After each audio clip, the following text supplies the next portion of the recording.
Whaatalavantu Sāmoa lea tunu pele lo malei fua mai I whanunga fōla nei tae ao o tātou lia mai. Lea sorulu, lea sosfumala lima o nei māsina o Apirila ina nei tūsanga lua whenua se funmale ono.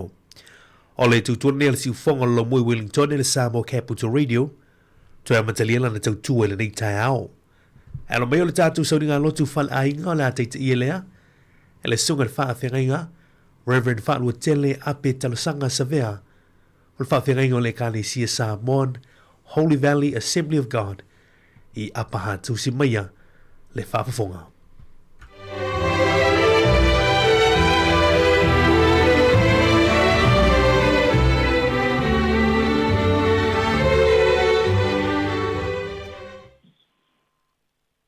O le alofanga le lei o le tua whaasoasoa mai le nei tai ao.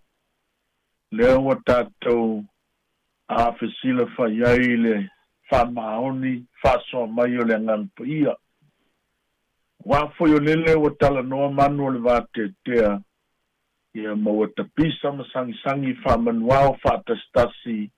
Ia maleala whaimai malei fua mai o le tangata soifua. O le tanto nunga o lele ua toa ma le mātanga o fie, masao I manuia le whainga malolonga, wa foi sa tātou tā oto, mamomoi le pon pō, ia male atu tele o le loto malangona, ona o le pongi sa tele, sa ufiti ai lo tātou lalolangi. Mo wa vea ai lo tātou ola ua whapeo se popo e ta whea I le awau o le vasa, Wa leo mautino le leipo fea a tuta iai. Tau mate foi le ete pe tātou te ala whai mai le nei asu fau. Ia e li ia le atua li soifua manuia. Ia o moni ai le whai salamo. O le alofa ma le whamaoni wa la fta iai. O le ami o tonu ma le file mu wa la whea songi. O matuala ngā te tau foi lama o no mea Sāmoa no wala watu li nei tai ao. O maia, si o tātou tāpua I whātasi atu I le atua. O le tāpua inga mamanu I le atua le tamā, ma le atua le alo, ma le atua le ngangpa ia. E ui lava ina le funga mai le mati, ke lea I fo ini fua I vine. E uvale le fua o le olive, e le tupu mai fo ini mea ai le whanua. E wha umatia le lafu mamoe le lotoa, e lea I fo ini povi le whai povi, a e peitai, o au o te oli lava I a Iova, o te fia lava I le atua, o loo whao la tanga, o le a tātou te talo. A wao maia ia te I mātou e loa nganga pa ia, ina ia mātou I lona tāpua I atu ia te oi le nganga, ma le whamaoni, ma nawa mai au fufonga alofa nganga pa ia, o e lava o le mana mea o le langi ma le lalolangi, o lona namu o le ola ma manui ai le tāpua inga a whaia nei, e lipoi oe le au angelu a wao ta whaia, a wao oe o le au te moli maila ua fio le whaanga nga o e au o le langi, e whaafeao mai fo I lau o fio e lau ma maltele, le lava mamalu e ufi ai la mātou tāpua inga o le awhaia nei. A walatu le talo I a te oi Jesu. Amene. O le viinga o le atua ua sauni a ina mo I tātou.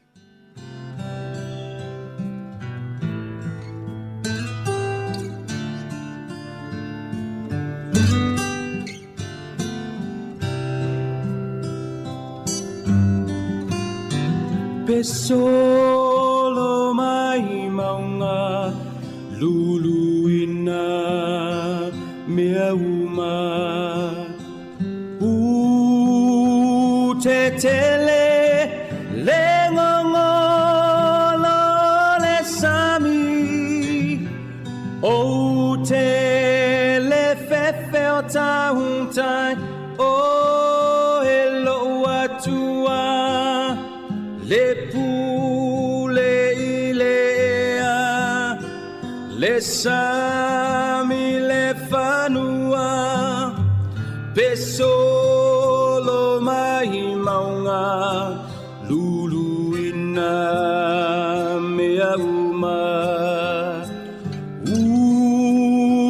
te tele le ngongolo le sami o te le fefe o tautai o e loa tua le pule ile ea le sami le fanua o te malosi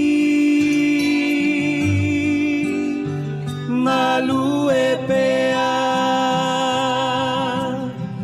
tatalo fina upea ua maulo ulo toia o elo atua o lo mana o te mawhai ai mea uma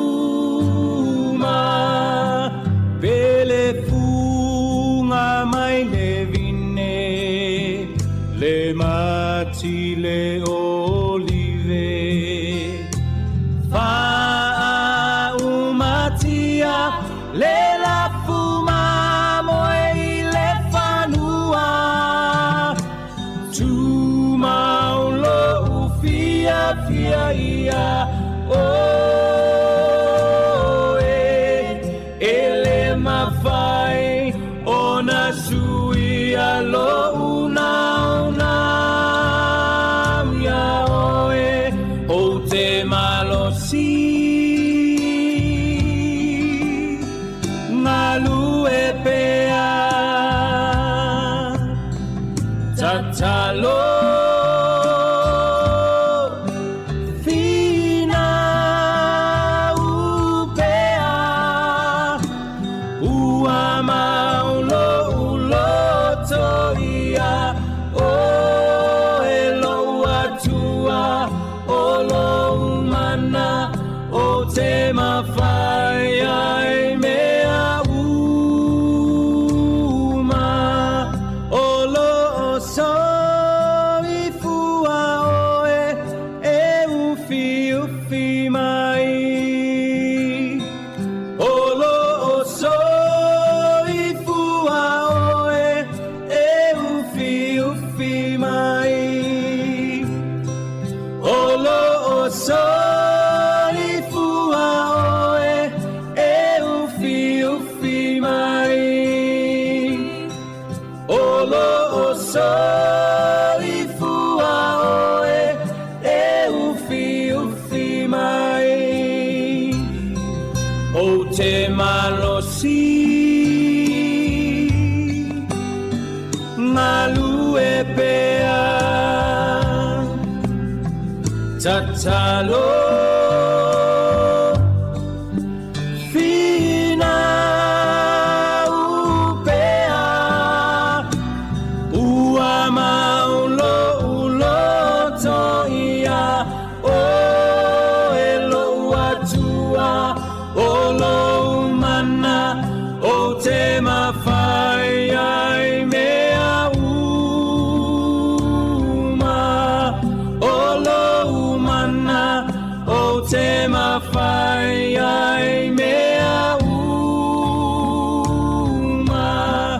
o lo mana o te mawhai ai mea uma.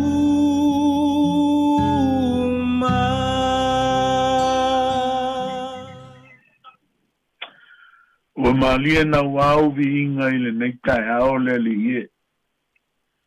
Moni ma le whamaoni o lo mana.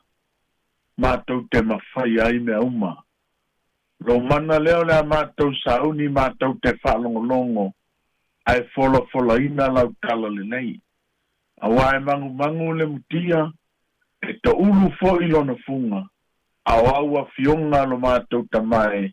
E tū mau lea e whavavau lava. Amene. O le launga i le suafa ma malua le tua tama, le tua le alo ma le tua le angango pa ia.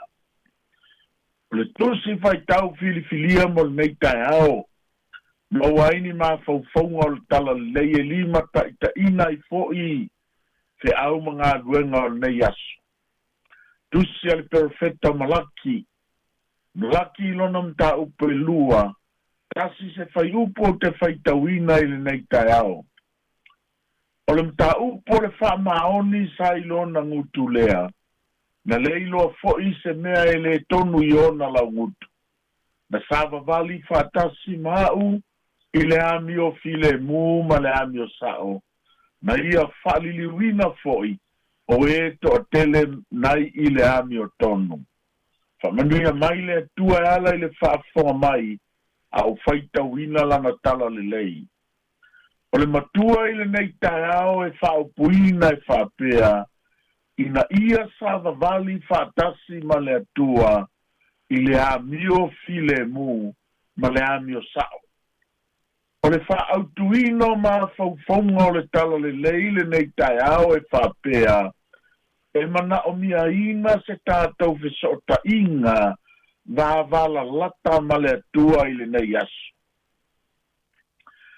I le amatanga o le whawhanga o le lalolangi, na whaamau popo ina ma tāpena pena ina, ma tuu whaatasia ina i le ainga atua o le langi, le efu ma le palapala. Ona whetalai ane leo le atua I le kenese moa a olona whai upo e luas fun ma le ono e whaapea. I nā tātou whaia ia o le tangata I lo tātou whaatusa. Ia fōlinga ia te tātou. O lona winga. O le efu ma le palapala. Na ta pena ina I le tua le ulua I taulanga. Wa umana ta pena ina le tua le ulua I taulanga. Ona ta pena ina le tua le ulua I whata whai taulanga. E tuu iai le taulanga I ona lunga. O le mea moni Sāmoa whaafonga tāpua I maile nei tai ao. E le aise ao ngā le whata whai taulanga. Pe ale aise taulanga I lunga o le whata whai taulanga. Ae matua ma malu fo I nifo le whata whai taulanga. I le maua lunga ma le maua e le taulanga. E noa I nifo le whata whai taulanga. O lona winga, mana onga le tala le leisa moa I le nei tai ao. Ina ia tātou mana tua le vaenga lea. O le tangata, o le urua I taulanga lea o le whawhanga le atua. Ai o le urua I whata whai taulanga o le whawhanga, o le whatoanga lea oi e tena. Mana tua fo I Sāmoa, o le o onga o le whata whai taulanga, o le no whanga lea e whetu naia I le tua, o lana whaato whala inga, maana whai unga e whai. A urua I wholanga la o upu whaatonu o le whengainga, o le osi ngā taulanga I lunga le whata whai taulanga, nai maua I ke nese lua, whai upa sfulu ono ma sfulu fitu o te whai tauina. O la au uma o I le whaatoanga e te ai. A o le la au e loa ai le lei ma le leanga, au e te ai, o le aso e te ai, e te oti ai lama. O le matua manino I o le whatonunga o ai inga, o le tapena ina e le atua o le sotanga. O la au umo I le whatoanga e te ai. A o le la au e loa ai le lei ma le leanga, au e te ai. O le aso e te ai, e te oti ai lama. Upo le alofa ua moni. O le finangalo ato le tua, ina ia ola vavala lata le taulanga tangata, ma lena tāpena ina le taulanga tangata, o le tua lea. Peita iane Sāmoa whaafonga tāpua I maile nei tai ao, wa le whaatuma wina lea maftanga vavala lata. A le tua, ma lana taulanga tangata sa ia whaia. Pea I se asamo. ua moni ai le muanga ngana, ua songi ai le moni. Ua hola whaatau le tangata ola, i le na whaia o ia ma taulanga tangata. Ngalo i le tangata i uleo le alofa whamaoni mai o le tua, na ia matua ta pena mai ai na ai le taulanga, ma ia sauni aina a toto ai le whatawhai taulanga. Talo whae. Ua masofa. Ua malepe le urua i whea ngainga o le fōwhanga. Ua whaatoi laloina le taulanga, ma le whatawhai taulanga, e le anga sala. Whaapea leo le tala, ona tuu ngao ina leo le whatawhai taulanga o e tena. Ma ua leo ina le au ke rupi, ma le peluafi mumu. Ua le ngata foi lea, ai whai mai le tala. Ua au e se ina matuli e se ina le taulanga tangata, i lunga o le whatawhai taulanga. Ma ua whaatawhea ina, ma ua whaaunu ua ina, i se lalo langi anga sala. Moni ai, wanga ngana o le ngatai whale, te a sipa le la manga, ai sulu vale ai malolo. Ai ui la mai lea. I le lua afe tausanga taluai, na toe tafo le fina ngalo a lofa le ai ngā tua i langi. Ai ona toe awina mai, le taulanga o taulanga. Ina ia toe lawe, ina le ulua i taulanga o taulanga. Le taulanga na toe faa, eva ina mai le au angelu mai le langi, ma o la tau tatala ina le io le au afa, ma la tau sula ina mai, ma la tau whaaleo ina mai, ma la tau langi ina vi ina pesenga malie, e momoli mai ai le taulanga o taulanga. Luka e lua fai upe se fulu. Fa mai leo vi ina le au angelu, a wā whauta. O te au mai ai a te o tau le tala le lei, e oli te le aino uma. A wā o le aso nei, ua whanau ai le ai o tā vita, lo o tau whaola, o le ali i o ke risa.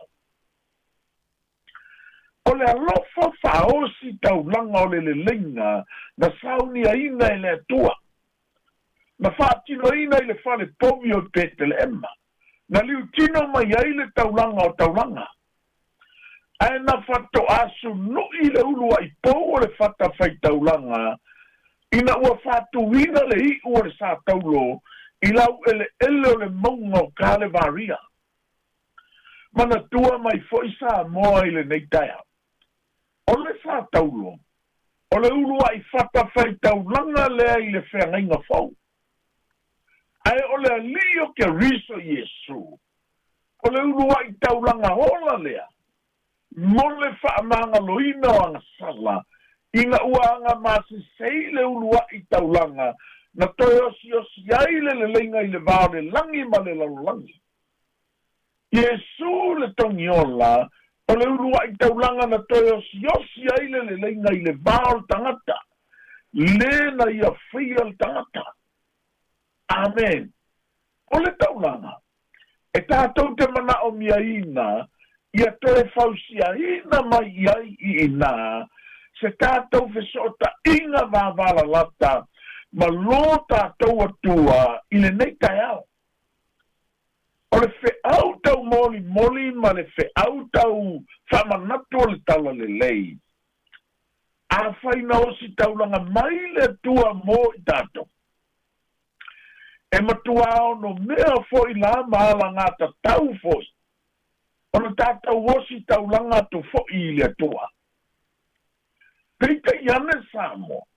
E ka tau ana iai se whata whai tau langa. E tātau te osi tau langa i le tua. E te tau ana iai se whata whai tau langa. E whausia ina i te tono a inga. E osi tau langa i le a inga i le tua. Whata whai taulanga e ala usu iai mua le tangata ola i lea tae ao, ma lea tae ao, e tātou te sā ili whesoa swani ai.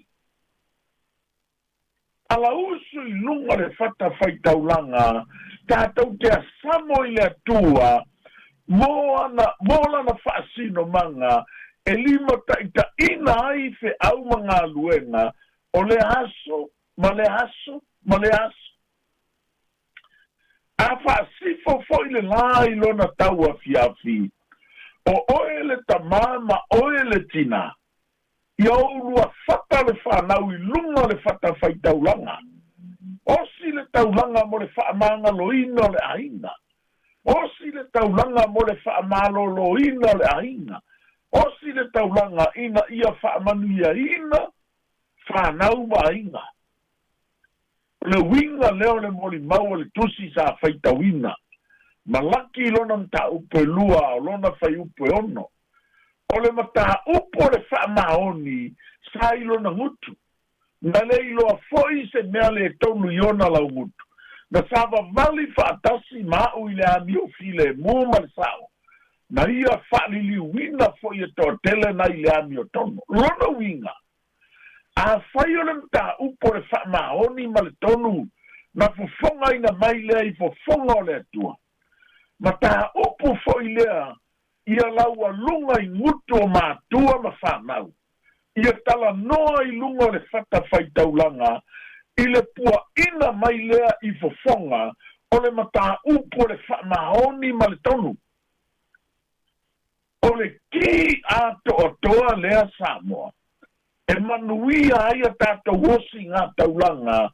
I fe au mga luenga to tofi o le neifo yasu. O le ngata foi lea. Ia sava vali ma le amio file mo, ia sava vali ma le amio sao ma le amio tono. A wala lea, o lo tātou lavea ina I tātou wasinga taulanga, I fe au mga luenga to tofi o le neifo yaso. Ia whaamanu ia tele atu le tua, I lava singa o le ne yaso. Amene. O le tātou whahiu I le titala. O malia na walo si fonga o mai malo fa tonu mai e ala I lau upu I le nei taia ma tau talia ma le nganga whaftai a wao le upu o no ai le taitua ai wa toa ai le taisua whaftai le ola whaftai lau whamalo longa whaftai fo I lau whamanga longa whamanuia mai oe le atuae I le tāpua inga Sāmoa umalawa I le nei asu. Whamanuia I au auna le tala le lei. Whamanuia I o mātou I te tono a inga ma whale mai ma soose no whanga o roa tausia I nailo lātou soifua au mau. Whamanuia I a mātou whanau ma a inga. Whamanuia I a Sāmoa ma lona whainga ma lo. Whamanuia fo I a New Zealand o loo mātou au mawai. Whamanuia oe le ali ie, I le ofisa whaasala lau malona au whai ngā duenga. Fua I le mālosi a wātiu te whai, malolatou wala aunga wa e wala uina hai lātou. Mātou wala watu ananga pa ia, si I e tapa sahina lo mātou wola I le ne yaso. I u le ne yaso ina ua pō, o loa lofa e tū mau, fo I ale vi inga I ate oe. Awala atu le mātou te talo ia te o Yesu. Amene.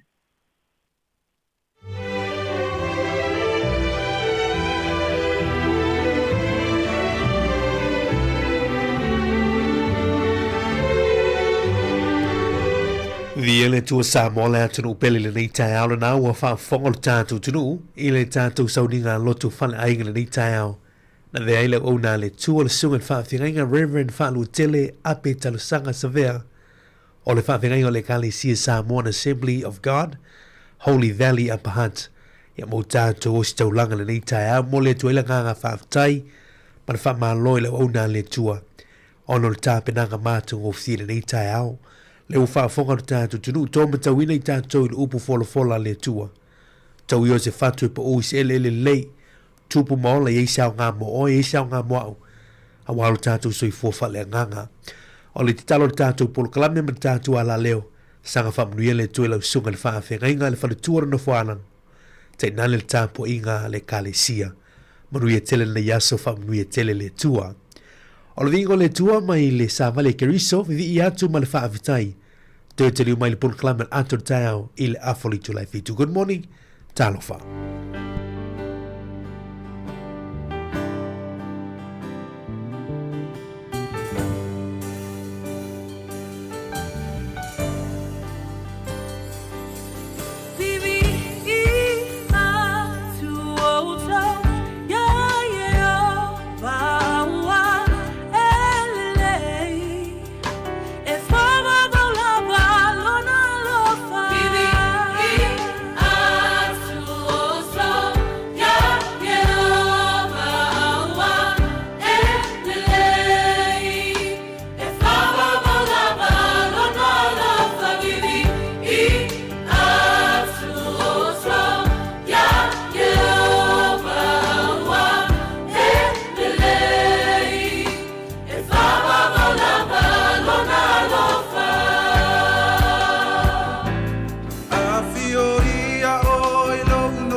Tatala yo mato wanganga Ia e fio ia ngangasa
Hi, Sāmoa. It's Auntie Talang here. Instead of Fifi Falong, ile atau le tayao. Laugh of the morning. Amat sa may apple feet to the paveo. Sufong lo mua. Atau le tayao.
Iol pol kalame na le atol tayao laugh of the morning to mo le siufonga lo moi Wellington le Sāmoa capital region le tayao la sululu tanto le mai la so fuma lima sino a perila in le tupsanga wathi lo se fuma no matu tu atu lima fa talofa ma lo se fuma wiel tatu tunu ya ile al fai mai foi fa no fo ne yaso di ia le lofa malanga leo le tua ya o foi no mole mai lo tu se fuma so mato ni yola le tatu to e filo i foi e longo pau ngalu lea e le si fa popoka le neo tau tua si ufonga lo mua e le nei tai hao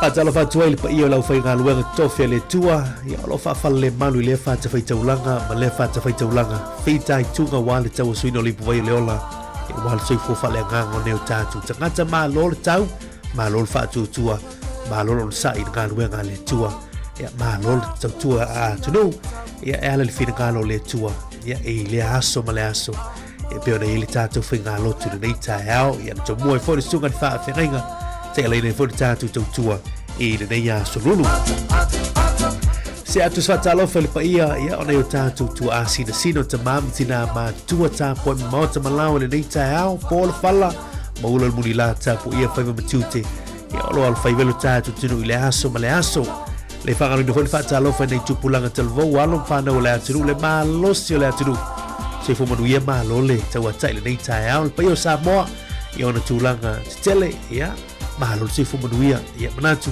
le alo usua e whero le tātu tunu whao mga luenga nei aso ia le tua mau fwoi sina whaasiri ngā malosi mai malolonga le po ia wā fwoi le alo usua nei fwoi tai au i la tau lena mana mai ngā luenga le po le wanga ia timote malau ma ainga ia malole whaatotoa malole non sai ia mau fwoi se malolonga ia mai ngā luenga le po Atala fatu tātou wopa anga i lunga le tātou Facebook apio fōlinga lungo le tātou ala ato le YouTube channel le nei tāu. Ia le whakarina fo i lātou lungo le tātou penga te whailangi le nā www.samoacapitalradio.co.nz. Ia whai ona whaanongolongo mai le tō telo i lātou mai atu na mau. Le whakarina le tātou tasi ono te simatasi wha mo le lau mui Wellington and Nail Frequency. Ia I like lang ma share tātou Facebook. Pe subscribe for le tātou YouTube channel. Ia mafuta mai le tātou tau tu o whea lava se tāwhar ke lope. Olo sa ili malo ani o tātou tangata Sāmoa. Ia whaatalofa nei mo tau. Ia manatu. Ia inisi o tolo mafuta mai o leua. Pongi sāle nai tū. Ia pu wā fiafi foi. Ia mātou nei au te aro New Zealand leua lausu for le nei tai au. Ia mole atu le wha malo. Ia ma whaatalofa le nei tai au. Ia ole vi ingai wha foi le tua a. Ia wana le se no le tua mai tātou. Ia tātou te leo lia mai foi nei asa fau. Tātou wa moe le pōna pōpei au tātou tangata ma tu lau le whawama le tātou tunu. Ia mā le liu. Tā oto le pō le mau tinoa. Ia pē tue tū mai le nei tai au. Ia ole whina kalo alofa ai o le tua. Ia mwhai eo na e tue tū lai le nei tai au. Rono winga. Ia olo iei pēla wala wina le tua ma lono whina kalo mo oe moa au. Ia tātou tau tua ai. A o maua le malosi ma le ola. Tātou ola mau au nei le tua. Mā na ia le whina kalo tu le nei tai au na. Tā penei le sunga i wha whina Reverend Talo sanga sa vele ni tai au. Ia mā na ia le wha malosi. Tā ua tātou amata i le tua i le aso ma le aso. Ia wha pēnā fo i tonu fo. Ia ua le mataita i nei fo i le wala usi wha au mga luengo nei aso. Nei whanau le mafuta mai a au a tono ainga le teimi. Ia ua fo i le aso muni muni neo tu anga.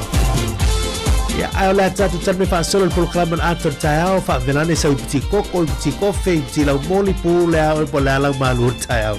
Ia ina nei a solo tātou mafuta le tātou proklami. Ai minu tomo mua tātou wha longolonga le talo le tau.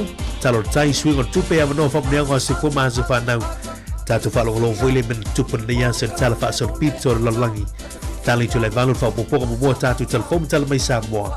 Mai le siu fongo lo mua. Ia se teimon le tai au ma tan not foi. Ia mpa so foi. Ma la fionga ia la wano anti lawa il kuko le tātou tautua. Ia tu mole atu al wha talofa ia tautou umalava. Ia mwhaiona mafuta mai le nei teimo le tai au. Pes misanga nei mo tātou. Tala le tātou polo klami. Elelei le tua. E ala le no le aso. O e lava ia. Elelei le tua. Manuel le aso. Tautua mori si fonga lo mua. Ato le tai au.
Toi va tala vantu le te mo le tai au fa fianga le te mi ha ma la il pisia na ele le tu an vai tala le tau nei aso o le le tu ta tu mai tau tu foi fa for fiso fa sa lau por nei sulu ma tu o fio le la le tai au e le lau su for ta tu no ia i fe au mga luenga masani o le nei fo ia sululu tau la sululu lau mo Wellington va lo official vai tau langi le tau le so sulu ma tu o fio le la le se au e vai mo tātou le lau mua heo whiai nu tua oi peo nei Wellington Hutt Valley Upper Hutt o Ochinai Bastone ia le vin ma pena fo ia tātou i korurua ka piti se fumal valu tike rila fua le mawalunga fa mawina i le nei aso se furma le lua i lona mawalalo le aso atai ala stofi lea malu ia fo il official vai tau langi le leili tau suru mātou ko file la mo outou ia ma tātou nei i le lau mua i Wellington Tato se atu au kilali le tātou ai tele valu ia l'official va ai tau le so.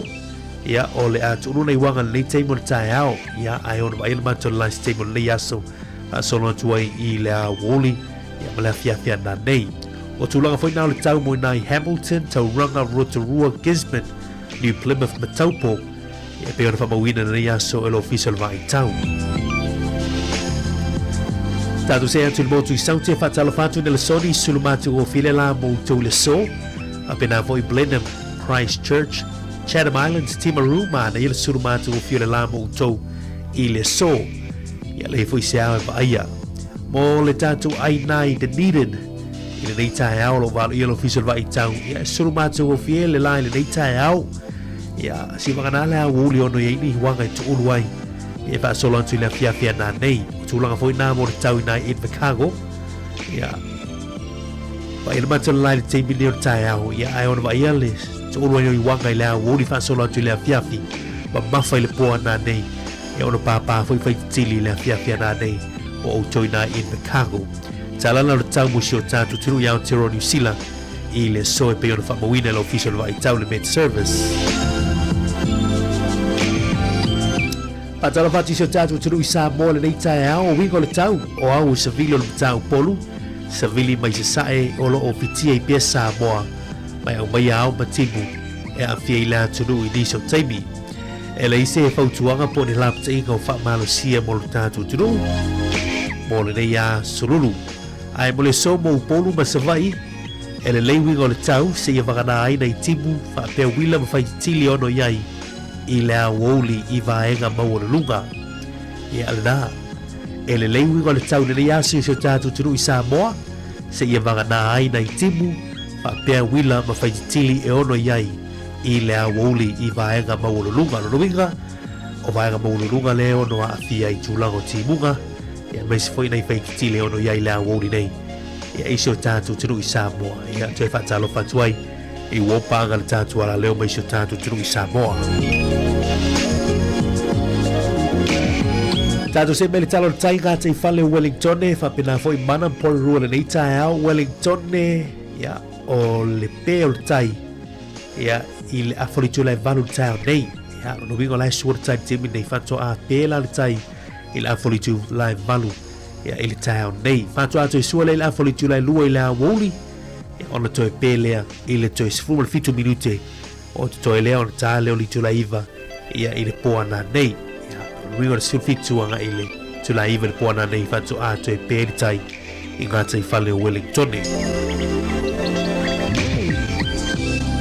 Tato se mai ngata I whale o mana por rua le tai o nei o le ua fanto a sua le tai ia tato I nei por rua le fanto a sua le tai fanto a pe le 2 minute te ili tula e lua I le awuri nei ia ona te sua le afoli tula e valu ia I le afia na nei Tala na le tai le nei teimo le tai au ia e tau tua nā lava le saunga le Miss Samoa me se ai la tō lo masani ona whangotina ngāti whale o le lau mua nei ia tau tua nā lava le saunga le mu a whai tu wa atu ia le mana ia tau le so ia tau tua nā o whaola ma tulango ni telefoni thea thea I longo le aiga le teimi le tau te fufua e tu wa atu ai ia ma le teimi tau te fufua te teniu mai ai aua ni ngalo ofu whaola life jackets aua ni ngalo tulanga na ia mo fo ma fo fuanga wingo te tau ia e pe ona ele nei aso ia manuia whainga whaiva a le tātu o tunu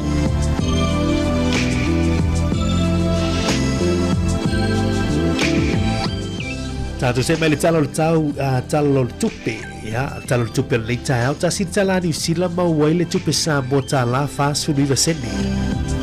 Tā la fast food iwa sene, o wha momonga ia le wha tupe le ANZ. Tā la fast food iwa sene mau wai tupe Sāmoa tā la New Zealand. Le malo se tā la New Zealand i Amerika le so, na le 5 sene mau wai, 5 sene. Malo se tā la New Zealand i Australia le so, na le 2 sene mau wai.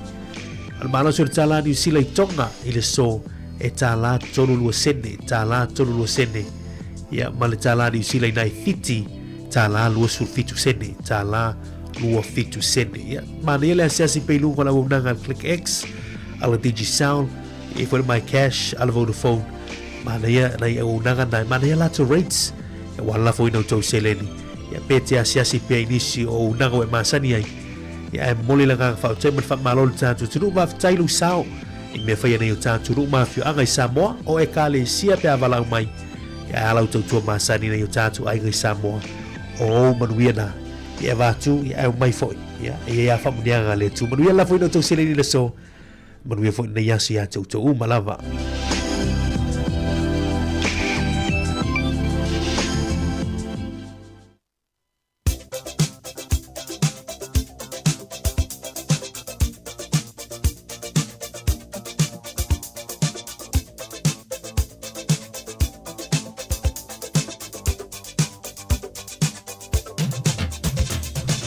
O level of from there was for my so far now to spend time to email it na so far now at samoacapitalradio.co.nz ya fa yo tu mai isa fa mnianga e to lo ina tu lu ngol ta tu wala leo ya ile taimi ya ai o le mau nei mala fio pa ya le tua to ma tu ina fo lo tu wa se fo le so ya mo mai le lo tu se salamo to lu fu fa fa u pes fu lima o fofongo Iova o lo fa sanga I ea mio tonu e li liu mai fo I ona talinga I ala tou alanga ma le mau a o fofongo Iova o lo fa sanga I ea mio tonu e li liu mai fo I ona talinga I ala tou alanga lo winga o fofongo Iova ia e sila lea pe fa fonga foi ia te oe ma o ea mio tonu e mai le liu mai foi ona talinga lo winga e fa alongo mai le tua I so se te mete alanga tua be te talo atu I le tua e alanga la e loe le tua le talo tangata mio tua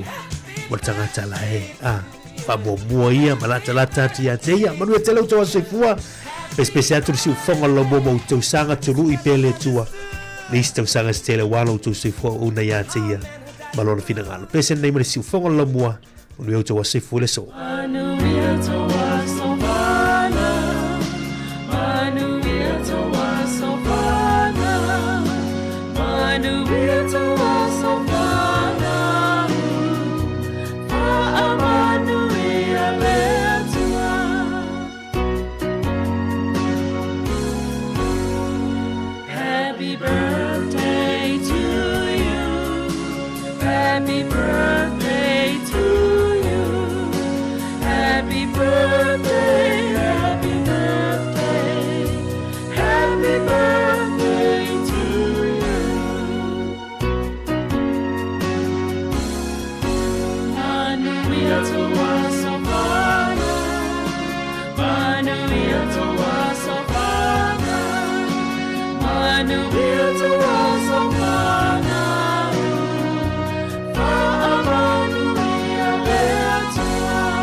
Hip hip hooray!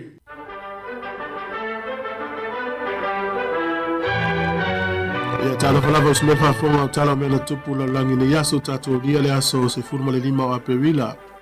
O le aso neto sanga tasi fitu lima na faye le tamalole o Samuel Johnson ia le lomi fefiloi po le Dictionary le ngana fa Britania e tono le tona. O le sol to sanga e tasi valu ono lima na aveli tangata lau Andrew Johnson foi ia fai ma Palestine lona sfurfitu Amerika ina watu umalo ia Abraham Lincoln ia lena fana ile aso nafi tausanga nata si valu ono lima tulou ia maliula ile aso sulima ia ma aveli lo tangata lau Andrew Johnson ia ma Palestine na te suia Lincoln ina ua maliu. O le sol tausanga e tasi valu i vaono tapuni ele Olimpeka ia sa whaia i tutono Athens po Atenai i Eleni. O le sol tausanga tasi iwa tasi lua na ngoto ele vaa lea o le Titanic. Ele vaa lea na whamai tangata na whawina le vaa. Ele eise meo laurang nei e mawhaia o na whaalenga ina le vaa. O le aso na malanga i whata i tai mangoto ai lava. O le sol tausanga e tasi iwa valu whana urua i whaia ia le o le aso le ta o le World Youth Day po le aso whaapitoa mo le au talavou na whaia e le Vatikana i Roma. O le sol tausanga e tasi iwa ni maiva na asiasi e li tangata le o Fidel Castro i tutono Amerika ta ilo Cuba na taimi e le i fia fei loa i ai le Palestine o Amerika na taimi o Eisenhower. O le sol tausanga tasi iwa valutolu na tatala i le Disneyland i tutono o Tokyo i Japani.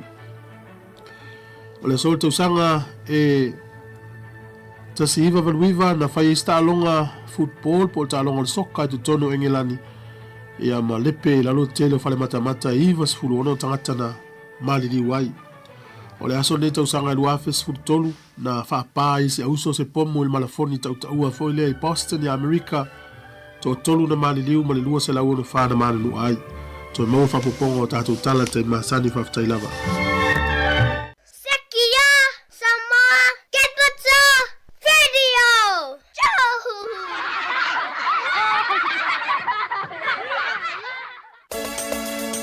O mawhai nei ona whaatau top up al DigiSound i lunga o le website le ClickX Pacific. Mawhai fo ona la fo i lau se eleni mai cash al DigiSound i Sāmoa tonga whiti mawanu atu i le fi e na o le lima tala. E le leile rate i aso taitasi mai whai mo fie fo ona le sitala ai oe. Asi i le website www.clickx.com. E lafo ai sau top up al DigiSound. E lafo ai fo i sau tupe le mai cash al DigiSound i Sāmoa tonga whiti mawanu atu. O li si whaamtalanga whaafsota i le o lua tasi, lima ono tolu tolu whawha. O lua tasi, lima ono tolu tolu whawha. Sekia DigiSound.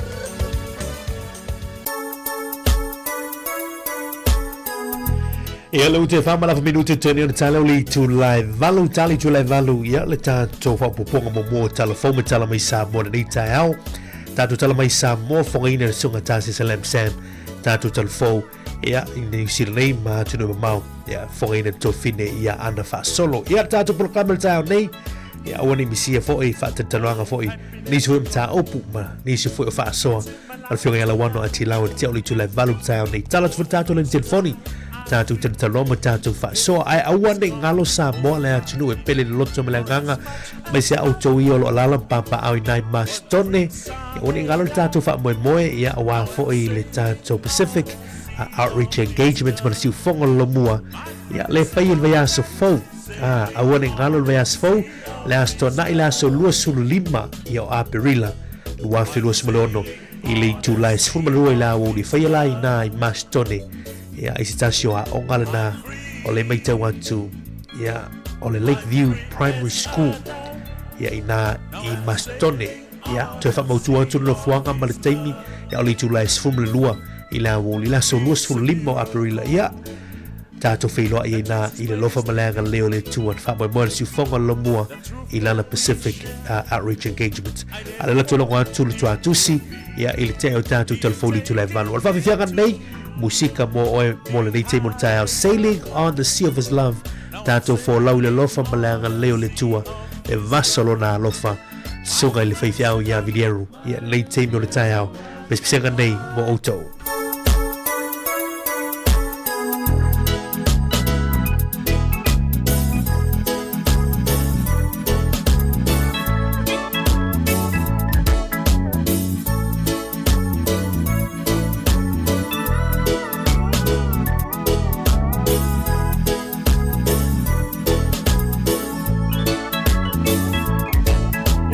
Happiness and joy, it's in my life tonight. For the first time I feel everything's gonna be alright. For as much as I've found what dreams are made of, now I'm sailing on a sea of His love. My friends are gonna tell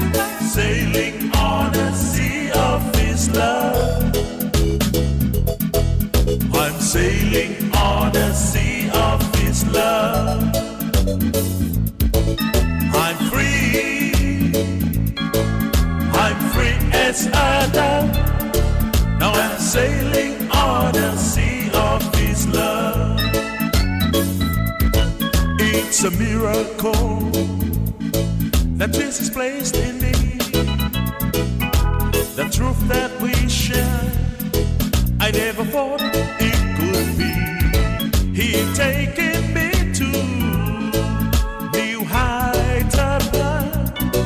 Now I'm sailing on the sea of His love. My friends are gonna tell him I'm sailing on the sea of His love.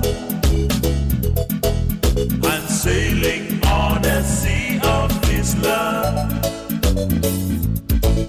I'm free as a dove. I'm sailing on the sea of His love.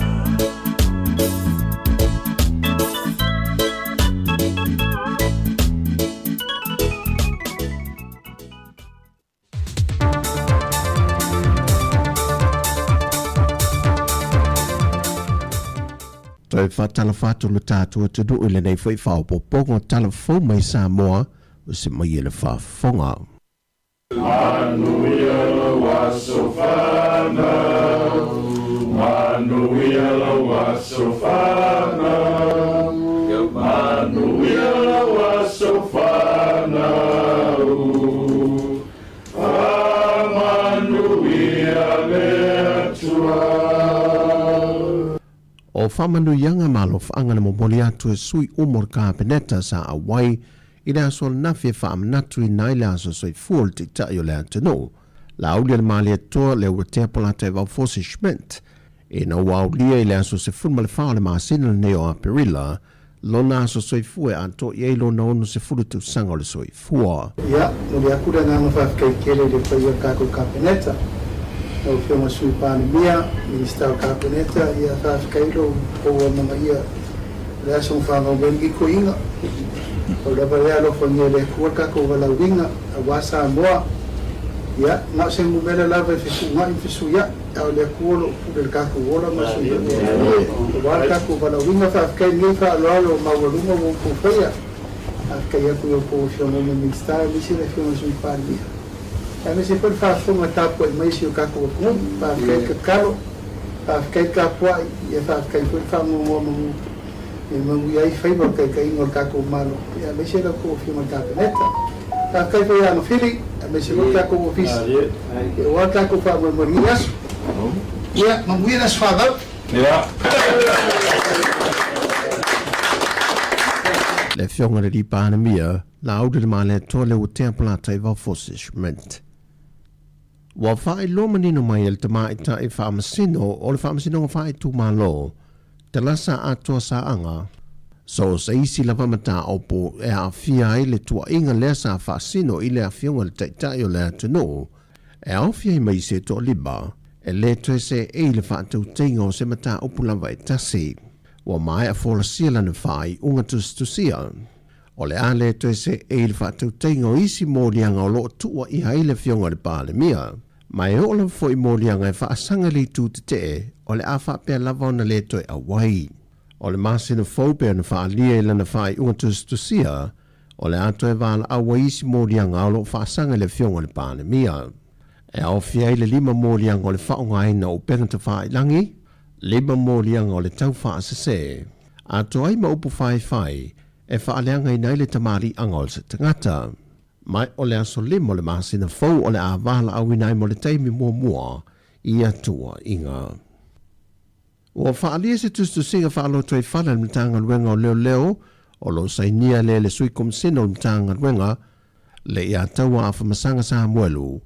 Le toi wala au inai o le sunga ia li o whaatau malama au awa e toi wha waulo na tautua le mtanga luenga o leo ina wa mai a ia le whaai unga le whaamasinonga wa solo ia umai ia mōrianga sa whaasanga ia teia. O leo whaatau malama sa whaamalo mai lo na tofinga wha leo siasi sinia ina wa awhie su e suenga o le maliwa o se tau lea o ngā le University Hawa o Sāmoa. Peita i o whae loa pe po whamtalanga, e aona toe whaatasi atu nea o onga, e toe whaafau inaile to mai e whaawau inaile au onanga whaleo leo. Pe a mai a le periota, o na whaasea nei le nga lue le vaenga ua whaapitoa, mo sue ngai lunga o upenga te whae langi. O le sunga lio, o le fionga le pāre mia, ma le sa ave ma whaipule le maota, whaipulea i whai mantasua. Wa whale hau ngai na umma le whaamsinonga mō lianga whauwhaunga na whaasanga ia i la tau. O le whontanga mo le ati na o tanu o le Pasifika lua wheluono, o lo oswia le i au setalia, e tolu vahenga na whaama mafa le saunuanga au tū, a le fionga le sa ave ma pandemi o le atunu, fia mena o mimata afa o lo whai masuiu se fono le tātou tunu, e au fia le ngā lulue whaatasi, o le ngā lulue whaawau i awala ese, ma ia taulai umma i le atina i noa tunu umo le Pasifika. O se fontanga na uswia ma amtaina le neiva yaso, o lo awai ei vaenga sue mai tunu o le Pasifika, mai nantou o lo tu whaatasia whainga whaavai lima taita inai nai, o na whaasoa ai lea i awala e manuia ia tunu o le Pasifika. Mai whaamoe moe le manuia ma le au sia moe mitinga pe a whaata oto, i le tutu whaatasi ma una i whaatasi ia tunu o le Pasifika, i le maali lie i fuafanga o tu whaatasi, e whaingo fie whauna ia le tamau ainga o atunu uma o le Pasifika. O tala fawia, manuia tele lava fuafanga la whenga iei molo tātua tunu le nei aso, whasoi foia.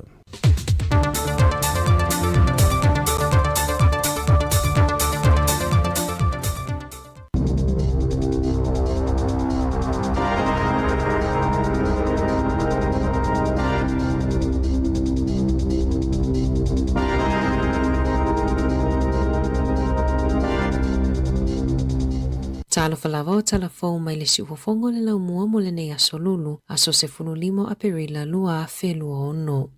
O le atau sini o le sa avea ma kapeteni o le orpeleki, i a Tain Rando, mo le whainga palo tolu mana i nei, i lalo le vaenga wha upu whai a le New Zealand First, mo le no fuafa palo ta a tuki i Hawke's Bay. Na wha amoe moe wha alawi loa le tau sini o Rando i le fono mua a le New Zealand First i le aso sa peitai, na tolo po ona o le afia i Hawke's Bay le wha, e lua mai le 5 tasita alonga a le orpeleki na ia kapeteni ina, o Hawke's Bay AI Hastings, Havelock North, manisio vaenga o Hawke's Bay tutotonu, le ana manu malo mai ai Catherine Webb o le National i le lua filua tolu, ina ua malolo ai Anna Locke o le Labour.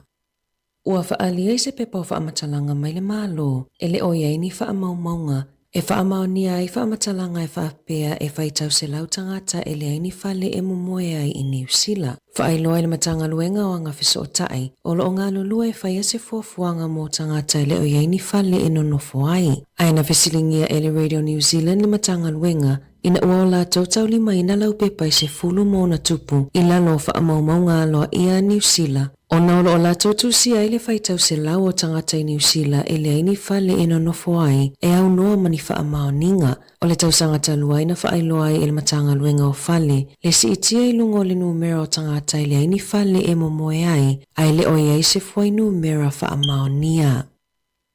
Ua avele sa ilinga i tangata o le numera telefoni a le whale mai Timaru, ua lisina i le AI o le Gemini, le numera se tangata e anaina se whale kofi. Na whaate ia Vanessa Keen o le e anaina le Sophie's Coffee Cafe i le pisi mai o le telefoni a le whale kofi e fia maua se fō mai. Na mai tawina ele au whainga ruenga le toa tele o tangata e tawili atu, ma tape mai a lato telefoni pe a iloa e se sele numera o lo o lato vili ina. E vili atu fesili po o le whale mai whaifa ata lea, mana a mata mai i le ono vai aso o toa nai. E tu samale se fulu lima i le lua se fulu telefoni e vili atu i le aso, pei ona saunoa Keen. Na fato a iloa i le au whainga ruenga le whaale tonu, ina ua fesilingia se tasi o tinana vili atu po o whiana mawai le numera. A e tali mai o lungo le Google. Na whaailoa se whaia o ngai Victoria, e tele ina mawhai e le Gemini o na tu whaatasi whaamatalanga le sao. A e mai se pe a fōlinga tutusani whaamaumaunga, e pei o le whale kofi ma le whale mai, e tutonu umo Timaru. Na whaasilasila ma la pata ia e le Health New Zealand tangata i lea mata upu, ma ua longo ina le Google e fofo lea whaafi tauli.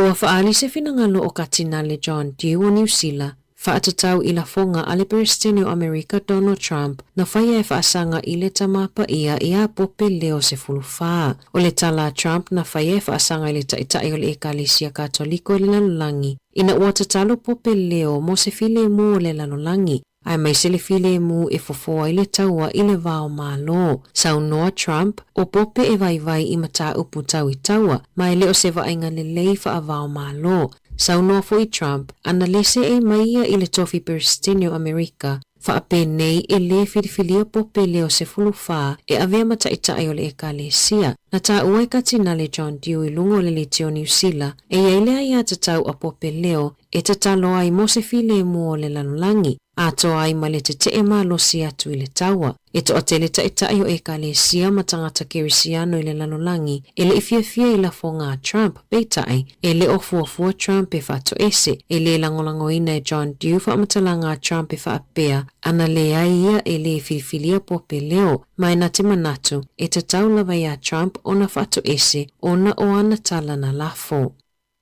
E le oto e saunga le mule tu o nisi o la au te ufale i tutono o fale, pe ona ta ua isu enga ale polofesa i le University au Kilani, ia Margaret Stanley, ona i lamatia i le si o manga, whaailo e Stanley, o le to atele o tangata e tatia i la au te ufale, pe awa ai atua pepe, ona la foa i le i fafo, le e mawhai ona whaina i le si o manga, o isi la au te ufale le iei ona fua, e tele na whea i le savili mamanu po leni pe a la foa e, lea e te lea ina toeni i ane isi tama i la au. O la au e ola i tutono o fale lea i le mo o mia le la, mai ola i le paolo, e pitosili o na le mo le palapala. O la o fautua ina tangata e awale la fua i e fafo la au pe a pepe, ai sa ili se au nanga e awala pisi o tau tai pala, la tau te taa lao ina. E mawhai fo e ona whaafiso o taipulenga no mo nisi whaamatalanga. E te leisi tu ainga la au wa whaasa ele MPI e tu sa ai mali poti.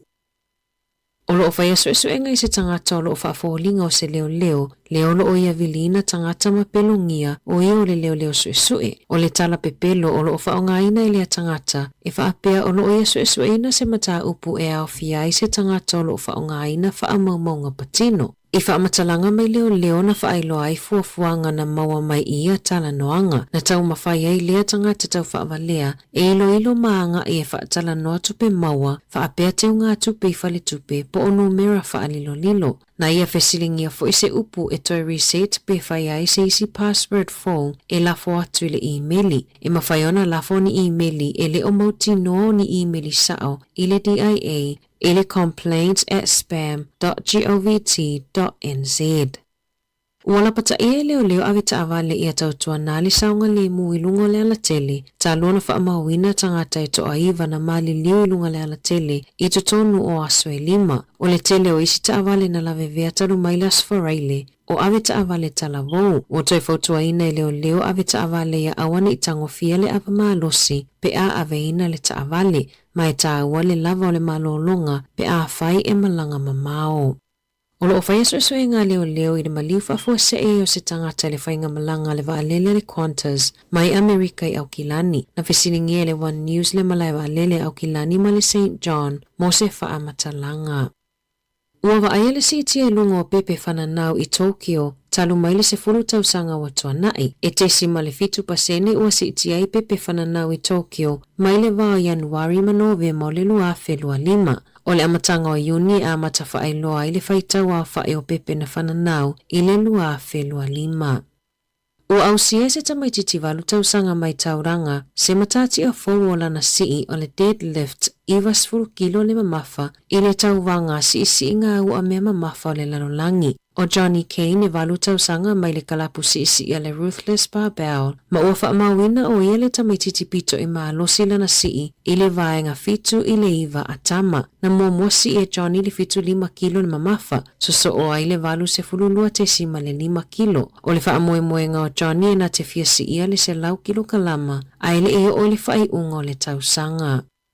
Ua whaamaunia le Crusaders le mawhai ona toi whaonga o a lato solo whanua I taalonga I whai e tonu la lato malai taalo fau. Whaai loai Coleman's Bridge o le pulisili e whaapea e le o se whai unga whai ngō fie ona o solo whanua na avea mawaenga tāua I taalonga a le Crusaders mai lava I le amatanga. E ono se lau fitu se lua miliona tāla le taua whai o le ngaluenga mo le whale taalo fau mai le lava le awanoa e mauti noa o malu pui ai manu I taalonga. Tala fōwia mai le si ufofonga le lau mua mo le nei vaenga o le aso.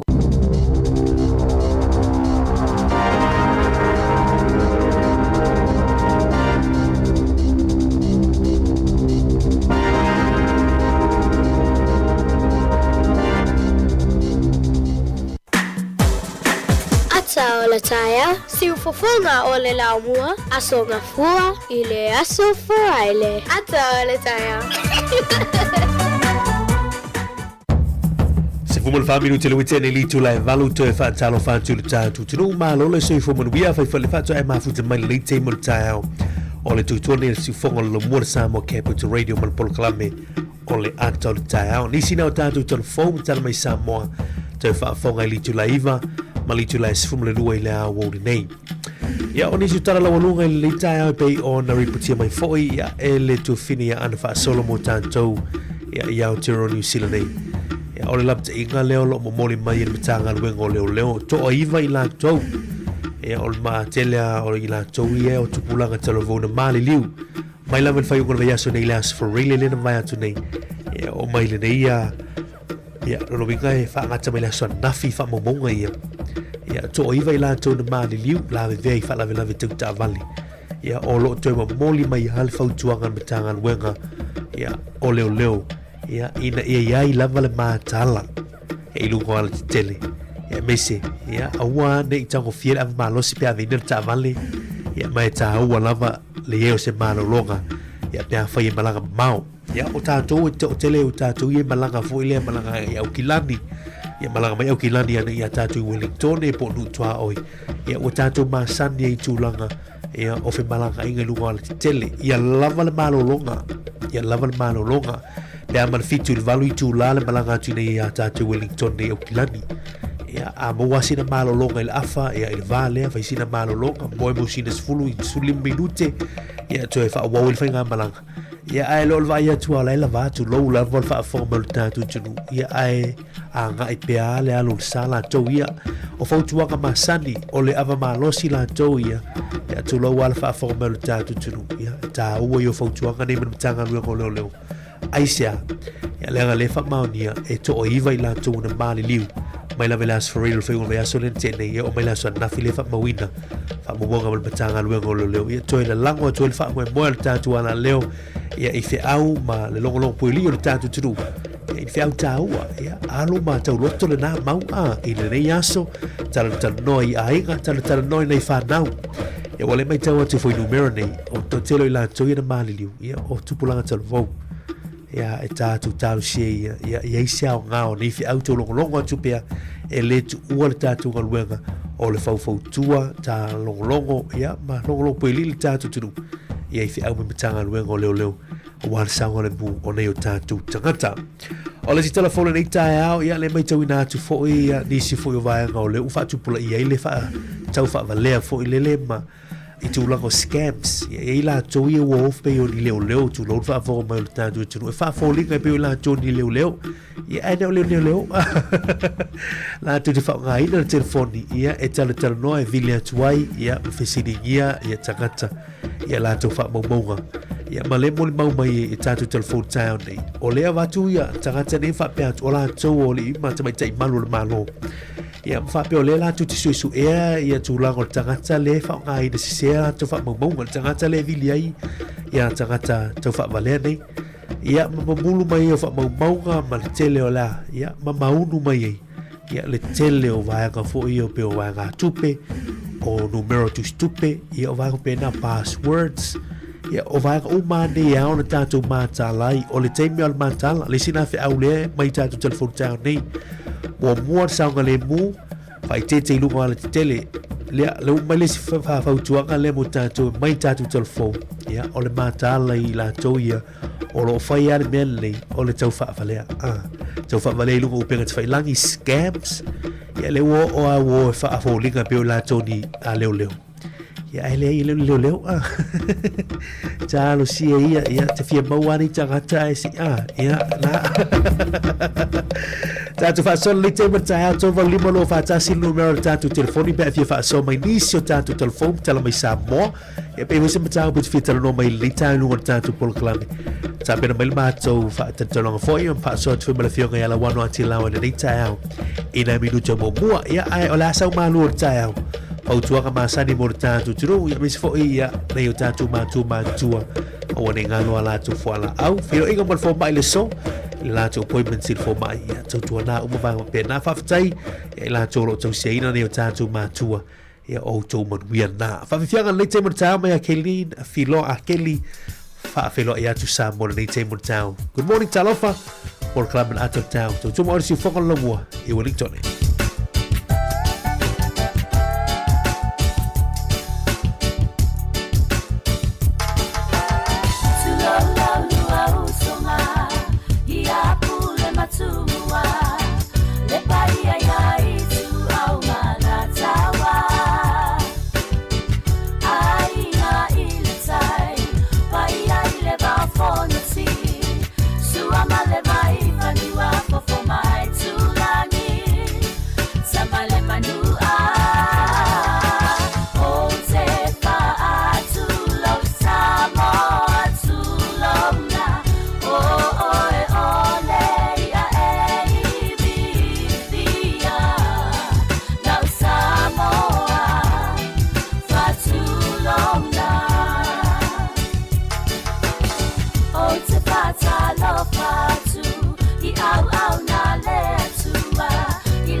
Fianga mai le falatua ia Kelly filo a Kelly ia ma le fianga na le te mo taao o le vasi silanga le te longo ina tu fo tanto tunu le aso to na ia so fo le o fu to tanto ala leo ia ma sia tu fo le fianga li pula ma tanto fo nga luenga la so lusu lima le o aprila i le vai as fo le ia ile sfurma le no la wuli ina le Lake View School ina Mastone ia mo le tātou tunu o lo alala papa au ina I Mastone ia o ina le Lakeview School tua tu si fitu suma le wha te Ore Road ina I Mastone ia o ina o le a whaatino ina I le tātou wha moe lea ia o le tātou Pacific Outreach Engagement at siufonga lo mua ia tātou wawa manongi wa le tātou tautua ele mwhaina whangalo ina tātou baanga ia o lo alala papa au ina I Mastone ia whainga tāleanga o lesi pito nuu leo lo mua pe atulanga le tātou region pol whai tūlanga nei o Wellington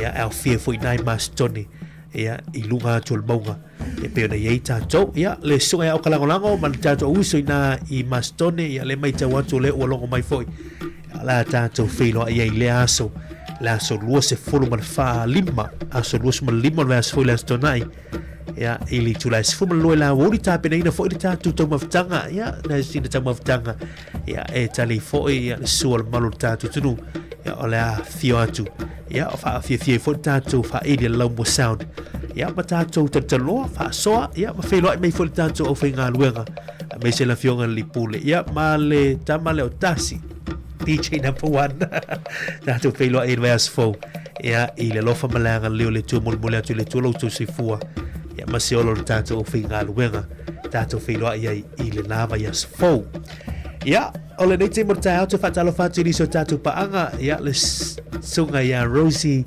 a le fosio le mafuta mai tā lofa ia tō fine mafuta mai nei au ki lani ia alo whatu manuel le ia so whatel mafuta mai o kalangolango alo whatu uso manuel le tai au Simeona Suena good morning tā lofa Fatima Lome tā Vita Hisetake ma loro se fumanuia ia o le fionga ia Futialo Tyrone Pedro ma loro se fumanuia Kevin Schwoka good morning ia whaatalo whatu si onko lea timtiu lilo le mafuta mai apahat atalo tfo ia Malai Tolofu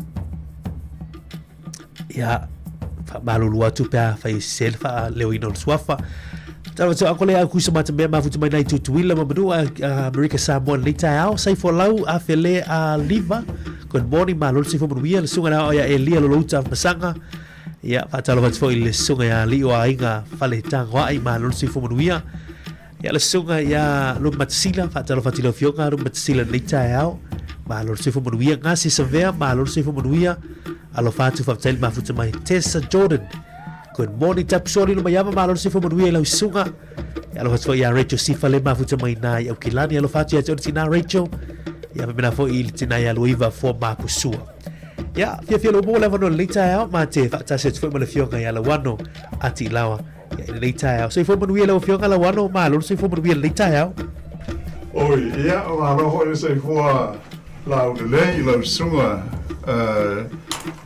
Mari ia ai ha pe ho I ona ma to fa talo fa tuai nei vai ngol tai au po I ba rungo se tatu tunu mo la fa fonga ma lo lava le Langi mama le soifua manuia il nei sa fo mata ngofie I nei lo mua mata ngofie lava ia le oso ai le la foi ia ma fana pea ele I o mai malu nu ia ai fa talo fa tu le nganga fa lalo fa ia le tatu tunu ma la fa fonga le te mel tai amar malo tatu te tau fa malo le nei tai lo fionga la wano ia o te lo tatu lo nga tonu le va ia so fia manga luenga yo tu te foi mala singo lo fengelu tatu tunu ia ai e te lea vaenga wa la lunga le va ia solo fionga la wano ia mes foi ia o visi inga mata puto le taua le lo tu mai sai tu tonu ia nga te foi me lo tu pulo tu fale nei o tatu ni New Zealand o Samoa foi ia te lea o tala ia vaenga foi ia o lo o mati tu ina le malo tatu tunu no fionga la wano mo I le lava ia o le o pe ia ona si le foi ma tatu mai moina li poti mai fafo ia mo se hale taua ma le tulanga me vesi o ia le lo langi ia pe o le o le aise fa mo o le vave ona uma a I le tulanga le pe on tatu mai to wina ia ai pe o se o nei a hul tai au na o foi tau tu ai o ui una o lae ua poloka e Amerika ia le straight for le ho moves I o le mele pe ui mai eva ia ai o pape o tau foi pele malo Pakistana e a foi to e mo se si feilo inga le vao I tu e lua man tu hoi le na le manuia tala noanga ia sa fai ia mo le file mu ona ese langona o Amerika ia fa pe hoi ma Iran ile me de tau na fai le sa ta ita ile le usunga fono Amerika ia le sui Palestine po le Palestine lango ia J.D. Vance ia ai le se tonu no mawai o lo fa pe o lo fin nau pe fo Iran la to i le la to lisi len au mai se furu ia mo o mana onga e tau na fa atino ia pe io ia Amerika ia ona fa pe le ona io mai fo la to ia ia pe o le se sengal na ai pe a tonu ia se fa mo le mai to wa to fo il nei ta o le mo ia se fa alinga mai le malo Pakistan le pe o la to le tau fa i tu i le va e to e fa fiso tai tu e lua ia mo nisi tala noanga ia pe o le la mai tau le tala pito le tamai o le vesi ia ai pangale ele avele ma fiso soani mo tanto ile tulanga o le tau ta o le soa o mo le pensini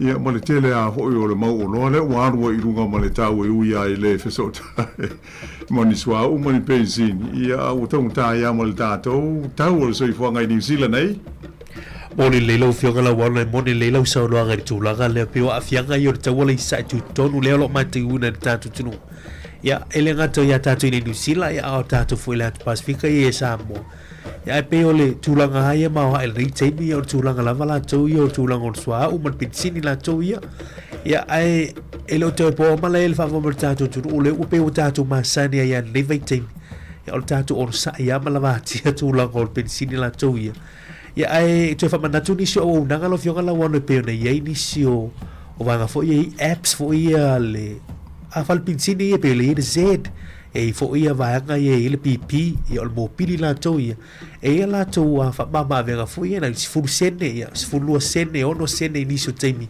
ia pe a whaonga ina tūlanga o apps na ia mwhai ona fisoswani o le tātua tunu o le tō tele haele o mai loa tūlanga lea ia e o se teimi e te whaatau le pack and save tu lo fa mo tātua tunu e pe ama le ono sene na ese mai ia te haru lai whaonga le pampensini le pack and save so se pack and save a ia e ono sene ona i vaanga ia e aonga ia pe ono sene a ola e isi na whaamama avenga ia ina ia so pe o le sola le mai tau atu se fulu sene to ese mai le lita ia mo le PP la tau ia e tele a fisoswani ia mai tau atu ia au le toi a kai pe ai mate tu vanga nei ia ai o te lolo fionga la wano i foi lau app o ia o le meo le a foi le app le Z foi le sa i ngo le shia ia so ia isi pa u o le mea lai mali o le tupu le tau ma alu lunga le tau o le pensini ma le suau a fa pe es fa te tinga e utu ia le limas futala e mo le o le pa u pe tonu tala to e fo i mai lo limas furu le neila a utu le ono se furu ele a to se lu tala e fo mai tala mo sen ia tala sen ai mo ile la fo il sound nga mari io e pe o le ai tawano si le fia malu o le tatu te no o ye nai tūlanga ia mau oisi pa ura i titi e tau fiso soania il fa le tonu le iai e tofu ata tau mo le pamu fia iai pe anga ia i utu ailsa e le fo ia se pamu e asa mai ma nai whaamanu ianga la iti ia discounts ia tau ave ese ai nai sene mai le tau o le lita tasi ia ai le tu ia le tūlanga o le tau ngata ia loinga ia o le su e si la ho i tūlanga e ho i mau ai si fiso soani le titi ai pe o le ia wa ia pe ona o ta o fo i taluai il ta pol kalame mari o le mesili ona le manuia o le ai se fiso soani mai le whainga malo mali o le pe ona o ta o le me pito whainga o fia o le ave ese o le la fonga o le tau o le swa uma le pensini ai le o faia ia o le a sisi le foi mautus tu singa ma fa sa longa o sau nei ia o le tele o tangata le manatu o sanga fa ma nia i le ai o se anganga o le malo e ese la fonga ia le taunga tāte leo tax cuts ia sa ofo ma fola i le au millionaire. Mali. Fai asi ma tau tia o le mea. Le tau su e ase se awala ho i le e tuwa ia i le si tu. Fa mai langa o fai ngā malo le sa ia i taruai sa tele ai talafu. Ia le tātou te loa uma. O le mafu anga le tau mta. Ia ona o le tūlanga le pei ona fola e la tau ma polo misi ia la tau supporters. Ia le lai o whaatino. Ia ai a tau no lai le leila tau ia wa tele la tau seleni. Sa le ta whaate te inga hoi leo le miliona tau nuai. O le tūlanga tau nua nā lei nei. Ai se sila fo i whaasa longa mai whafo. Ia o toi titi a o tunu u te tele uma ia ua ave ese le la tau tax o le fuel. Sia mani ele na o fai tau an nafi. La ua ese le la tau la fonga. Ili se tunu o whapalasi le la fonga i lano. Na luas fursene leo te toe. Mai le tūlanga maulunga sa iai. Ina, ia, mawai se whesoswani mo leo tunu o tele. Pe o le nganga le. Ele va pe o se mea o le atu mau.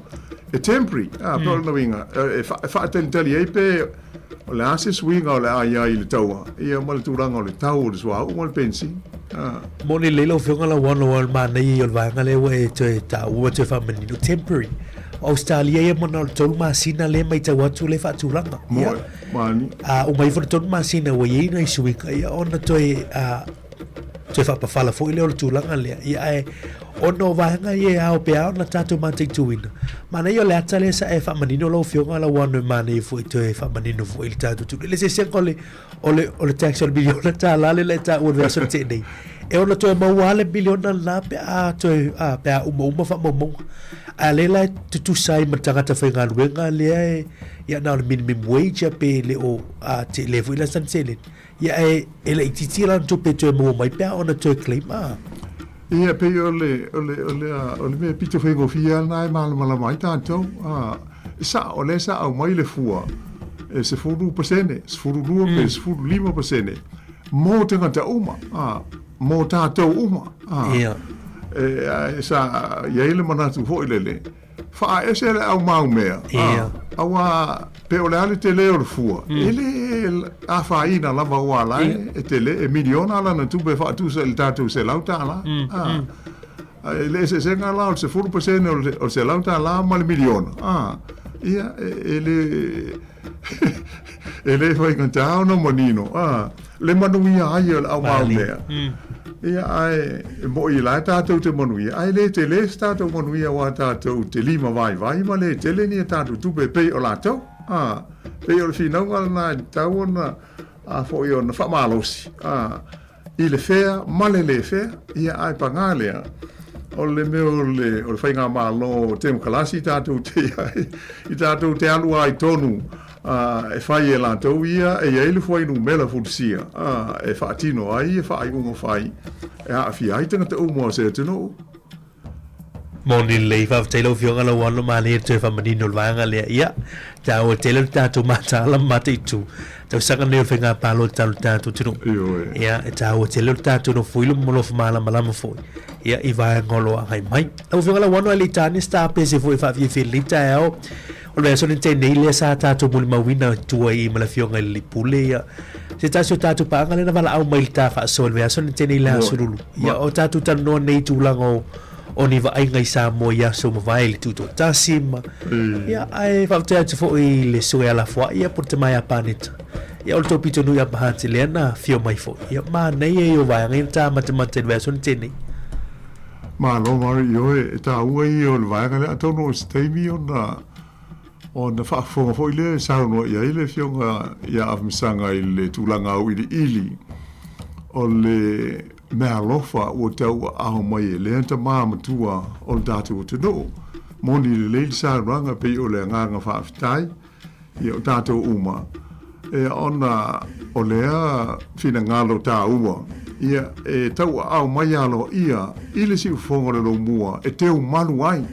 O meo a fo i o hata tu ai. Ai mai se ata o le fua mua lava i muli nuu. I le afe se lau ono lua no sisi ai le tātou fua o le tanga vai o le sa o le tonga ai tu I lalo I le fua le malo New Zealand I la so mua le o Januari a fo I le tuto tasi mua ai pe o le la o fa me alofa mai le ta mai le ngata o ata ua lolomi ia ai o meo foi le si le fiel au matu mo meo o slides ia po ata malama o le ngo o le ala foi o le tu ainga ata ia yaso ia si le fiel au matu o le meo le malama awai le minoi foi o le slide le tu tonu le projector ia ona ki lo le ia ai mata ai wa fanga nga I le wall tai pe ia ho isi projectors ia nei mali ai o le technology la sa ia now no po ia ele ngata lai na fo mai fo il tamai a planeta ia slides o ata ia pe on ta wa ai fo mai fo ia mo le masini le projector ia o toi tia pe o le masini viliata fo ia so ia le mamafa ia toi te le fo le e fa au nga lai e mai mo ai le slides nei ia ai pe ta o ia o le fo ai fo ia le ta mali awa o le tele o tu pulanga ele loi ta si va no lua ele I soi fo mai ia e le ono fulu ono nei tu sanga o le pe aulia ia uni e fa manatu wild tatu ma lo tu to dasi e no inga o ma tu tua ia tangata na soi fo mai I le tu sanga le ta si va ono lua o le la ono I le tu sanga ne so lo no inga te le atu pulanga ia mo se o to foi sa so I fu I New Zealand nei mo fa fo mo isi no ele iai pele isi le sila iai I le tu langa ta ua le tala fa solo pito se ta tu no I le aso mo lava po le taimi mo o sisi ai tanga vai o tuto tasi ia pe o independent mai I pu lenga fa po kiki a isi e no tai pe la o New Zealand le sa ai tato le na ma wai le malo tuto tasi a sa mo atu si aman ia mo le mo tau a sa fa ia pia ina fia mo stato fa ga malo ma le tele isi malo sa mai e fia pu le tato I si tato no ia pe la o le taua le pe ona e fsil mai mar Ioi, taua ia o le fo I feso soani po le fo ia lo ia o tau au mai el tamai la fo I planeta ia mo le tatu le tio ia ai fa pea ia tu pulanga fa ia o Wellington e fia sisile mai mo ia I le tulanga tonu sa ia le sa ninga taua I le aso mo mua lava na sisi ai le fu o le sa o le tonga o le malo tu to tasi o Sāmoa malo ma la ia fa tailo vionga la wan mo ni le ia stemi tanto voile manof mala me fa mo le ia fa ala utala il va ale lo vionga la wan voto o lo to I o le te fa pea o io no fanga le fa lo malo temi nei ma na ia so ia ale va to lo o ele fola le o le ata le mai tawat na o malo lo wati ia tali ngalu lo male sami e pe ina le lo wa pison ma e yo le fa tu nei au nga tu pulang ta milo le wati ia a fe na inai tonu e o lu mol falo malo ma ya le mai ta wati ya tu wai ma ele ya masenatu nga ya som vai ia pe yo tele na o nai tu pulanga o ele iso I fu I Samoa ia pe so I fu nei ai o uma na tuto tasil tatu no a sa o le lava o le a foi ele mas ai longa wa entonces se furu te sanga talu o na tu I lalo ia le fale tele le sa I pia I luma ane o le ofisa o leo o le ilo ne I o ia o le fale fonga fale lua lo papa sa fa o nga e fa ia le ofisa o fa amsinonga I lalo alunga sa ia le ofisa o pale mia o Sāmoa e male mtanga luenga o pale mia male kabineta E au stasi o fale tele lava. Masaro o le toi fale tele ale sa fau sia mani. Sa tu toi ai le tātou tunu. E pe ona sila fia la umantua. E sa tele a fo ile mau vevesi o manatu ma fina ngalo fo isa fe faalia ai. Pe le sa tau le malo na fa sao le fale. Ai sa o le mato mai ta watu o vai pe no uta wele 11 nei. Al fa nga malo sa tu le foil na te misa mai le fa opunga. O le o toi sa ngole bul fale. Ai le ai fo se tu pe toi fo wai. Ai sa fi nou fo isi. Pe sa ili. Se fa la po tonga la tu te tausia. Ma toi tong fo fo maintain. Ia sila ia tu pulanga o lalo vao. Il tala fa sol pito Sāmoa. Ai on fale le mari, dai e tele ai malanga ne Sāmoa.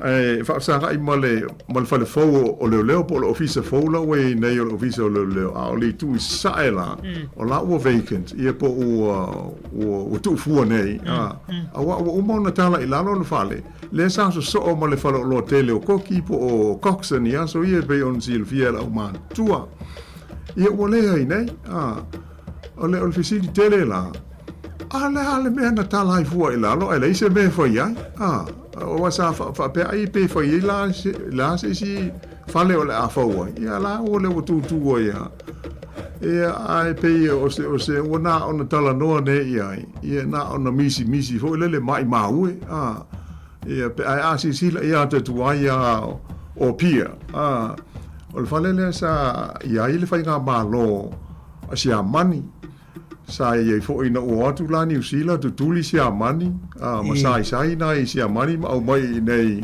fa pango ta mai in New Zealand mali ia ai fa ye fo ia le la ho ile la to officer tu tono po le ala ho ile administration o le pulenga fa kolone New Zealand sa fa nga ai le fa le fa solo mai ia se yo ina tu tontasi o lunga la pe ona uta o sa ile le officer parlemia ia mo le potu telefono ai le cabinet ia mo le officer o tanga luenga o le palemia ma le cabinet ia o ese nei ia mo tanga luenga ia o ese le officer o le palemia ia le tanga luenga po le officer o le cabinet ia sa tasi ai na so a fa a manta mai si tatu tuno ai pe o ta o ia le tulanga le io o le fo lo ia le ise me fa pensa ia il sau mai sa ai ho ile ala lo papa le so mai mal le maru católico o le cathedral o le ecclesia católico ia o le samiana fa awa mai ai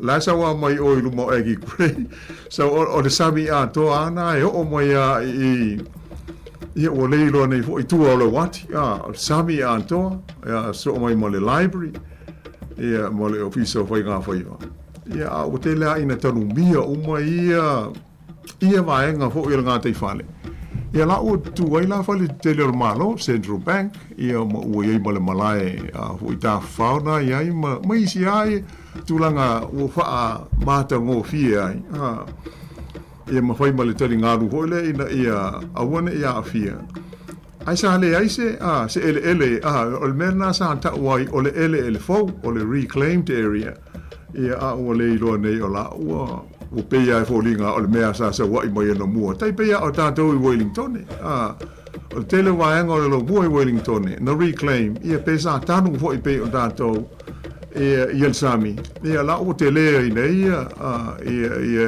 Wellington ai sa sami a to lava to iti o le balai ho le basin reserve le sami so ia ele i reclaiming al va nga tele le o le lo mua morning le ia o tata noi foi pa so le tao o nona yata mana ia le wa yo tato fa mo boa ia e fa tino ina muata tu ala leo me se tato tu mo tu pulaga la vo fo bai e ba ia o le tato tal fa so pito le e te mo le ga fa tai e te mai ala fo ia paneta ala tato wo fa fiaka nei mai fa na Drum Grey o le o lango Samoa ia tato tali fo ia tatu telefoni tu la iva lo angai mai telefoni tatu le telefoni pe fa so mai ton volume lo fatasi a so tatu por club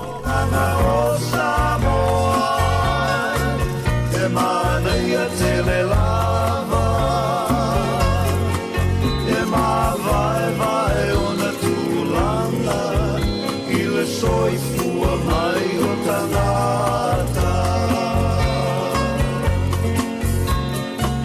Pama o na manaya Ai mai sele mamalu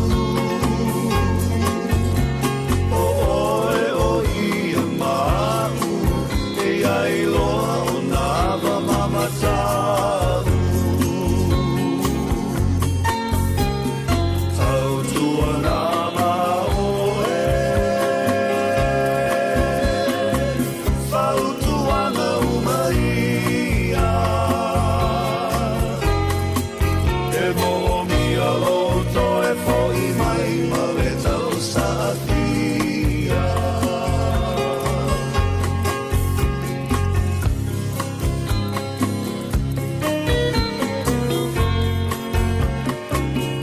O ana fea e ai Na mata mai ai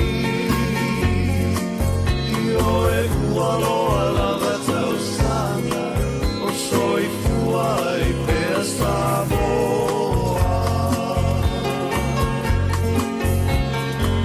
E te anu I Amerika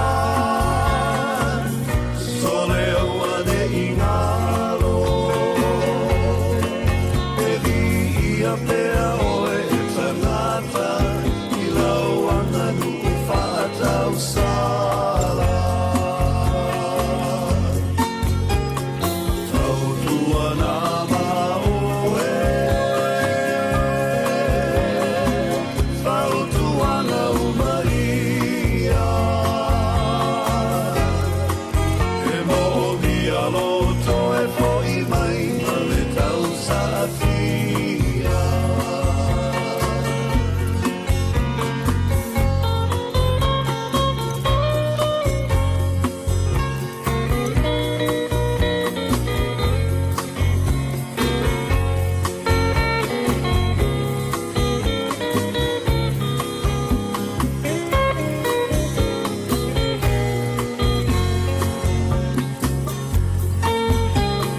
Tau tua nama oe Whau tuanga umaia E mo'omi aloto e fo'i mai ma le tau sa'afia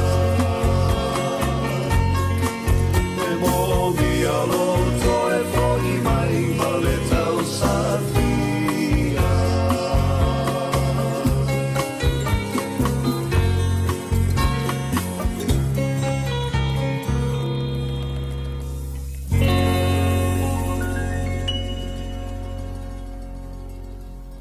Io minuto torno a talo li tulai siva tali tulaiva ia tatu telefon tala Miss Samoa e non fa po ponga lon lua fa talo van tu li tau ia il sunga le 10 cons le mafuta mai fa tel mafuta mai lo fa tu Amelia fa moana good morning fa tel mafuta mai ia fa talo van tu fo ia il li tau ia il sunga le ia losa mai fair Alo mafuta mai Eric ma oi good morning alo fatu ma alo sifu manuia ma jalo ya fatu ya ma for Eric ya sifu manuia Saulo Sam fa ya ma alo sifu manuia CK tupu ma alo sifu ya fa taile mafuta mai alo fatu fa taile mafuta mai tatu tutua tatu telefon ya ili tula ivo lo aga mail program me ya ole molio lava li tula fulu li tula suma tasi program me upfayo ma lo suma lo tatu telefon tala mai Samoa ya mafuta mai ilungo tatu tutua ya male tatou au nanga lo mangalo pe male fionga ya lawano atilawa ni tai au ya wafo ile tatou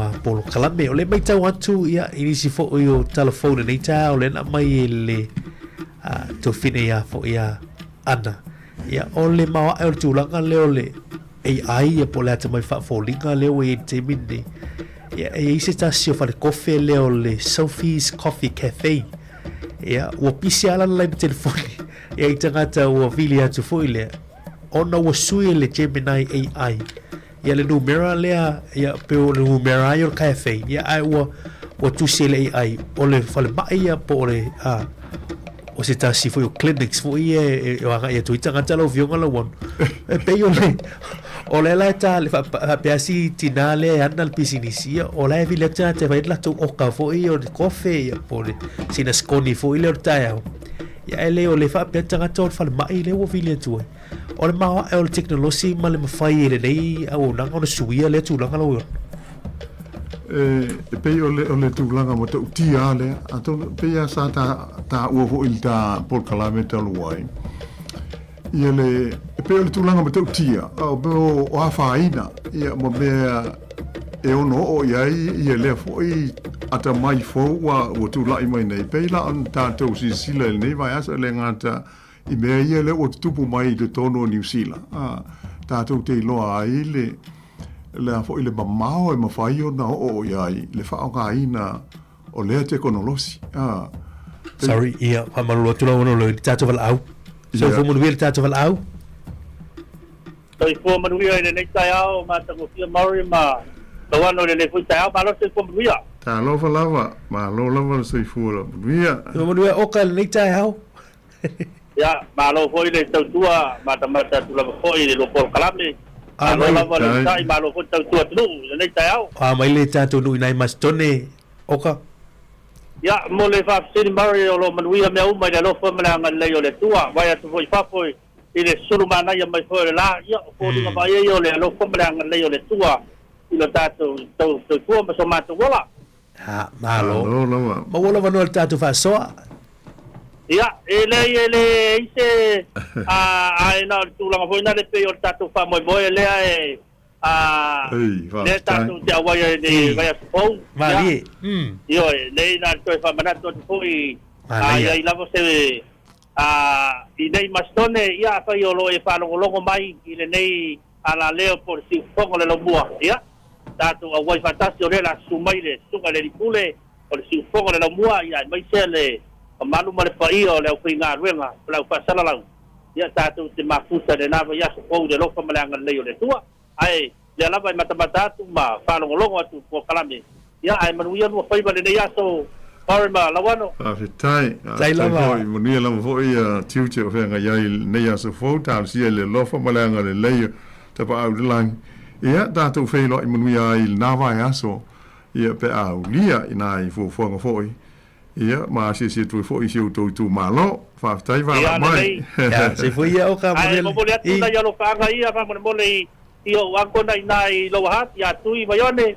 ya o lo na foi la to mo fa la vela se ma tu ai ngale de ya so ya ngale ya tu le tu me uma ya wa le o tu ono ni so fo kwanga ya ai ta wo ya ni so yo ai ngai ya ai ngale ya tu le tu lo fa ya lo fa tu ka model ya so se foi ya fa tu si foi ya maftai ya moni leila o fioga la wano ya o te atu sunga ya o ka leva la mai nai mas tone wa tatu fa mo ya tatu fo me tam ta pure ai na ta io e pe le fo yo fa le tonu ia e atu ngadu ia tatu wa ye New Zealand ele o lama pe le ia se tu la fo no ho ile le patino a ia faina e pe pu le ia ile fa ngaina ia a tonu le o tila ho ina sila ia le mamalu se tatu no mala fa fonga ia ho I so te inga ia mai fa fo ole o ia Donald Trump o fa ngale AI ilana fa sila ngale no fai fo o fo linga ai o ia o Yesu la na te fa ia se fa malo long o tangata le fa malolo e fodinga mai o le tangata fo ile o maliu o ai fo o Jeffrey Epstein ia ona fai tiu atu la le o tangata ia a saulu tali ele li Palestine fo mai ele o I fia mana o ele o le nganga o le fa salonga ele o ia o Yesu o ia ai pe na mana avo le fa ali mai o lai e a fo ina te fa ia te fa malo lo ina seis e ai pe a tatu si le ia ile fa nga ina o le AI e fa wai le ata ma fo linga o le Palestine ma tulanga e mo ile leila a pe o mtuale o kele e tofu tātou ma le whaawinga Ia, mali. Ia, ai pei o se mea le monui e tele. Le fo e matua maa losi ala whaiti o ina o le li Pelestene.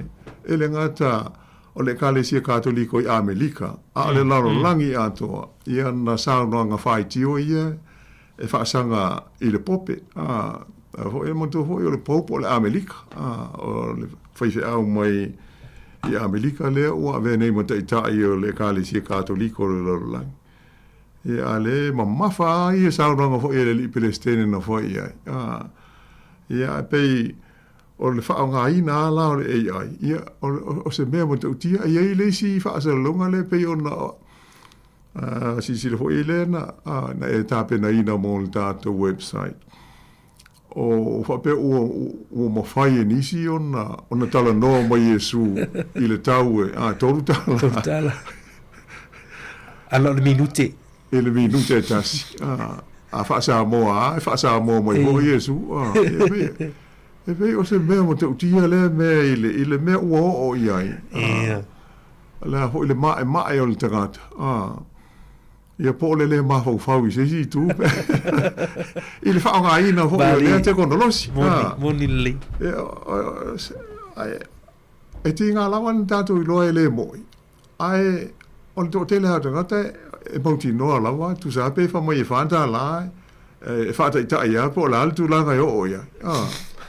Mo le fia i loa. Ia ai, pe o le, o tu ai ngā tu langa ma te utia ia. Hoi tauan tātou whaautangia, ia manino i ai, i le tu ai ngā ta mai lea o iai, nei le langi. Sa tātou a hoi i le wātu nei hoi. E ma whai e le AI, ona whaanga ia ata oe po le ata oa. Ona whaatautala lea o le ata lea. Pe ia e whoringa o au la o te tautala atu. Ai lea. Ia, monili. I whali i le sawa ma le matautia lea o iai. O le technology nei ono po. A tātou le manga whakawhala iai ma whaautangia. Ia e au ana tai sei nai. Ia ma tupu mai eini vevesi tātou telefia. O iai. Mali. Monili. Ya, tātou te whaasoi sistemu mo lo whionga la wano no lau tātou nuli tulaiwa. Iau si man whaafonga i tātou tatfou matala mai Sāmoa.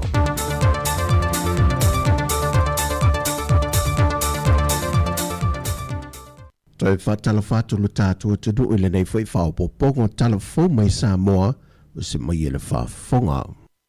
Manuia lo waso whanau Manuia lo waso whanau Manuia lo waso whanau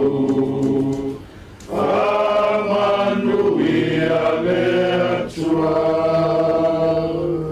O whamanuianga malo whaangana mo moli atu e sui umor kāpeneta sa awai I le aso nafi e whaamanatu I nai le aso soi fuol te tai o le atano. La aulia le mali atoa le ua teapola te wau forcishment. E na waulia I le aso se funma le whao le maasina le neo a perila, lona aso soi fue anto I eilo na ono se fulu tu sanga o le soi fua. Ia, muli akura nganga whaafikai kele le whaia kako kapeneta. O whionga sui pānemia, Minister o kapeneta, ia whaafikai lo o mama ia le aso mwhanga wengi ko inga.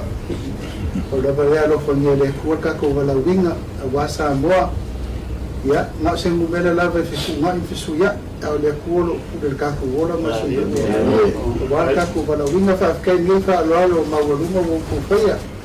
Whaafikai aku i o pōwhia mōma minister, misi le whionga sui pānemia. Ia me se pere whaafonga tāpua I maisi o kako wapungu, whaafikai kakalo, whaafikai kāpuai, ia whaafikai pere whaangongomamu. E mangu ai whaiva kai ingo kako malo. Ia me se la ko whima kapeneta. Ta kai whai ano whiri, me se lo kako ofisi. E oa kako wha mwemoni asu.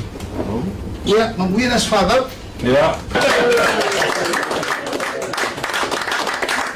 Le whionga re ri pānemia, la aude le male toa le o teapola tai wau forcishment.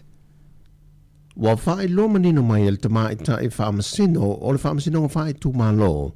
Te lasa atoa sa anga. So se isi lava mata opo e a fia I le tua inga lea sa whaasino I le a whionga le taitai o le atuno. E au fia I mai se to liba. E le toi se e le whaatau teinga o se mata opo lava e tasi. Wa mai a folasia lana whai unga tustusia.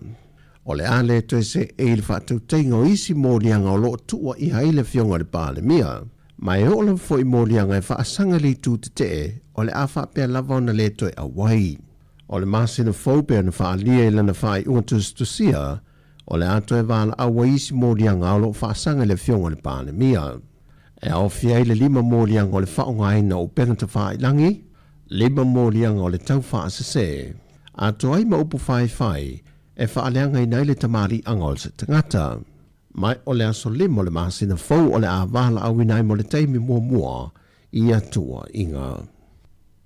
O whaalia se tustu singa whaalo toi whala le mtanga luenga o leo o lo sainia le sui komsina o le mtanga luenga le ia taua a whamasanga Sāmoa le toi wala awinai o le sunga ia li o whaatau malama au awa e toi wha waulo na tautua le mtanga luenga o leo ina wa mai a ia le whaai unga le whaamasinonga wa solo ia umai ia mōlianga sa whaasanga ia taia.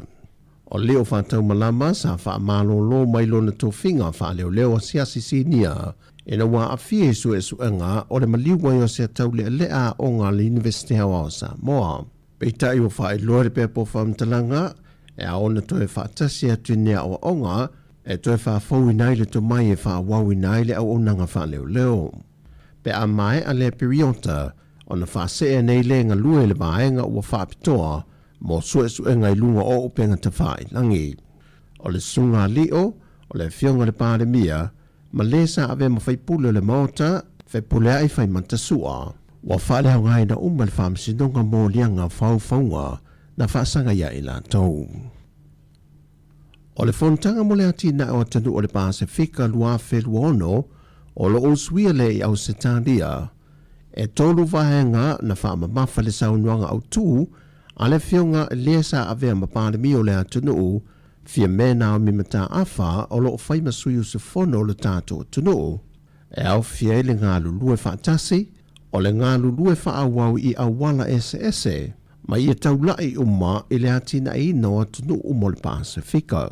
O se whontanga na usuia ma amtaina le neiva yaso, o lo awai ei vaenga sue mai atunu o le Pasifika, mai lantou o lo tu whaatasia whainga whaavai 5 taita inai. O na whaaso ai lea I awala e manuia I atunu o le Pasifika.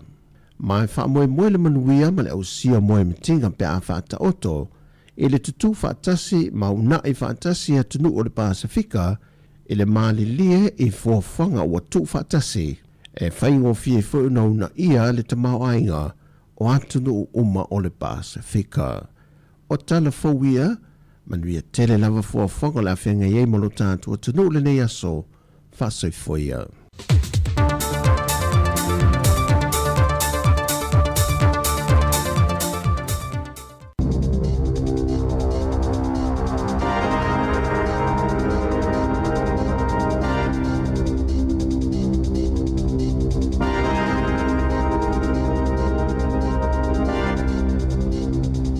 Talo falava o talafou mai le si ufofongo le lau mua mo le nei aso lulu, aso se funulimo a perila lua a whelua ono. O le atau sini ole sa avea makapeteni o le orpeleki, I a Tain Rando, mo le whainga palo tolu mana I nei, I lalo le vaenga wha upu whai a le New Zealand First, mo le nofua wha palo ta a tuki I Hawke's Bay. Na wha amoe moe wha alawi loa le tau sini o Rando I le fono mua a le New Zealand First I le aso sa peitai, na tolo po ona o le afia I Hawke's Bay le a wha. E lua mai le 5 tasi ta alonga a le orpeleki na ia kapeteni ina. O Hawke's Bay ai Hastings, Havelock North, manisi o vaenga o Hawke's Bay tutotonu, le ana manu malo mai ai Catherine Webb o le National I le lua filua tolu, ina ua malolo ai Anna Locke o le Labour. Ua whaalia se pepa o whaamatalanga mai le malo, e le oiei ni whaamaumaunga, e whaamaunia ai whaamatalanga e whaapea e whaitau se lautangata e le aini whale e mumoe ai I New Zealand. Whaailoa le matanga luenga o anga fiso o tai, o lo ngā lulua e whaia se fuafuanga mō tangata e le oiei ni whale e nonofo ai. Aina fesilingia e le Radio New Zealand le matanga luenga, ina ua o lātou taulima ina lau pepa I se fulu mo na tupu I lalo whaamaumau ngā loa ia New Zealand. Ona olo o lātou tūsia I le whaitau se lau o tangata I New Zealand e le aini whale ino nofo ai e au noa mani whaamaoninga. O le tausanga talua ina whaailoa ai e le matanga luenga o whale le si itia I lungo le numera o tangata I le aini whale e momoe ai le o iai se fuai numera whaamaonia. Ua avele sa ilinga I tangata o le numera telefoni a le whale mai Timaru, ua lisina I le AI o le Gemini, le numera se tangata e anaina se whale kofi. Na whaate ia Vanessa Keen o le e anaina le Sophie's Coffee Cafe I le pisi mai o le telefoni a le whale kofi e fia maua se fō mai. Na mai tawina ele au whainga ruenga le toa tele o tangata e tawili atu, ma tape mai ala tu telefoni pe ai loa se se le numera o lo o lato viliina. E vili atu fesili po o le whale mai whaifa ata lea, mana amata mai I le ono vai aso o tua nai. E tu samale se fulu lima I le lua se fulu telefoni e vili atu I le aso, pei ona saunoa Keen. Na fato ai loa ele au whainga ruenga le wha le tonu, ina ua fesilingia se tasi o tinana vili atu po o whea na mawai le numera. Ai tali mai o lungo le Google. Na wha loa se whaia o ngai Victoria, e tele ina mawhai le Gemini o na tu wha atasi wha amatalanga le sao. Ai mai se pe a fōlinga tutusani wha amaumaunga, e pei o le whale kofe ma le whale mai, e tutonu umo Timaru. Na wha silasila ma la pata ia ele Health New Zealand tangata I lea mata upu, ma ua longo ina le Google e fofo lea whaafi tauli. Ua whaali se finangalo o katina le John Dew o New Zealand, whaatatau I la fonga ale Presidente o Amerika Donald Trump na whaia e whaasanga I le tamapa ia I a pope leo se fulufaa. O le tala Trump na whaia e whaasanga I le taitai o le Ekalesia Katoliko I le lalolangi, ina ua tatalo pope leo mo se file mu o le lalolangi. Ai mai se le file mu e fofoa I le taua I le vao malo. Saunoa Trump o pope e vai I mata upu tau I taua, mai leo se vaenga le lei wha a vao malo. Saunoa fo I Trump, ana lese e maia I le tofi Presidente o Amerika, wha ape nei e le filifilia pope leo se fulufaa e avea mataitai o le Ekalesia. Na ta ua katina le John Dew I lungo le litio New Zealand, e iailea ia tatau a pope leo e tatalo ai mo se file mu o le lalolangi. Ato ai ma le te e malosi atu I le taua. E to atele taitai o Ekalesia ma tangata kerisiano I le lalolangi, e le ifiafia I la fonga Trump peitai, e le ofuafua Trump e whato ese, e le langolango ina e John Dew wha amatalanga Trump e whaapea, ana le aia e le filifilia pope leo, mai na te manatu, e tatau lava ia Trump ona whato ese, ona o ana tala na lafo. E le oto e saunga le mu le tu o nisi o la au teu fale I tutono o fale, pe ona ta ua suenga ale polofesa I le University au Kilani, ia Margaret Stanley, ona I lamatia I le si o manga, whaailoa Stanley, o le to atele o tangata tatia I la au teu fale, pe awa ai atua pepe, ona la foa I le I fafo, le ema whai ona a whaina I le si o manga, o isi la au teu fale le iai ona fua, e tele ina whea vea I le savili mamanu po leni pe a la foa ei, lea e te lea ina toeni I ane isi tama I la au. O la au ia o la tutono fale lea e le mo o mia le la, mai ola I le paolo, e pitosili o na le mo le palapala. O lo o fautua ina tangata e awale la foa I e fafo la au pe a pepe, ai sa ili se au nanga e awala pisi o tau tai pala, la tau te taa lao ina. E mawhai fo'i ona whaafiso o taipo le ngā nuu mo nisi whaamatalanga. E te leisi tu ainga la au ua whaasa ele MPI e tu sa ai mali poti.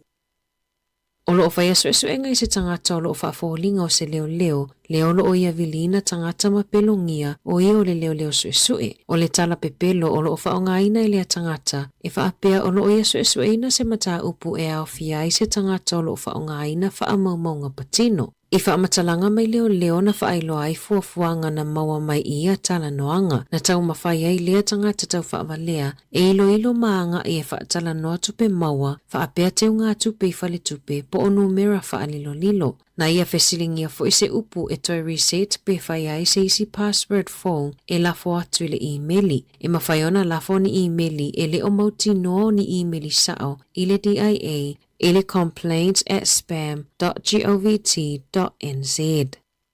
Wala pata ia leo ave taawale ia tautua nali saunga le mu ilungo le ala tele, ta lona wha amawina tangata to aiva na mali liu ilunga le ala tele, I tonu o aswe lima. O le tele o isi taawale na lave vea taru mailas faraile, o ave taavale talavou. O toi fautuaina i leo ave taavale ia awana i tangofia le apa malosi pe a aveina le taavale, mai tāua le lava o le malolonga pe a fai e malanga mamao. O loo whai aso e ngā leo i le maliu whafua se e o se tangata le whainga malanga le waalele le Qantas mai Amerika i Aukilani, na whesiningia le One News le malai waalele Aukilani ma le St. John mo se wha matalanga. Ua waaia le sitia e lunga o pepe whananau i Tokyo, talu mai le se fulu tausanga wa tuanai, e te sima le 5% ua sitia i pepe whananau i Tokyo, mai le wao Januari ma Novema o le lua whelua 5. O le amatanga o Iuni a matafa ai loa i le whaitau a whae o pepe na whananau i le lua whelua 5. Ua ausia se tamaititi walu tausanga mai tauranga, se matati o fau o lana sii o le deadlift iwa 10 kilo le mamafa i le tauwanga si ngā ua mea mamafa o le lalolangi. O Johnny Kane e walu tausanga mai le kalapu si i le Ruthless Barbell, ma ua whaamawina o ia le tamaititi pito i maa losi lana sii i le vaenga fitu i le iwa atama, na mua mosi e Johnny le fitu 5 kilo le mamafa, so o ai le walu se fululua te sima le 5 kilo. O le whaamoemoenga o Johnny e na te fia si ia le se lau kilo kalama, ai le eo o le whai unga o le tausanga. Ua whaamaunia le Crusaders le mawhai ona toi whaonga o a lato solo whanua i taalonga e whai e tutono la lato malai taalo fau. Whaai loa Coleman's Bridge o le pulesilia whaapea e le o se whai unga whai ngō fie ona o solo whanua na avea mawaenga tāua i taalonga a le Crusaders mai lava i le amatanga. E ono se lau fitu se fululua miliona tāla le taua whai o le ngaluenga mo le whale taalo fau mai le lava le awanoa e mauti noa o malu pui ai manu i taalonga. Tala fōwia mai le si ufofonga le lau mua mo le nei vaenga o le aso.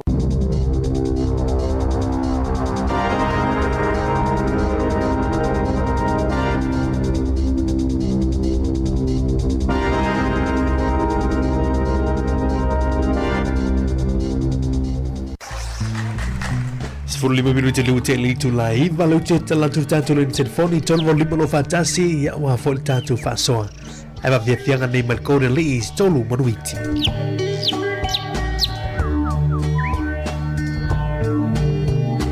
tolu manuiti sapemese tato sola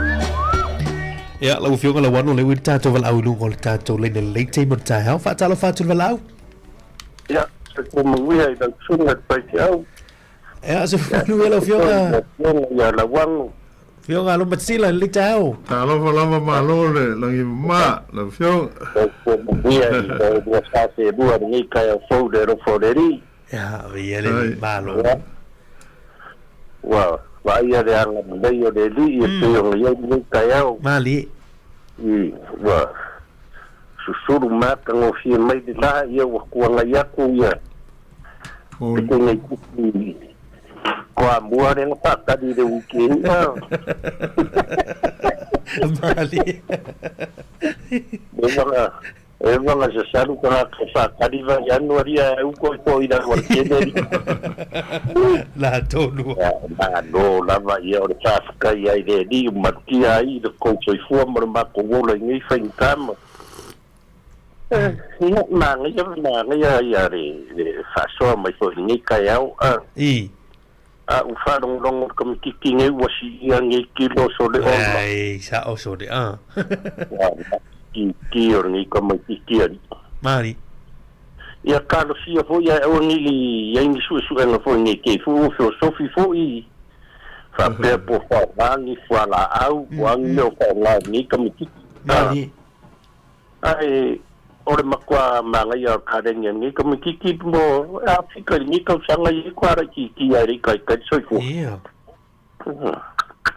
ya ai dongan fai ai dongan kem fai no ko si yang ki do bitan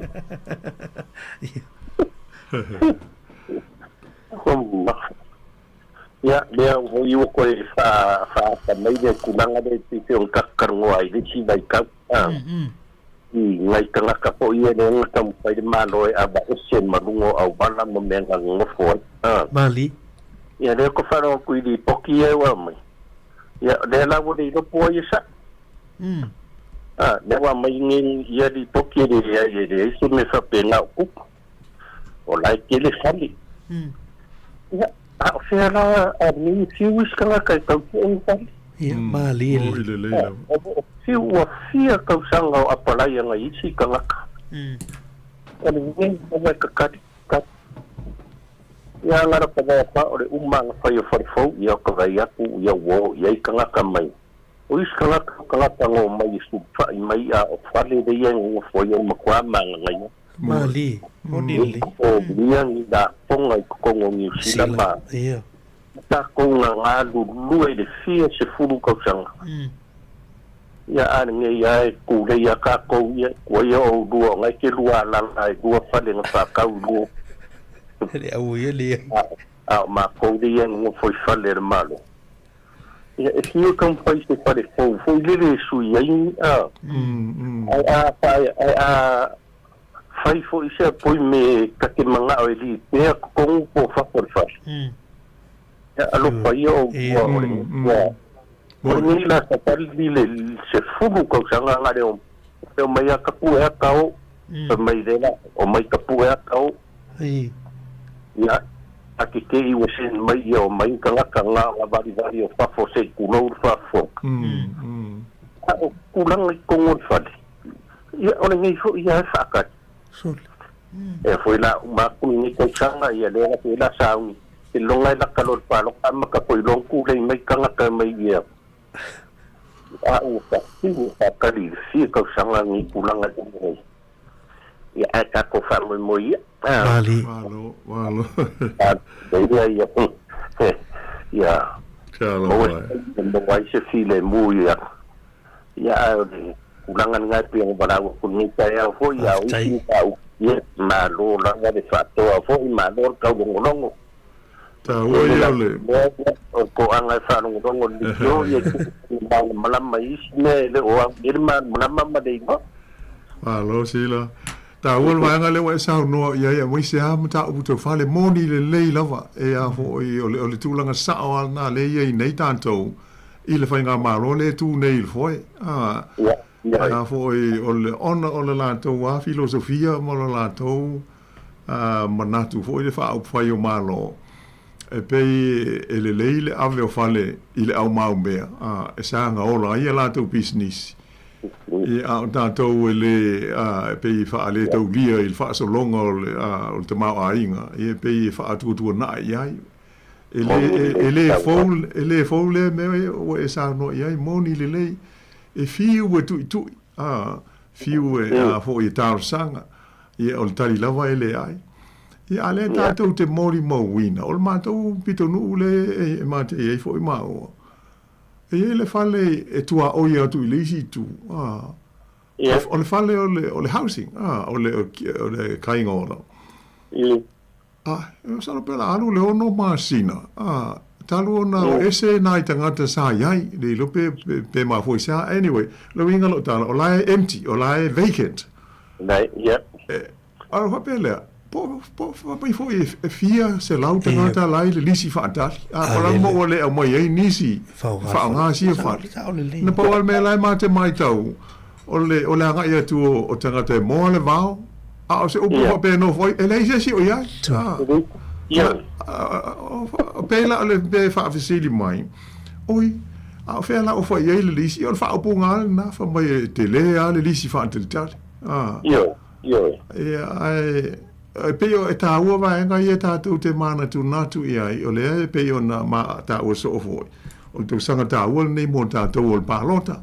E fua I ai tātou pālota. Ina ia ave ise faenga fai e mautinoa. E lango mai ma feso sa di mai I mana onga o le to tele o tātou, e mai se an tātou Sāmoa ma le Pasifika. Ie pei e le vea tele tātou ona o le tūlanga e paua le soifuanga e le tele ni a tātou tupe le pei o le au mau mea lantou. E mongi lava, ioi. O le au mau mea o kama pae ia kupu mai ni maringi ia la ke fuara au amat sanguis. Ia a ke tātou waku. Pai ia fer makai mari e kele mpusa pai ia. Le per kulangan nga. Tai. Wo mo fai aku si mako wa inga wa fale de mokie. O le ma ke le o fangua fali. O wa e alu suanga o me ngai ke wo mai ave ka ko e ku se fale foi dele. Ai ko e fai e longi si fale fo se fia de il fangua de mokie. Ia I desi au vaenga ma kou le wa makang koe su engi fali. Ar whaupunga wa eser company le wa whaka ua fale lai I le mena ngofo ai le la hui lan. Ia o le upura le whai mai o la kere fale. A le kam whai a wa eser nganga. A le fiu whakaringi fale. Moni leia. Ia. Mongia kako whakaringi paloka kako vavai ko am kako ia po ai se fai ngā malo o le apu lai mai e ako ke surfa iai ma soasani mai fo I kako mafiang Mali ia au le ore langa pio iai e langa ko I pio matarango ngasi makasi ia isi tinga leanga whapenga o ia ai peise singa o wala wakua I wa umaro kai ia ai kako ako stay by po ya le yaso pasila ya se fuia o le yaso se fuia le lo pasi vo ba le fa sole te ba lo pasi le boli le fa so lo pasi lo fio la wano wai e le fa duale ni ya ta to por ro ya le mai te watu na tasi fale na tu wai te mi la le wo fa wo fale fa le wo fa wo fa duale tasi ai lo ta to val out se fo maria fa tele on sai mai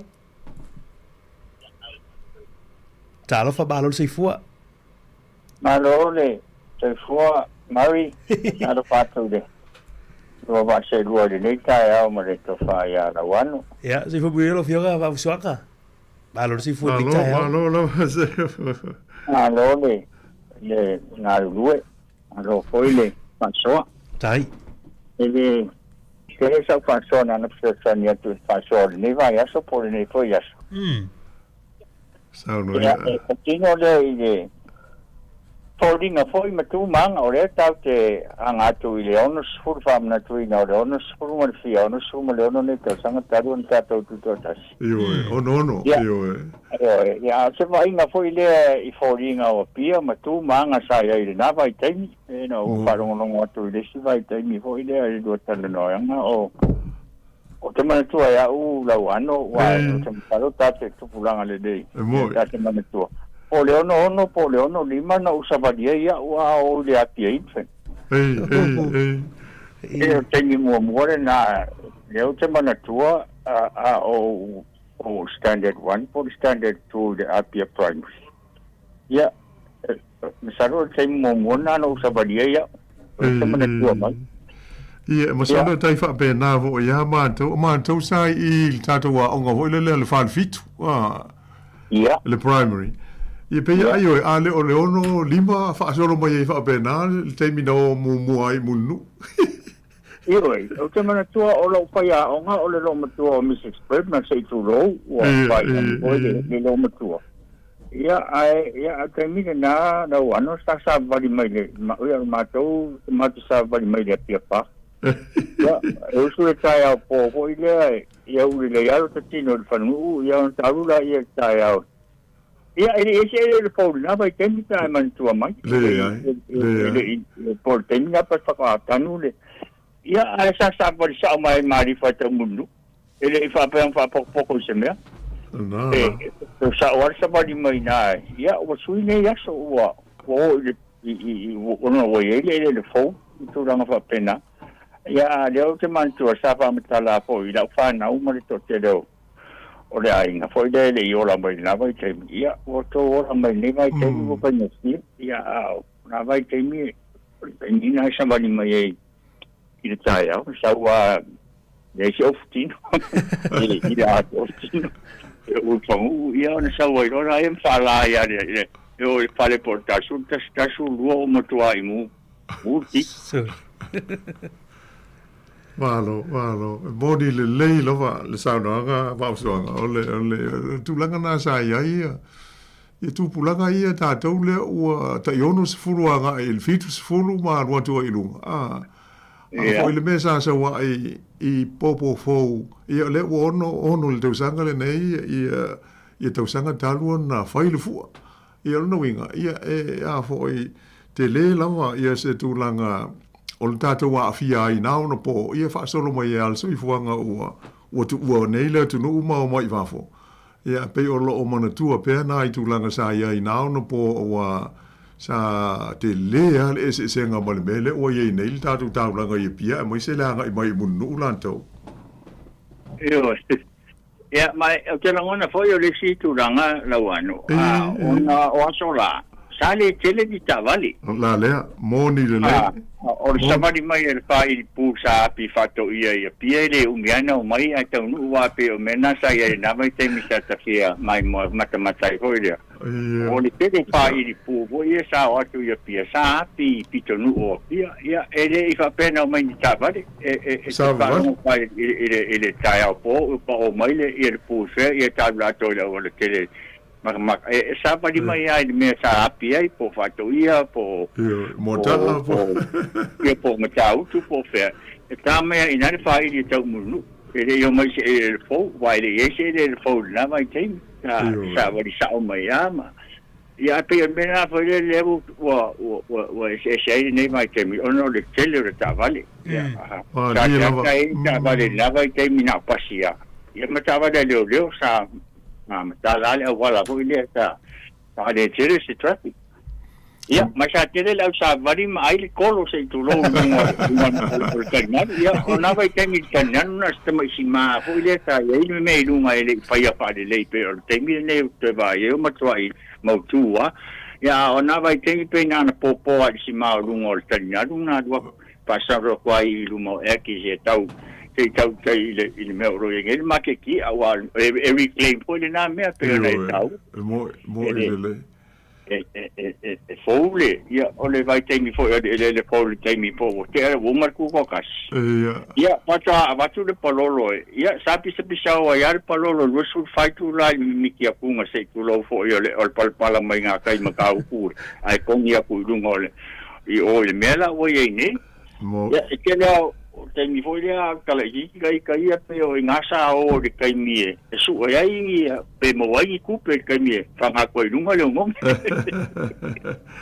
ia man tu foi va su anga foi o tele foi o tu pulanga o tato masa ni ai wa e sa vali mai al ma tu pito no i fonu fo i nga ute le o tato i uta ia a mai pia ia e ui mai leone ale oso mai vaisi male vaisi ngano ia oso mai ai tonu o leone tau mai ala la papa i telele talang o eki ia no ole i pia a pe ole winga la tala ele tel tonu tu bulanga pe a fa tu o aso nai no u fa to ai ia pasi e o atu inga u te fa to ia ma vai vase ma mangiangi ma sawa ia elima sene le pase se sawa ia pia ole a to e ta watu lai nei una po ya se wa pepe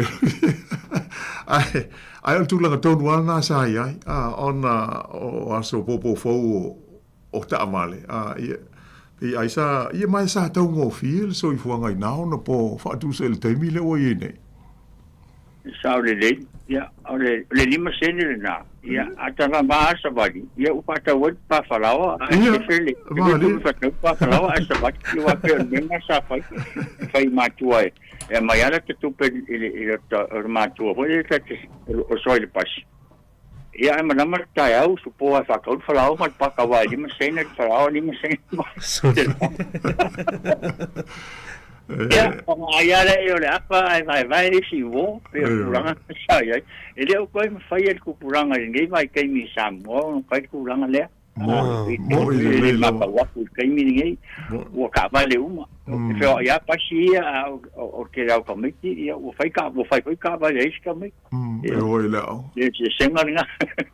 Ia, o le isi tūlanga sa ia i naono po, e peona e tau, o le me o le savali, taruaile la e o ni tawale, o le savali ai lalo.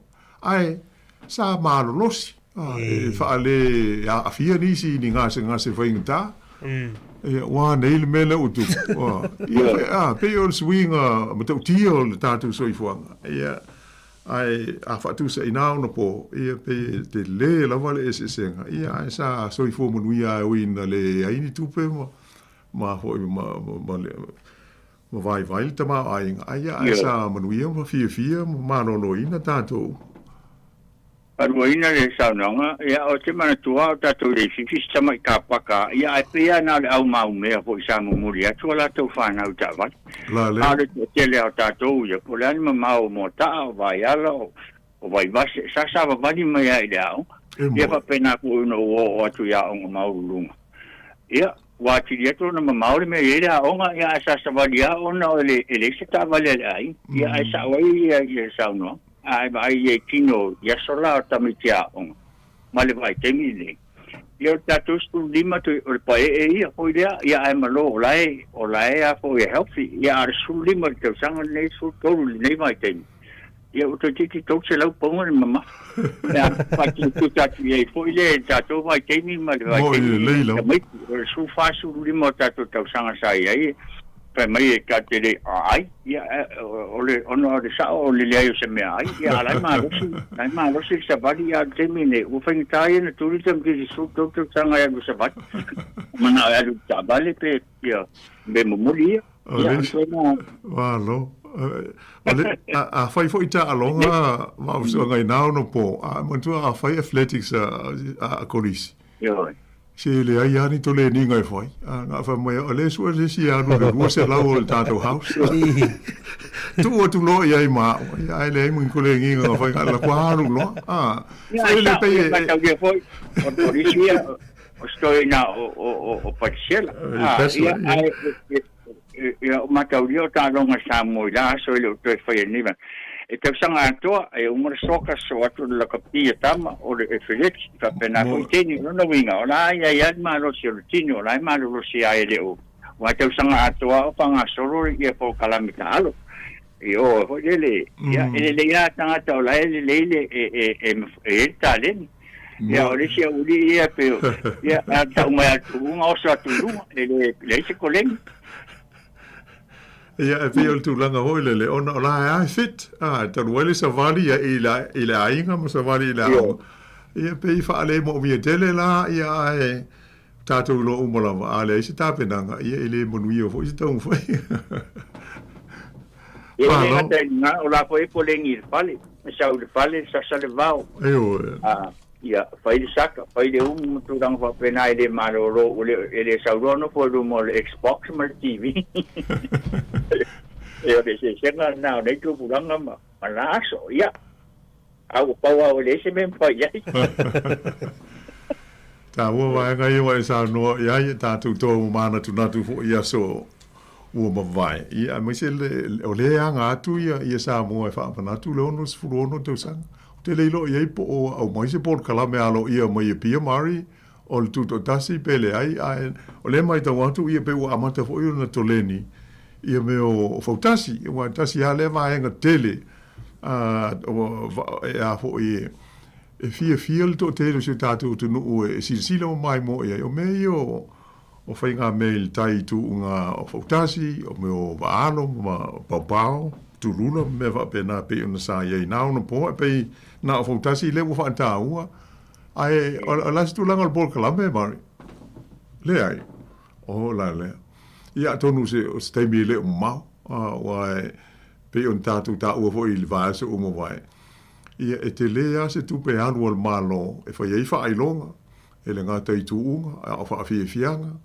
Wa lava ia le me whaatino ele no umalei tu mano tai pe o pese I te whau ia e te tau ana ia I se pasese ave mo lantou foi lele ia no inga atu fantas ia ele I titi ia le tau atonu pe o le me foi na le sa tatu mai tau na ma fua ai ona sau te iwo motu sia o na o le tasi le aso ona o le tau le tau ngata ia le o mana ia le tu sanga le whaalonga atu le la to foi e tolu aso alo io fa fia ngol fua o le ono sfuru ono tu sa pe o le o to foi tu ali me sai ai pe wa be fata o le te wila foi le I si tau sanga o tonai ale me ai sa wai o e tolu aso sa masani ona ia tu to tasira so mo yu ia ona si ile pe o se el tato malo sai ai anga I whatau o le te wila. Ia le lau pa toi mai ai umi. Ia o matango fia poi fufanga na maroro ia nei, toi whamana tume sa ia ia so o tonai. Malo. Ia le por kalami le pese kopi le na o vai. O le so mo mua ia na singa fua so lua ia whata matai le por kalami. Oh, lale. Kero mo tino le po mo salir por kalami le pele ai. Ia wai pe o me masani ana o la so mua o le sa ninga alo ia o le sisi ina o le fua le tino I muri no ia mo sa mali vo nei ia mo fa fianga fa ale nga no I le ouli ia ona so mai la ia la so lua pe fa ai ua I me o tu nga va ia so alo ia o le ia no po le lope o tu la gana ia va so Salo wa yo te le o foi po o te ni va o to le te va tu la lo le ia sa o le fio anga o pia le o le va po de va le na ia po ia ni sa mai America mai motu sai pe de ai le o motino atu wa le mo mai se por kalam ia to te pa tu te man tu ali a la wano mamari o ke le se o rupo walo ai o walo tu unga nei ba ma to ki anga ura le termina tu wai sami ia ele se me fai mo fi ia e pe ia na la foio na tau dia tu le ba ona le matua fo ile sa pa ro ia ata wat le fe ba ia pi mai ia ira wat ia na o la to ke le tu pura mo le pe fa valo al tupulanga ia ale va ia o le va sa fai ele matou kupulanga po ia le pima o le te mona tua le taimi na va usuanga o foi mai ia wele ia lota al ti ele o ke le ava ngo aka ke fi ale ai ale tari pu le o ke le ia lo a u na o mata te voi le toga ele se me fai no fiel me o le o kai o va me ku puse me fa poi per fa me fermo fa uscire con ia termina na ia oro saui pare ula ia e voia sa ia au ma lo sina lo le va o ia ma tona tu ta va le fatto per sofia in un va termina o ma ele ku ia o che me tu aso ragiti ia wa ma to ai ngai pia sa pia ile o ba ale fale a lupo tu mo ia termina o sa mai kai le ma mai le ia ia o ina sa kolengi ai ia le au vale ia e sui mai ne ke ro para tau sanga sui mai ai la ron ia ora so e pom sa la ko mai ku mai ke ia na le o fu yo no ma tu pai e o le ona ta fa rongo ia e le o ni si ma tau ai nel fono pai se la kala kango kingi mai fa ka ku le nga kai kan ia te manu tua foi va fusoanga o tu nga mua le te sivo no lua le na mua ile fa tal tala samata mo tu le sa ta tia I talande o forsa ta to itai ele va ga uma o mua ai ole no itua pe na male pe ia le va ile to eve al va na mua tu nga mua sale au Fatatare sa mata e mo. Vai sa masani fo yo na mai va o tutuila mai se apa pango e mai ya mapi I vai a le o I taputota ia ia so ia sa vengo fie ko le lo mai la ko pa pe ka inga ma me fa pe na mai vengo fie ma sani le lava malo ia a pe ya tu ya o mo le ya no nei taia foi matango fie fa te tele lo foi fa so mai lo fionga a sanga nei foi taia fo matango fie mai tu la ko tau ta si o la ave fa un mai aso ia men via le aso men via ya te la va ya se foi ya o bien le yaso alor se foi ya te la va se foi ya ma ne yer fa so ala wan ya to mala tu ia ile tele o le mana ia foi o tu foi te mila tu ya o le va so mai lo fio ga va fu ya ma le tele ele sta to val au le tu vai mai I no tanto leina ya ele le te mo ta ya la tata to pesele ai si tu vai tu val au le lo tu vai mai le so la ia so la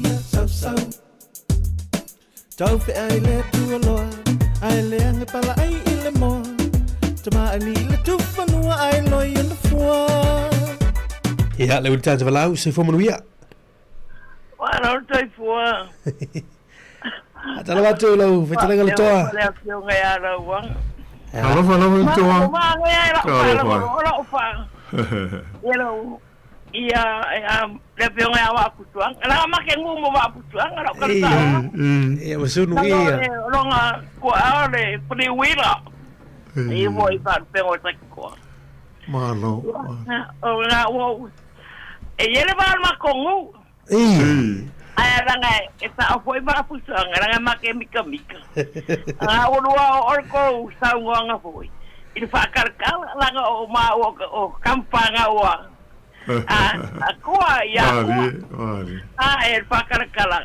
esa olele ya ola ya nur kala ngama mare history we ole ayo kako wa Sāmoa le pa ngama I mua ile kako wa I uko kasi ela wangoma mali la mo ni le o kemina lo ke pas driver nga faile o ke wa uma fongol makungu pero mako va aya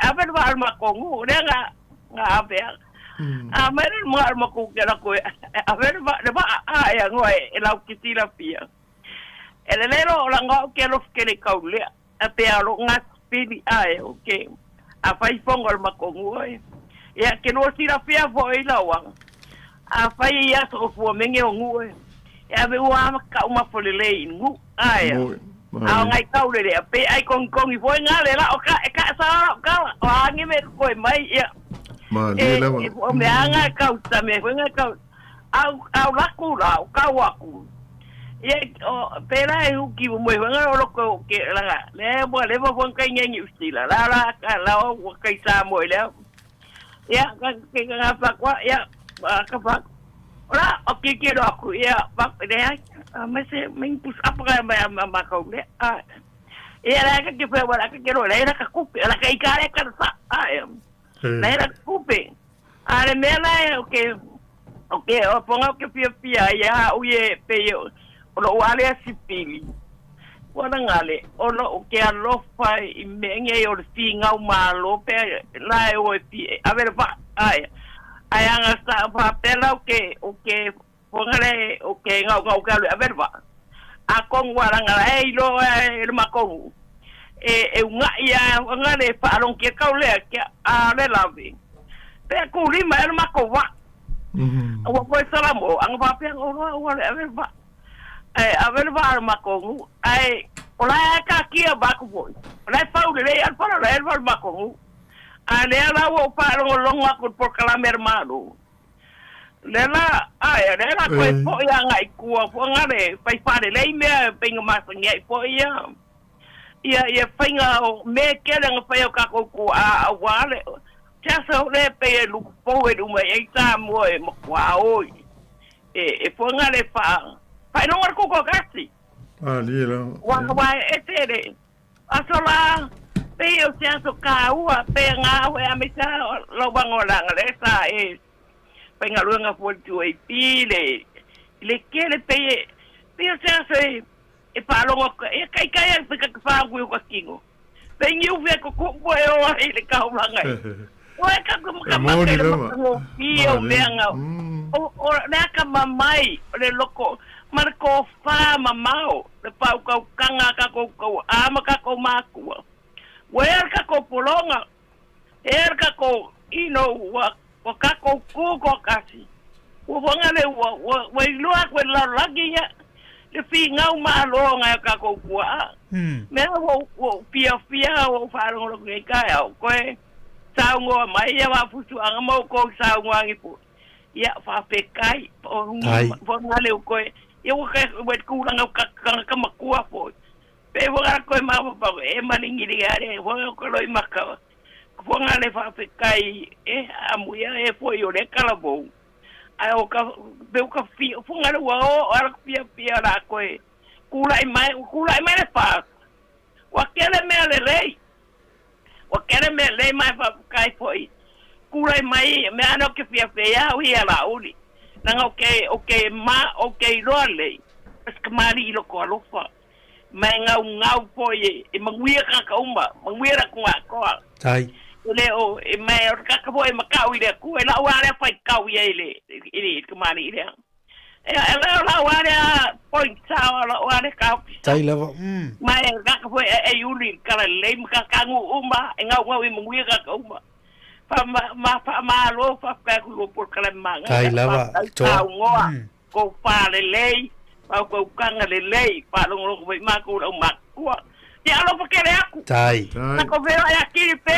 Mungele ko pinga ya. Pa popo akiri foi le soi po la ugele a me ser ko pa ko kanga wasa mo kayao ya ba tai ya lo va tu le toa mo le yaso se foi ya half daily tena le toa mo fa so ma tu fin lita ao elo viola walo la va sa ta por kala especie le to es fu minuto tale li tu la es fu ya mane foi va el tato pesele ya ta si tu foi le li si va mane e quar ko tato tu 5 stars ma fa vianga ya le va ngor tao ia fa fianga lea ia sau ia sau la ia sau la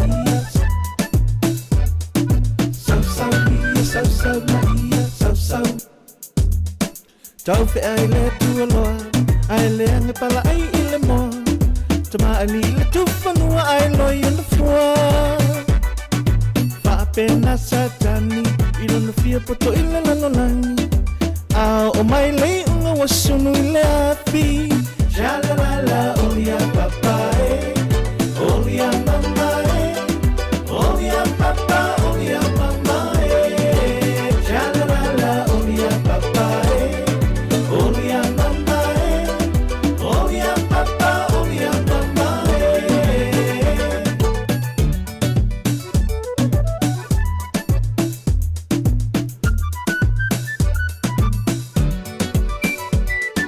Tau fe ai le tu loa ai le nge pala ai ile mo tama ali le tu fanua ai lo in the fua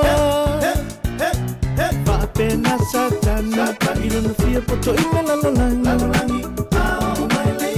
ono le tatu teimi ia malatu ia la fa o tatu fa soa ia ai fa tau fa tela venda mako le teimi o le tai ao fa tai lu fa ai no mai e le ono sulu ono na tu o tatu tu tasi o le ono su fa le nei ia fa tai le ai lo mai fa tau fa foi ia kele au vale au sangue malo se fu mo via fa tau fa foi ia mate Gabriel le mori mai fa tai lo fioga lo wano ia mo fa so ma tu fie le ga tu foi lea tiresa ene ia fa tai le ba fu mai ya la foto lo fioga la wanu ma nei foi o sini bita pu ma le lo timi dia o galu ya o lo uta tu vai tau ya wa foi tu la col quota ya por sei ya mole tatu resident visa dia tatu New Zealand mal malo Samoa Malo mari ho aftai ia o tulanga sa ola na yo e fa malu foi o le ono sfulfa ai le ono ia la lea sa o le ono lua nga le lua fe lu sfuluono ne ia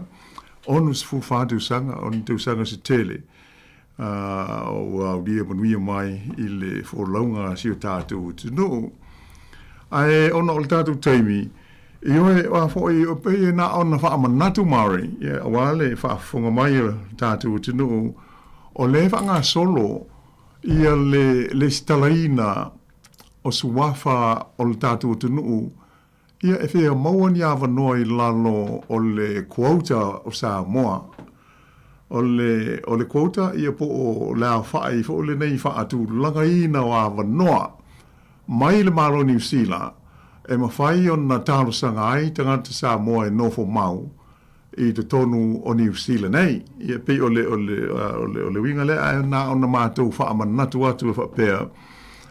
Fo i aua ne i mau maua la wanoa ia moise na i mamalu fo i alonga whanau ia manisi o seo tātou tunu o loo fia tālo sanga e maua ia le tūlanga o le nofo mau. Ia mamalanga mai ai e ngā rurue, ia ma whai ngā ruenga, ma nofo maua i te tonu o New Zealand. Nei, o le wha ngā soro la le whai ngā o le stala, a fo ina te tala mai le aso mua le masina nei o Aperila, e wha a muta i le aso tolu se fulu. Ia o no inga lento e lua nai vai aso ia te toe, ia ona muta leo lea manoa. Ia ai pe o le nganga le ia le mātou ngā ruenga fo i tau longo. Ia ia awane i ngalo e lātou o loo wha moe e fia maua lea wanoa o le quota mō tātou ia pe ia o na sila fia e a fo e afe se lau lea wha i tangata e ta lia ai i le tausanga e tasi. Tasi le afe, tasi le se lau, tangata Sāmoa e mawhai o na avea ma tangata nofo mau o New Zealand i le tausanga i lalo lao la whainga whaatapula lea po o le quota e pei o na whaatu langa ina ai. Ia ai, e pei o na mātou tā ua so ho inisio pol kalame. E se a, mai e le i o ho ina ele i mawhai o na atoa ia lea whainga e afe se lau i se tausanga stasi. Ia te lea le whaaupunga e peina ona o whaapena atu o le te le lea wanoa e mawhai ia ona talo sanga ai ai mua la ona whai o le stala e le stala lau swafa sa whaingo fie aso ia sa mawhai o na afe ane i le ofisa o New Zealand i pia e ave ai le pepa e whaatu muai le fo i le tālu sanga. Ia a o nei o na pō mo suinga ua iaia le malo New Zealand. O le o whai maanga luenga nei i lunga o le computer online. E a fo i le sitala ai swafa o ta ngata e fia maua lea tūlanga ia pe fia la vea i le whaingo le sei. A wai ese na o na le sitala. Ia o na sei ai lola leo swafa. E sue ai le au whainga le e afe se lau. Ia, e peila o le tūlanga nā ma le process. Ia, o tūlanga mari pei o na fia whaamanatu atu manu o iai nā iaso ia toi lua vai aso. Ia, o le a fo i awano ai le whainga.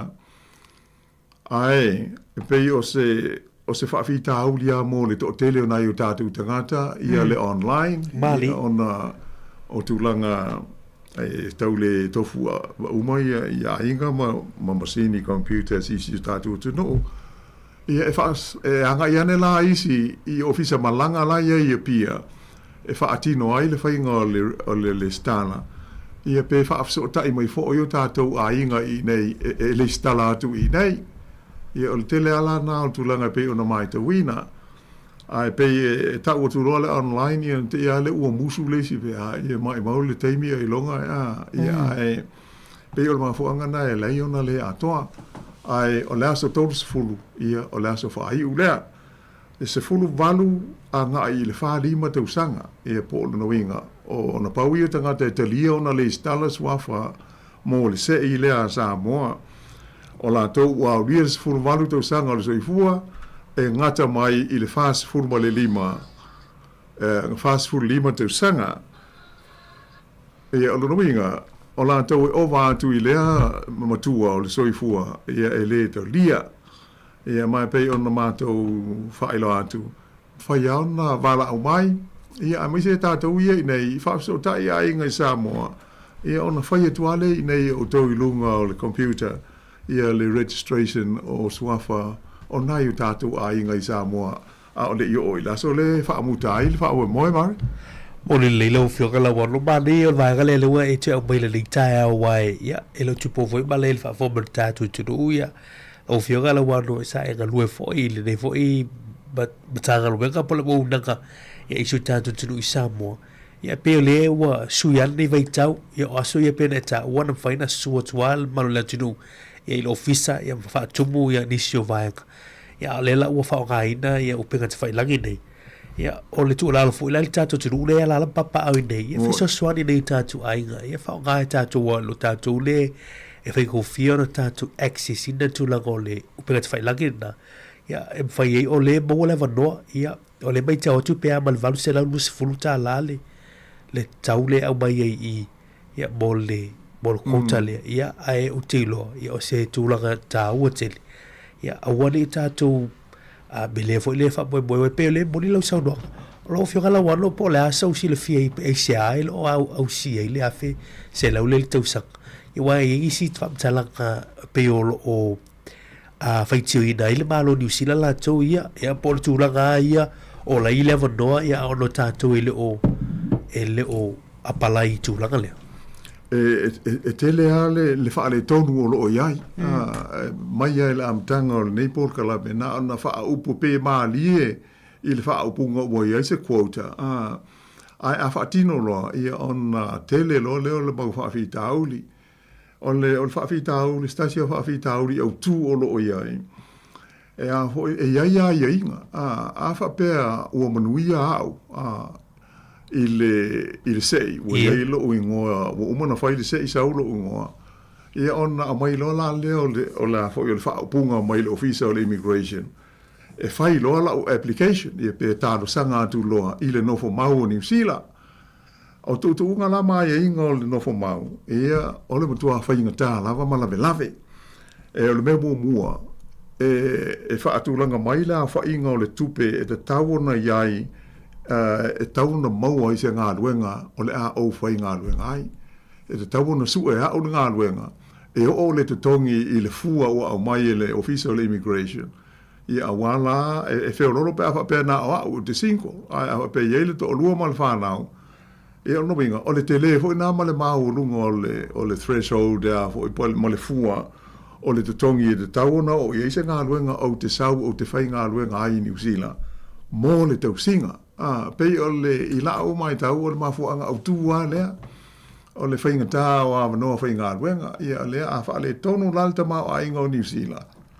Ia fiu o sueni ngā aruenga le lei. Tele ngā aruenga. Ia mai pei a o le tasi lea mafuanga sa ngā iai le whainga malo le lei pai o na pōna o mātou whainga aruenga i le immigration.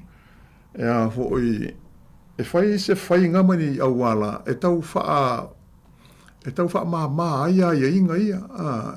Ia le sa salo o lo o mana tua. Sa tau whai e ave i company New Zealand i a pia. I Sāmoa. E a ngā iana i aita ngata ua wha manu ia ina le sei. E tala noa ai matalo sanga i ni a wanoa whai ngā luenga. Ia e ali mai fo i le mau wha tauli ona o tātou lava. O mafu ai ona le toi whaia lea tūlanga. I le mea fo i le nei o le amai le company o le tangata. Ai fiua te tali mai. Ua le o atu i le lo i Christchurch i po whele tu o New Zealand. E te tawana ngā ia o sau tā fiofi e lona a inga a leo au kilani. Ia po i nei, ia po whea.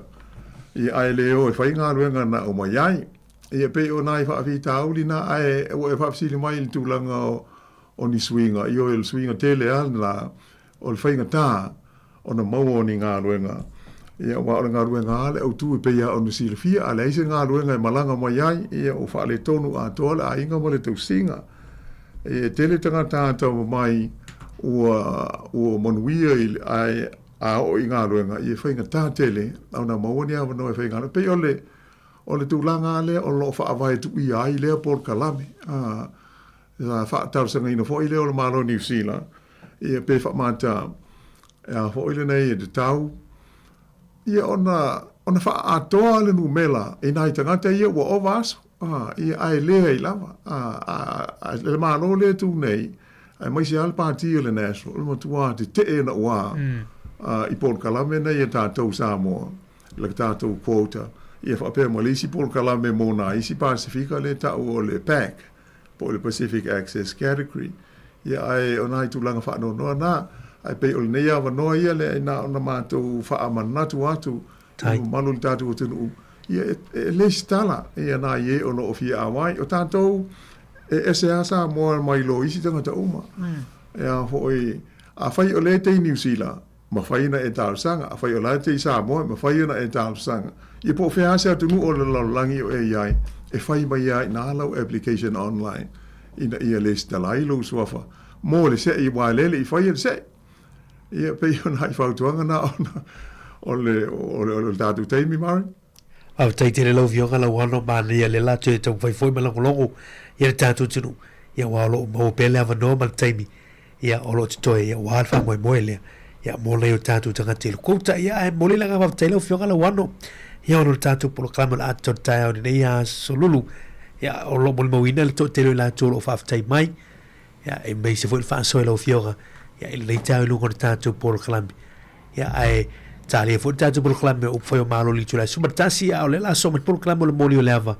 a te le sunga le whaavenga Reverend Whaapele Teitu Ave Church of the Valley of the Nazarene ia i wainu i mate le tau nei a moli le whaafawhatele o whiongala wan ma lo mori whaafdai fo i moli poloklama mai le tai au tātou tunu whaafonga ia mātou wai mālui puenga pe a whai ua le ato fo i se whaapunga mai a maua ma le sunga le whaifi au ia mari le nei tai au le tātou poloklama ia ai tau ina manui lava ia vaenga o toe ia o lau whasaunga i nei tu lao le aso whasai fo ia ia whaftai ia o le pesen nei a wolo whatoe ma tau lunga tue tātou polo kalame ia e veli e wanoe mo le toi foi ia lo whaanga whamaisenga le tātou polo kalame ia e le aingali ia o tina ia ita kasiano le imoa ia o le sole a mataion toe sauninga ia matau tila via via na nei family service ia mana sauninga ia le aso atai au ia mole langa whaaftai mal whamalo ia i si ainga ia saflina ia tātou tamita i whai ngā luenga ia o si tasi fo i o tu fini tātou ngā luenga me se si ufongo lo mua ia o tātou whaital faulia ia i telo tātou ngā luenga ni tātou litio ia al pesen nei ia al pesena tu sia whamitoa ia ele lātou Kasiano family ia mo sio lātou tina ia mo tina umalava ia mo le whamaisenga tātou proklame ia wā fo ia tina ia ita Kasiano le moa ia manu e tere lau malanga tina.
ile soafa manu malo tatou wali ma le whaola o Yesu Keriso te whatalofa tua i fo i ni tae au i lau whaafongafonga mai Sāmoa o whea lava le mea o loo e maua mai aile nei fo i pol kalame le ni tae au ia e whatalofa atu le suafa manu malo Yesu Keriso whatalofa ile a fionga i le li pule ma le au whainga luenga o le tatou li tio whaasala lau nei le siu fonga o le lau mua ia masi foi o le uso ia tasi o lo whea ngai ma le tatou por kalame le ni tae au whatalofa atu le suafa manu malo Yesu Keriso whatalofa fo i songa i whawhea ngai ngā ma o latou whaletua ma a inga ia masi foi o tai o e ka le sia ese i tonu o tatou lau mua nei whatalofa i nai ta māma tina mātutua o si o tātou wa tunu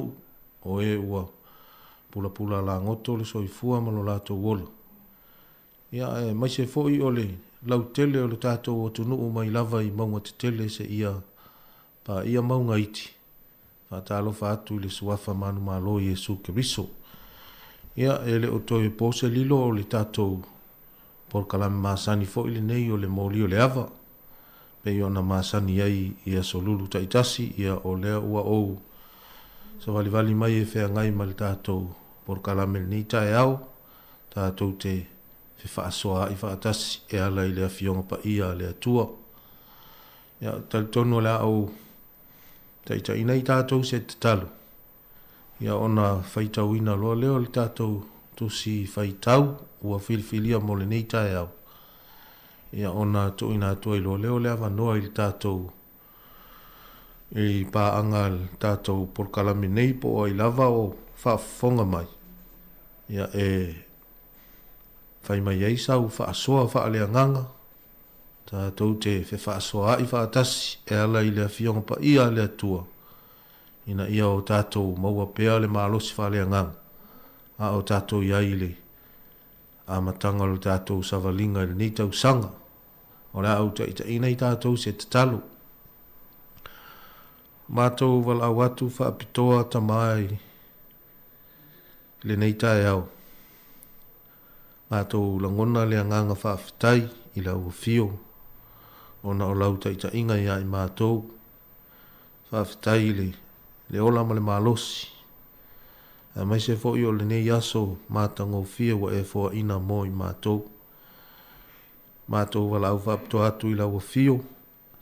A o mātou sauni e whaaso hai ma lo watu nuu e ala ili. Nei polo kalame pe o na maasani ai. I lunga o le tio whaasala lau. Ia mātou wala au i laua fio. Se ia e soani mai e ala i lo nganga pa ia. Soani i lo watu nuu o e o le ama whai o na whaasoa mai. Ma wale awa noa mātou te whitu whaai ai. Ina ia o mātou malama atili, ma ia o mātou maua pēa le mālosi whaale ngang. Mātou te sāwawali ai pēa i luma, e ala i lau whina ngalo whaasino mo i mātou.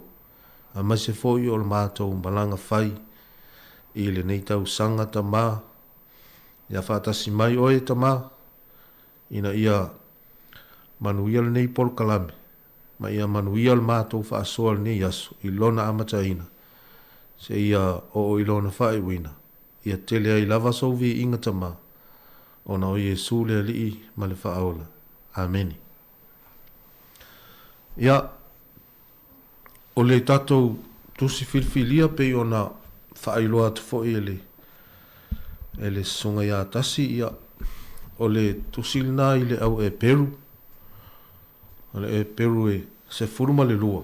Ia ae na o le whai mua lava ma le fai upu e lua mal fai upu e tolu o le a fai tauina ia te loa awa i lau tuspa ia tatou fai tauina whaatasi e Peru i lona mata upo sifuru ma le lua ia o le fai upu mua e whaangata mai le fai upu e tolu ia e fai upu e lua mal fai upu e tolu o le a fai tauina ia te loa awa i lau tuspa ia tatou fai tauina whaatasi e Peru i lona mata upo sifuru ma le lua ia o le fai upu mua e whaangata mai le fai upu e tolu ia ia whaafonga mai o nisi nei o a fionga pa ia alo tātou wali. O le nei, o i tātou foi o lo ua wangwangaia e le whaapotopotonga o e mata mai e whaapea o na toa tele. I nā tātou tu e se ia o mea ma mawha uma. A toa ma le anga sala e whaalawe lave ngō fie ai i tātou. Ia tātou tau whetuli ma le ono sai i le ala tanu o i o tātou luma. Ma ia wawa i atu i a Yesu. O le na te taita ina, ma le na te wha ato atoa ina le wha atua tua. O le na ono sai i le sa tauro. Na wha atau waa i a te ia le maa. O na ole oli oli sa tuu i o na luma. Ua nofo fo i o ia. I le i tū tau matau o le nofo a li i o le atua. A wā, ia o tau mawhau fau, i le na ono sai i le whaatu i ese whapena i a te ia o eanga sala. Ne i whaavai vai o o tau loto.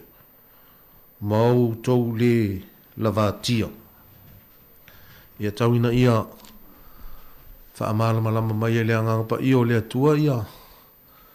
Se vaenga o ana fionga tustusia ua whaitawina mo i tātou. Ia ai o le tātou tus whaitau le nā. Ai o le a tatala tūlo le avanoa e whai mai e sau wha asoa o e wha tau i le tātou tus whaitau le nā. O naua e whaafafonga i le winga o le.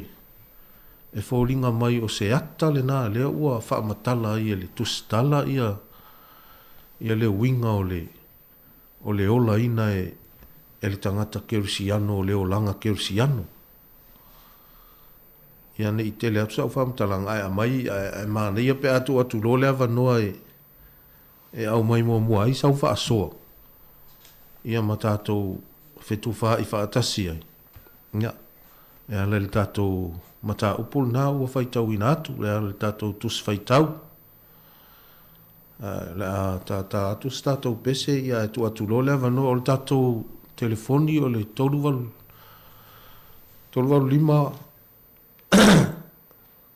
lima o whaatasi. Toluwalu lima lua o whaatasi. O le numera nā o le tātou telefoni. E maana ia a maualolo ua wanoa ia vili mai loa. Te foi ua umal tātou taimi ia e le o maualawa soa wanoa e te whaasoa mai ai. Maana ia le maualole wanoa ia tamu whailoa e vili mai ma whaasoa mai. A o le tātou tus whaitau nā e peru e sifuru ma le lua. Ia a o le whai upu mua e whaapau mai le whai upu e tonu.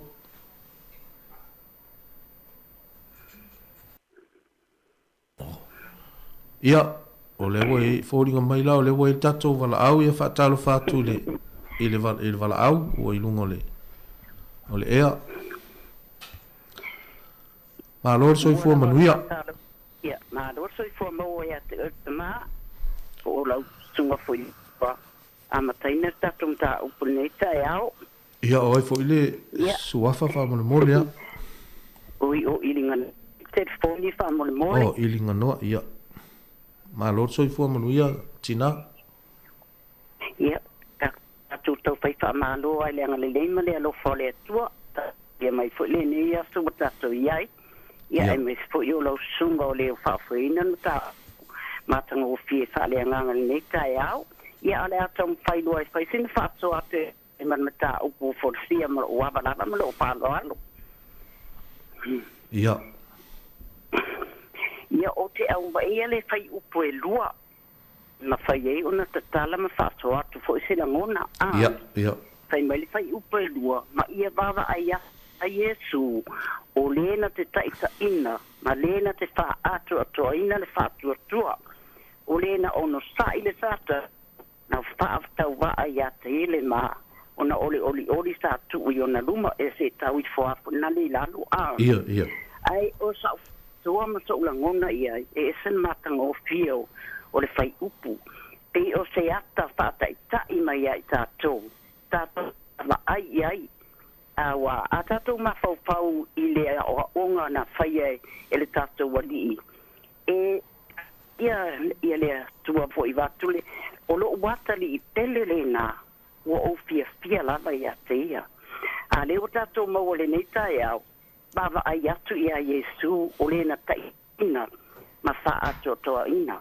O lona winga, o le wha atua tua. A tata, a le maua tangata le ono sai. Ia. E le, ia a le wau mai le upo ta talai ono sai. Le a foi lawa mori mau mai le fai upu le lua. A tātou ma fau tinga, pua ngā, ma whainga tāna o ia Yesu.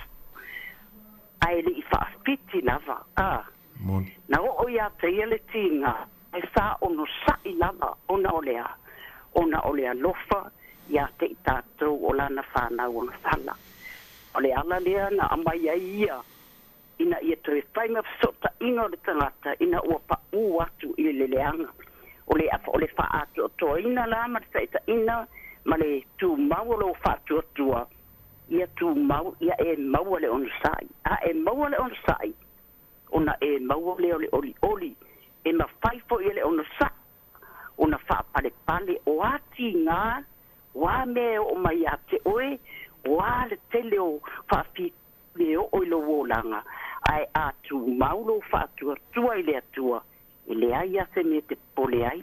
Po ai atangata I tamai ate oe a e wha tumuina oe le anganga ma e malama ila na fionga pa ia ele maua ia te ole ita e te pa ngalo atu e te soani atu iai ma fo ele man ole ala le na e na ama na tau noa Yesu te wa mahea wa uma ya tenyo lo na fa sataroina ia le ana fai mai wa me uma olona winga wa uma le wasa we e fai ia me uma lava na wina mai ia lon tama e fa atu to ai fa atu ma tatu ba ai atu ia mawale on sai mawale fa pale ia on ta wale awa ali se te on sai ia ele mawe tatu le ola fa tua awai awali sia fa mai o tu malo fa atu na uma mai ai Italy ia ele se patu tua na mea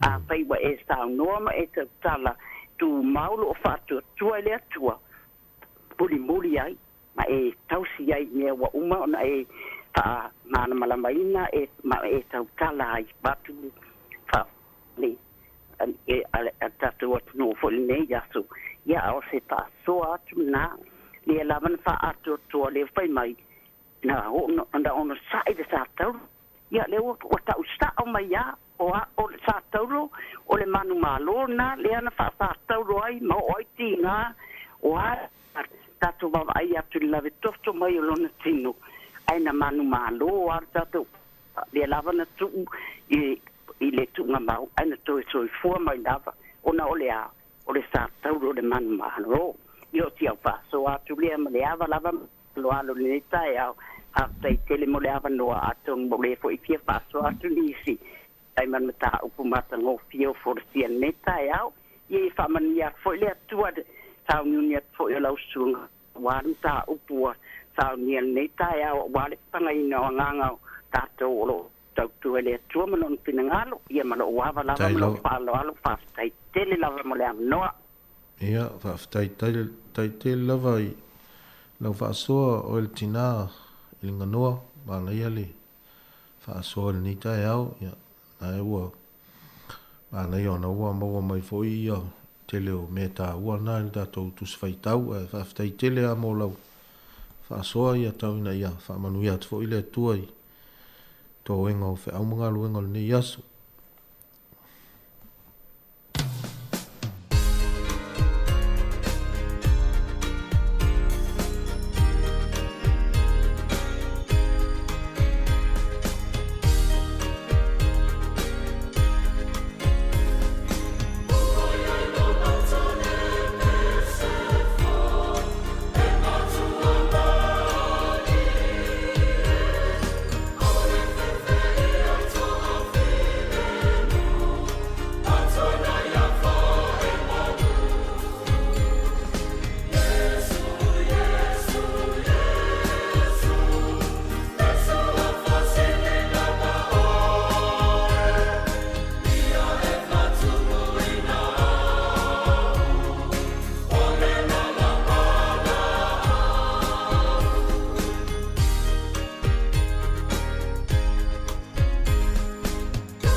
Ia, toi whamanatu atu tātou numera o le 325 lua o whaatasi. Va pe vili mai whawha atu o Wellington ia o le o wha. 325 lua o whaatasi. Tala atu pele ava noa mo sau whaasoa a o maua le taimi. Tātou tus whaitau nā pe o na whaitauina o le Paris furuma le lua o lona whai mua e whaapau mai le whai upu e tolu.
Ia whatalo whatu le tātou wala au le wailunga le laina. Talofa malo se fua manuia lau sunga whawhea ngainga. Ia, malo whaile. So i fua manuia, ia te oile. Tō whine.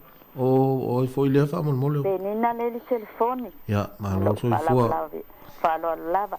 Ia whawhai mole tusi wa mai le nei tae au. Fia whai atu fo isina whaasoa. I le upo le atua le nei tae au. Ia le li. Ia le tusi e pero lo tusi mai ai tātou e whaatua. O loa popua i mai ai tātou na ia tātou tūtū mau le whātua mai ono sai ma le ami o tua. Mana ia le utala o le nei tusi e le te a mau atu le sfuru tasi o lo whamatala mai i tangata whātua. Ia le o mai, ia le wala patai mai ai tātou. O se ata lea mo i tātou o e ua whaolaina mai au nei le atua toifua. O e ua tali tonu le maliu ma le toitua Iesu ke viso. Wa vea Iesu ke viso mali ma whaola ia i tātou. Ele ngata i lea, wa ia i tātou le wha moe i le toitu mai o e ua oti. Wa ia i tātou fo i maua tātou whātua tua i le tala le leia Iesu ke viso. E i le taimi e toia fio mai a Iesu e vasu i tātou uma. I le langi ma le ola e wha vau o le tau i le mo e whātua tua mai e ono sai. Ia mai e a mi o tua le nei lalo langi mana ia le amatanga o le tusi whai mai. O le nei o i tātou foi. O e o lo ua va ngai e whapotonga o e mata mai. Whapea ona toa tele.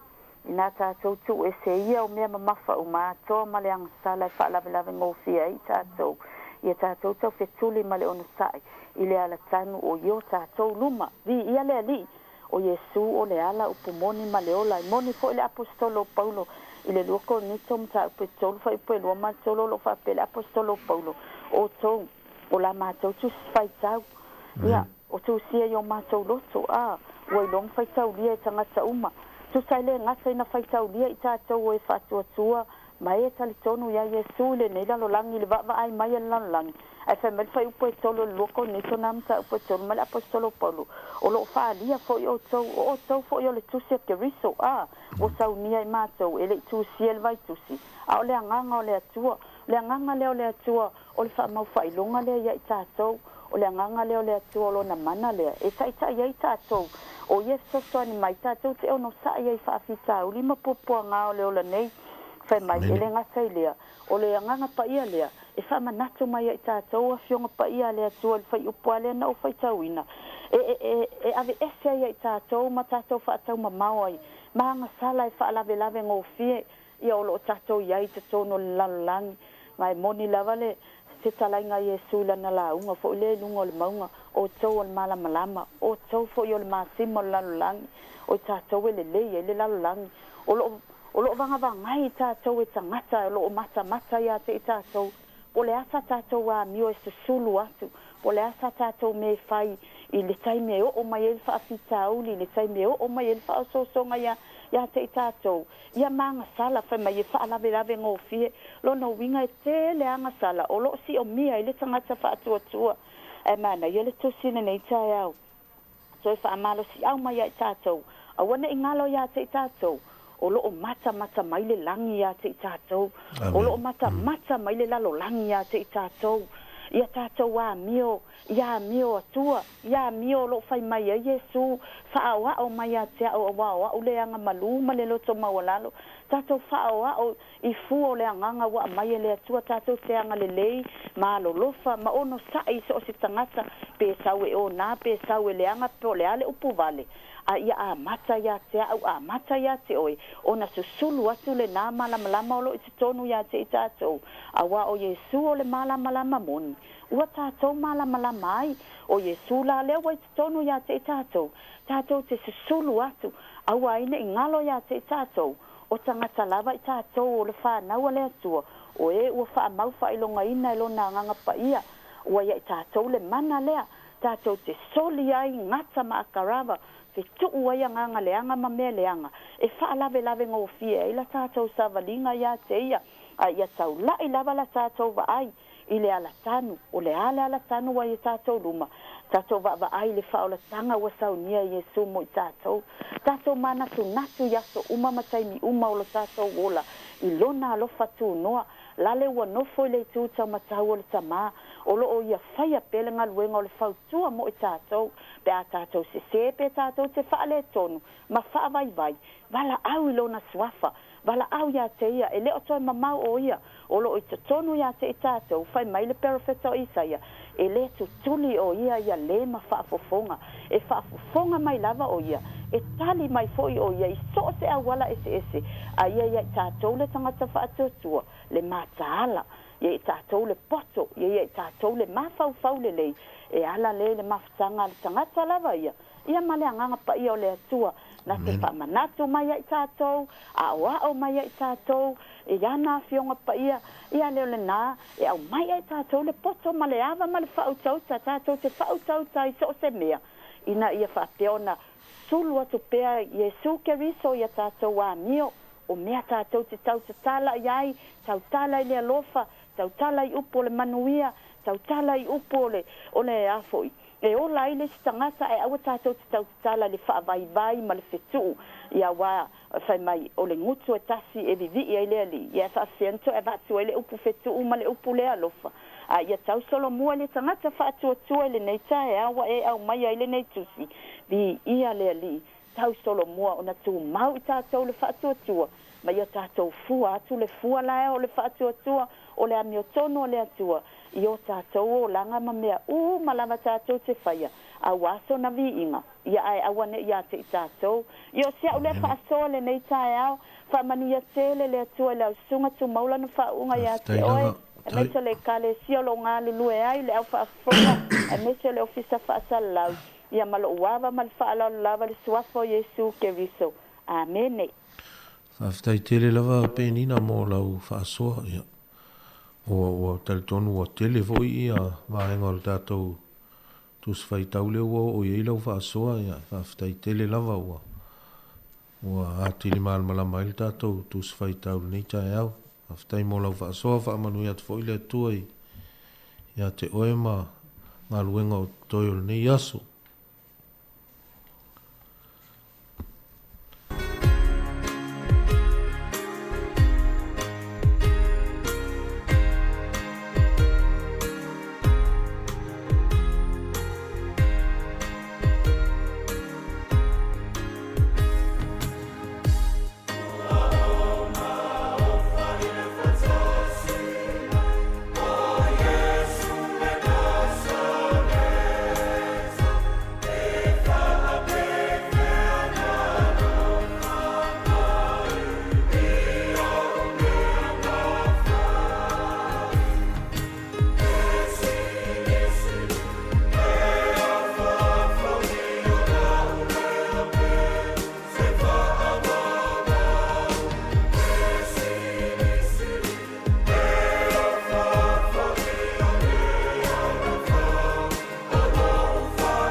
Ia whatalo whatu le tatou wala au lewa I lunga le laina. Malo le soifua manuia. Rania mai la sunga le. Awhenaiga. Sunga whapele. Ia, oi fo le sau noa wha lau. A matafua le kaukala. O ia, malo matafua. Malo le soifua manuia. Awhitai. Ole... Hale whai upu mo bua kau o vatu iesi na... Ia. Ai vai ngai le whai ai. Ia. Ai... Ei ole mata upule ai... Ole tusi peise tusi whamalosi po se tusi... Whala e... Whaanotu tele. O se... Fe au whaanotu tele mai le tusi talau e... La tusi e le tusi e pēru. E manai ala ia ule le fai pu mo tato mo lo manga ia le fa pot to tele o mata mai ia ia e pe no fai atu le matanga ile o la ule a fasoa ile ia ta ite se ato vai ane la sunga ile ia o ia pe vole pe ona ia ise ile e pe ole tusina ole ile mata u pol tusia falinga le tala noa nga ile tulanga hoilea ile mi ole at tu o te totas ia le fo mata u pu e kelea ina ese tau fio le au sama mai male au poto ol tu spia e ola vai le au skola ai pe e mana ia ilo utangata ona pe o se ole fa pel mana tol tu stala ia o tau manatua e o tau tātou le tusi mai tu stala mai o lea ka tātou te tā momoi ia o lea tātou te sā vali I le malanga a wana I ngalo ia tau o loo iei tangata o loo pati patia lau tau sa valinga amene o loo iei le au mai moa a peila ona whaupu whape o la tau o lo mata mai ia o le a pe o le upuna I le whalinga le whape e le taimi fo le o le a acknowledge ai ke ka fe o ngalo ia ki a rufa Sāmoa o le upu ai pe o la ulana pe o se au fo le tate e taimi o le olanga e alu le tamoenga le whaleanganga e langona le vai o na o tātou o tangata. Ia e atatou manatula I le whai upulea I le au mainga e le tustala. Pe o le e na te unai maia le au awheleki le ka moe. Ia. A wa tamoe wa pa ia pa ua e la vea wa koe kapa voi o e lo uso ngai ke lua ka moe. Ia, koe kuulunga. A wa le... awal pa un ta to ile lano ile o se potu moe le mele o le malai o le tamu mo ai le fai ai le taua ia pela o le tulanga na ia ta o mana ia le o mai na fo ia na isi o to o ma vai ia pela pa una sia o tu fala tala tu foi le tu atu no fo ia tel tonu lava o le a fa ta o to le sunga ile fo ma ia le tuspa ia le au te lenga ai pe o la uva ai le na mala una fani ni una o le fai puna o lo ia tanga ta o lo la tau pati mai al ta tau tamo e o lo fai nei o lo ia le au pa ia le na ta o le au pa ia I la tau o lo la tau mata mai ia lo wingo ata no fola matu tai tonu ia o kai ni te pa u ai mata ta o to hoile mata le to ala mala o mai Famalos. Men. Kai te yo le asa o ta longa hoile te moenga a flex. Ia wala va ka vai ke was se ke ai fasta ke le lo sunga ile fai se au mo lo taimi fasta fo ile tu fa lo watamai o la mo ai fo isinga asinga malo si fale nga falma fo mo ni ya so ano fa kele aku mo ni el pol salame mal fa o ya isa pol kalame mal fa fo nga Sāmoa aftai tele ya kai lava ya aftai lava ya te ol tu fine mat fu mo lo fa so matango fie ya sa le ala fa so le wa e ma wa mai le si tu ta ua ole ole winga ole whaasoa mai ele tu stala mo tātou le au kerisiano. Ai whaamanu i atu le tua i atu oi tu fine ma fuafuanga o lo toi le nei aso. Whitai lava le whaasoa mai.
Talo fatu le tatou wala au le wailunga o le laina ma lor soifua manuia. Ia, talo fatu foi lau stunga pasta nei tai au fau. Ma lo foi soifua malangi ma. Talo fatu foi tatou le tio e o loo tui le foi. Ia, mai se foi lau fafonga e nei tai me tai au fau le alo famai o le tua. Paftai tele mo lo mawanoa. Ma lo. Ia, aleluia. O ia mai ni upu fastai foi augusto tulo ia fale tunu o la augusto ya que visto na moa tomato sui mai o que la ni amata fua ia ai fastai le tunis foi o solo so mafute to piso no savile o Wellington la e mama le me o te sawa ni a te le me fai una ngala ya te poca la mene basta mal fa ponga le tunu amen para que ya via le tua aula o te whaamoa whatua tua. Pei al whatua tua le ana whetalai a Yesu Keristo. Aleluia. Pei al so whatua tua o le pei o le spōrsina. Te lau te le vai me ta o sinapi pa. Ale whetalai Yesu a whai e tūstalo so whatua tua ma le spōrsina. Tō te whai atu al maunga lea. Si tia matongi san. Amen. Bi ia le tua soi fua. Pastai fa manasi o lo so e o to fina ngalo mo lo to. Au wana ngalo ya itato. Fa atu tua ile tua o le ona al malo ki malap. O le ona le pa ia malo mal. Ma le si ngai tato. Le o lai fa va o lo tato sul matai pe ia. Ai fai mai fo ile si on stai. Ngai tau uma tato por kalat. Pe ia on stai yo. Amen. Amen. On stai yo. Wa uma fati nga na tu ia ila na vatu lo o lo na lipa tamuta ai fa mai o e al fa fine valea tu lo le po o el fa fine valea fa tatu talia e mele ai fa pe fe mele talia be o la sto por tatu tua to foi nei tatu pe tatu te mau ai le ola fa tua ola on sta ai vi ia le tu ine o mai lo na lo fa na male o te o mai foi o po le ma amen a o le mai a tau te ilo so que ngano fa fonga le tu a o le mai a tau que le fai no fai te mea a la foi mai tu pa ia sta la ia tu me la pa ia a fai te ma e si o lima ta watu le pa ia le tua e tangata fa longo pe e fa fonga nei tai o mai e o mata mai a fai te ma si o lima ma ta watu le pa ia le tua fa mole pe mai tu pa ia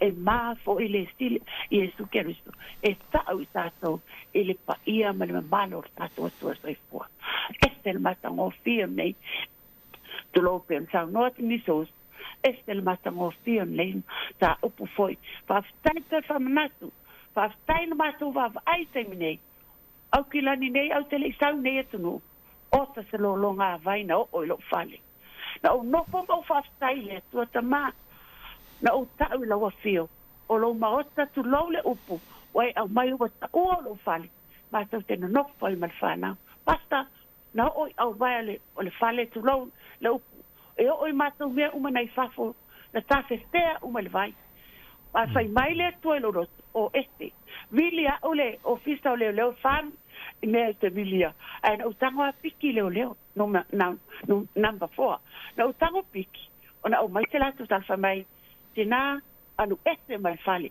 fit full lo ta tanga down este mai fale tu lunga fai pato no o mai na mato wol fale station fana te fulu 5 minutos to foi mai fana no mato vilia te ta ma o ale ai mas te vai o me tua matu tu ele pastai le tua pastai le tua e ui an o wal ala te alu mo fa tua le upuan o va tu mo fa atua tua ile tua me uma aleluia fa te fa tua ma lo loto te tonu e fai ai ma e a lo fai lo tua e sa nia ile tua me le uma mo e a lo fa ma oni ate pastai pasta o la o fa malo si nei tai au ma la o foi fa popo tato fa malo fa tai mo fa malo si to fam pe yo mato lo tato va ai I fa ai longa wo mai tato lo le ma le tua o la ta no na storia fia mai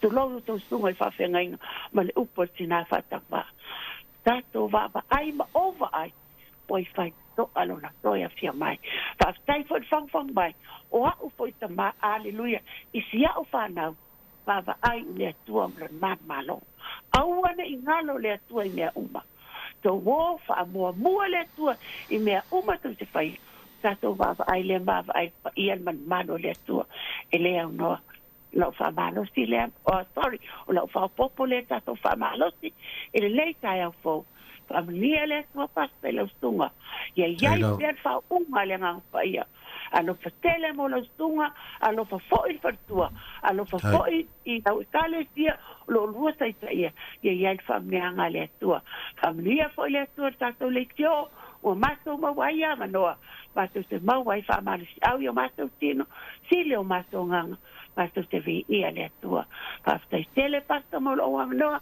fa via le tua to enga por calamine ia ona lo to papele itu que visto to fa so spoa o lo to mao fa te tele lava lo to mama mo lo fa so mata ngo fi ni tai au ia wa talinga fia fa longo lo fa so mai ni tai au ia tawina ia fa manu ia tu le tuai ia te oltinama to enga ngaluenga lo to ne yaso fa tai tele lava fa so mai wat pele va no pe to luan tato wala au ia ona fa mutaina lo le ai tam fa ia tu se la ngona ole o le fai por calamel ni tai au pe toi lua pe toi tolu pe a fai e ini wala au toi a mole tato no mera o le tolu walu 5 lua o fa tasi ai a vili mai fa foto Wellington e ia o le o fa tolu walu 5 lua o fa tasi al fa alu lava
Ia a o te tala tu pel tatou laina. Ia a o le a whai atu se manatu o le whai porkala me tu samal tatou tu whai tau ni tai au a e fia whaasoa mai lava ia o na vili mai leo lo tala tu lava le laina mo oe pe ava pe oe te fia whaasoa mai.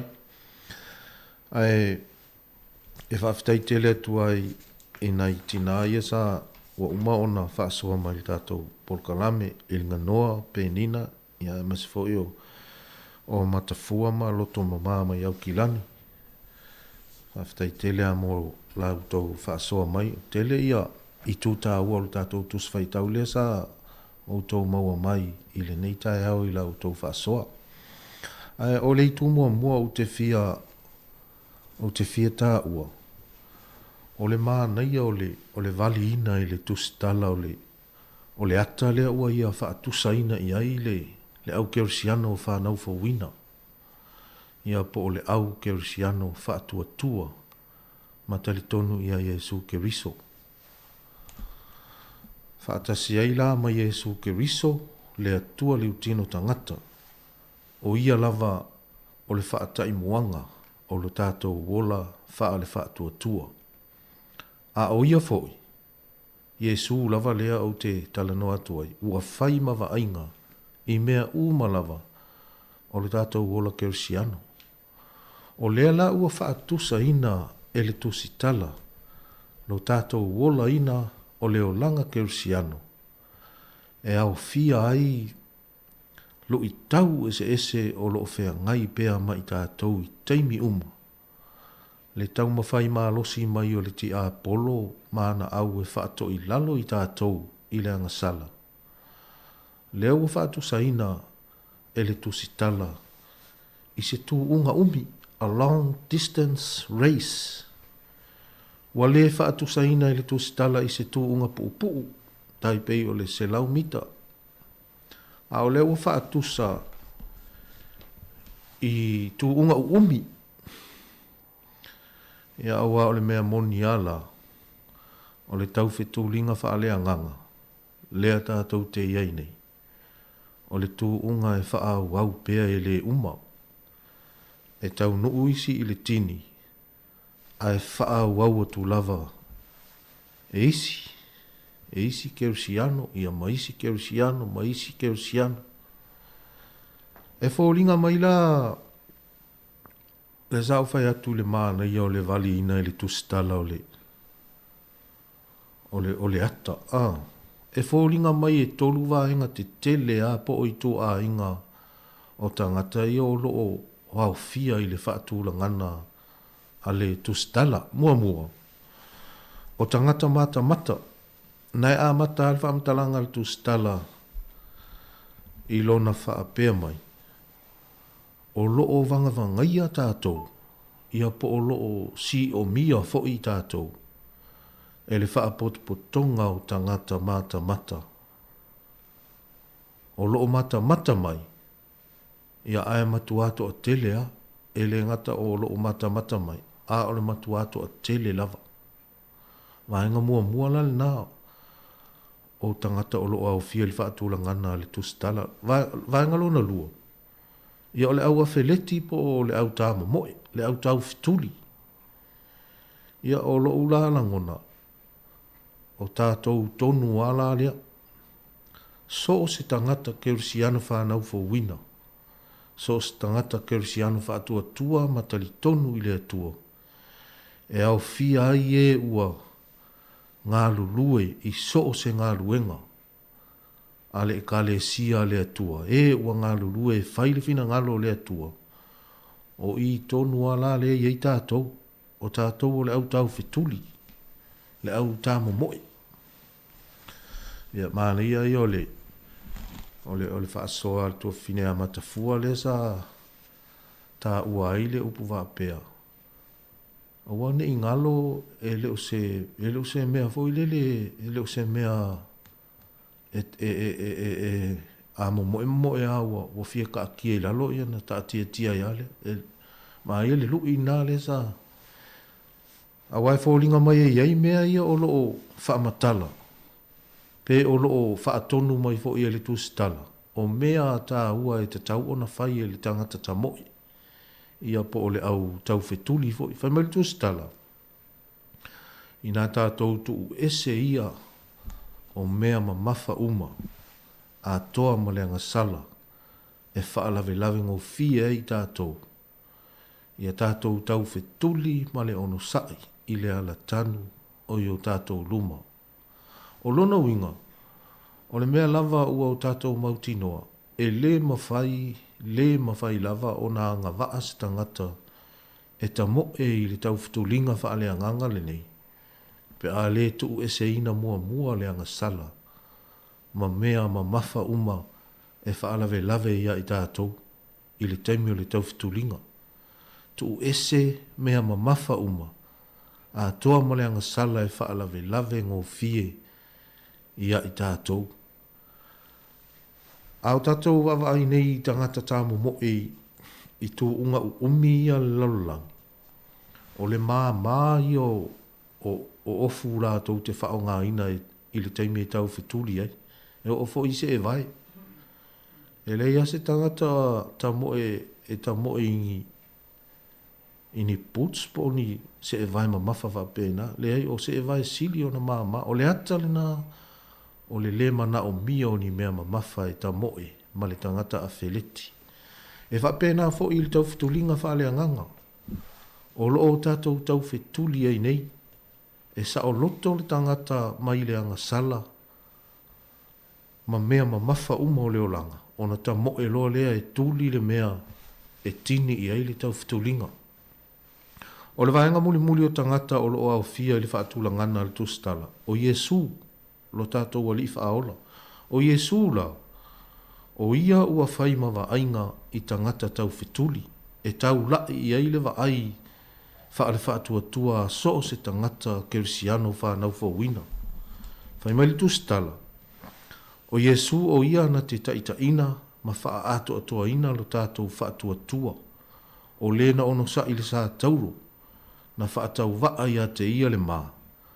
O na oli sa tuu i ona luma. Ua nofo fo i o ia i le itu tau matau. O le nofo a lii o le atua o lona winga.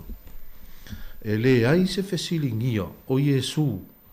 O ia lava o le ulua i tangata na ta mo e li tu unga whaale anganga le nei.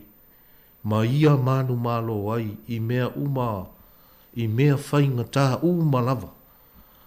Ma lu i tau onga sa whea ngai ma ia se ia o lava i lunga o le sa tauro pe i ona tā ua e nisio o whaasoa i le nei tae au.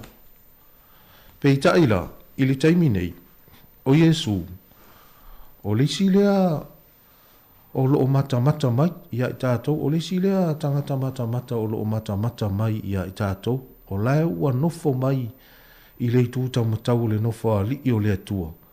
O le tini la le nā, o lea tātou te tau whetuli ne iai, whaale whaatua tua. I le e peru se furu maritasi, le fo isata ua e nisi le vaenga le, e peru se furu maritasi. O loo iai ina le lisi te lea o nisi sa tau le leia, e le tuspa ia pe sa tau le leia i Yesu Keriso, i lo lato whaatua tua. O le ata fo ilale nā, o se tasi o vaenga tele o le au mata mai mo i tātou. I le tātou tau whitulinga whaale anganga o loo whai nei. O lona winga. Pe i ona sau noa nisi. O le lui tau lea mo i tātou. E le o se mea whai fua le mea o loo tātou whaia nei. E le nā ona whai. Ai e fōringa mai. O lea ua mauti noa lava i le tele o whaamanatu mo i tātou mai le fionga pa ia le atua.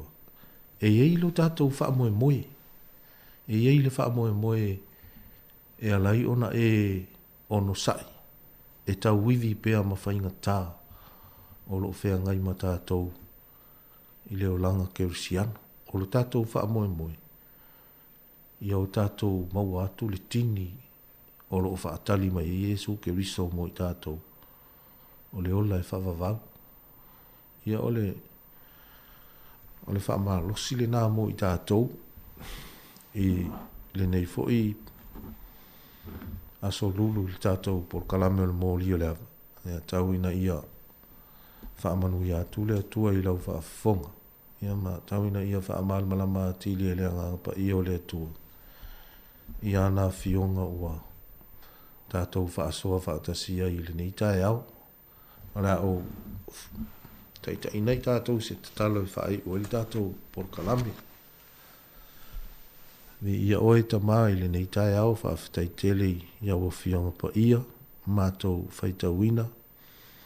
O lo I tauina I peo mātou o langa fia tau mawhai mō lau fio. E ui lava ina o mātou le ato atoa. Ai mātou te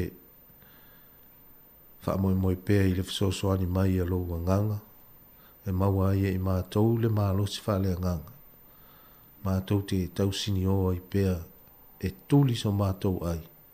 Ina ia o mātou mau atu le whaamoe moe ola. Ua umauna e sao nia mō I mātou. Ia, sosoani. I le au whaafonga I le ni asu tamā. O I lava Sāmoa le wanoa e whaafonga mai ai. Ia I le alofa o lau fio. Sosoani fo I le. A fionga I le pule male au. Whai ngā luenga le. Si fonga le lau mo nei. La tō ngā luenga whai le aso mo le aso. Ia I lau sosoani whaapitoa. Le mātou talo nā, ia au monu mea uma o lo tutoi o le nei aso ta mai I lo vātasi mai. Ona o Yesu le mātou alima le mātou whaola. Ameni, ameni.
Fifira fo il nei vaenga o le aso mātou te whaatalofa ma whaafeilo e atu le wawanu o le tātou tunu umala au whaafonga.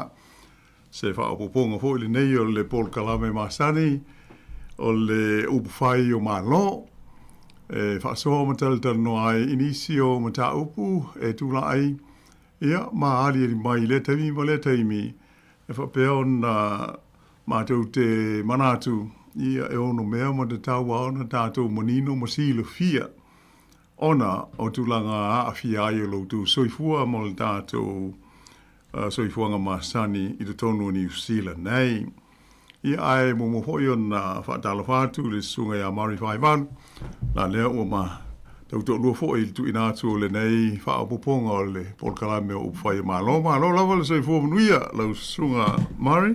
Ja, so fu manuia lo fionga la wano le ia vai col tae au ma lo so fu manuia After fo ia on sa ile nei fo ia so le tatu tutua. Ya le uto e so mai tatu por kala mo fa malo atalo fatu. Ma lo lava.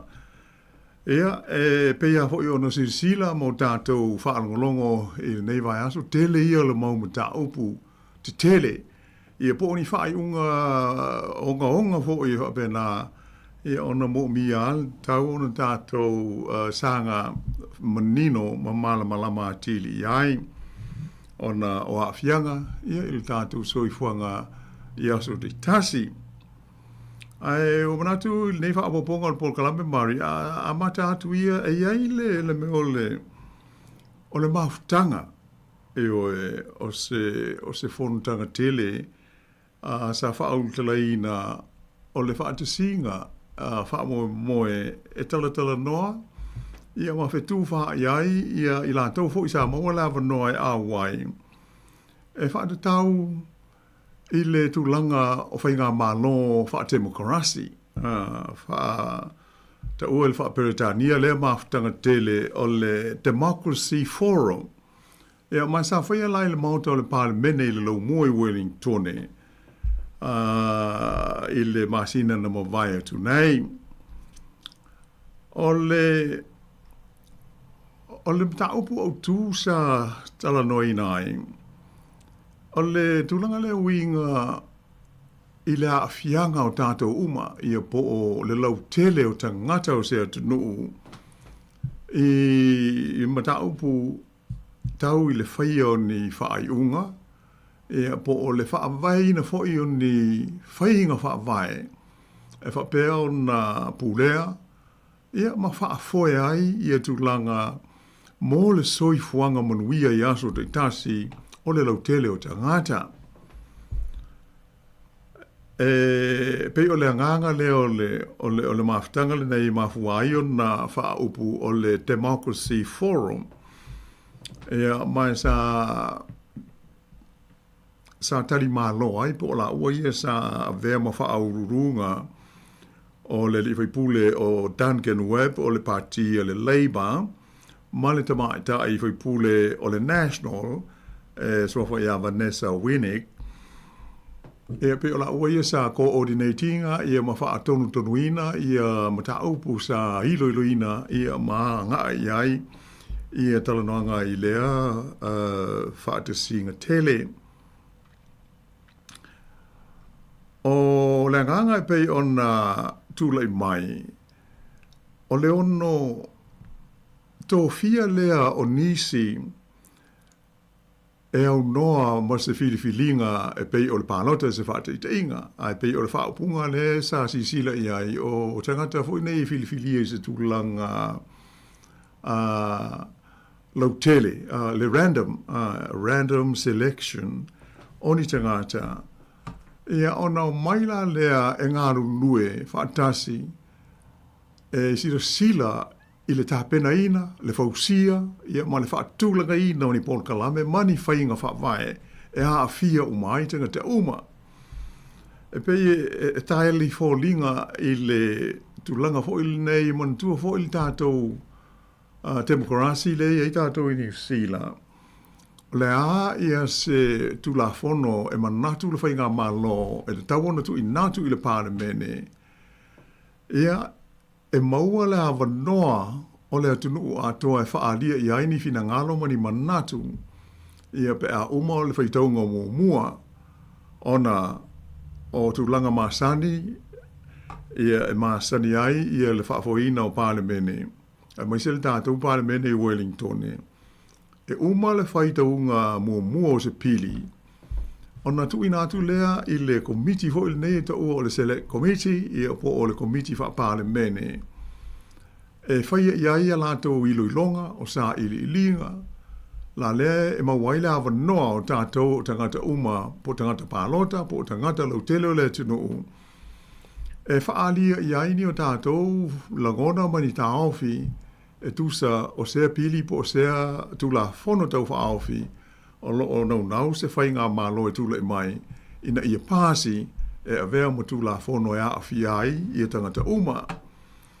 E peila o le anganga lea o le forum ina ia sila inisi au wala e sanga fa ale leia ma fa malo si ai le process le o le maua o le avano tanga te lau tele ia e fa ali ai ni o latou manatu ini tu la fono ai mai se ni whainga fa vai po ni policies e ma whai o na tu lai mai ai ia i le fa anga ina i le soifuanga o tanga te uma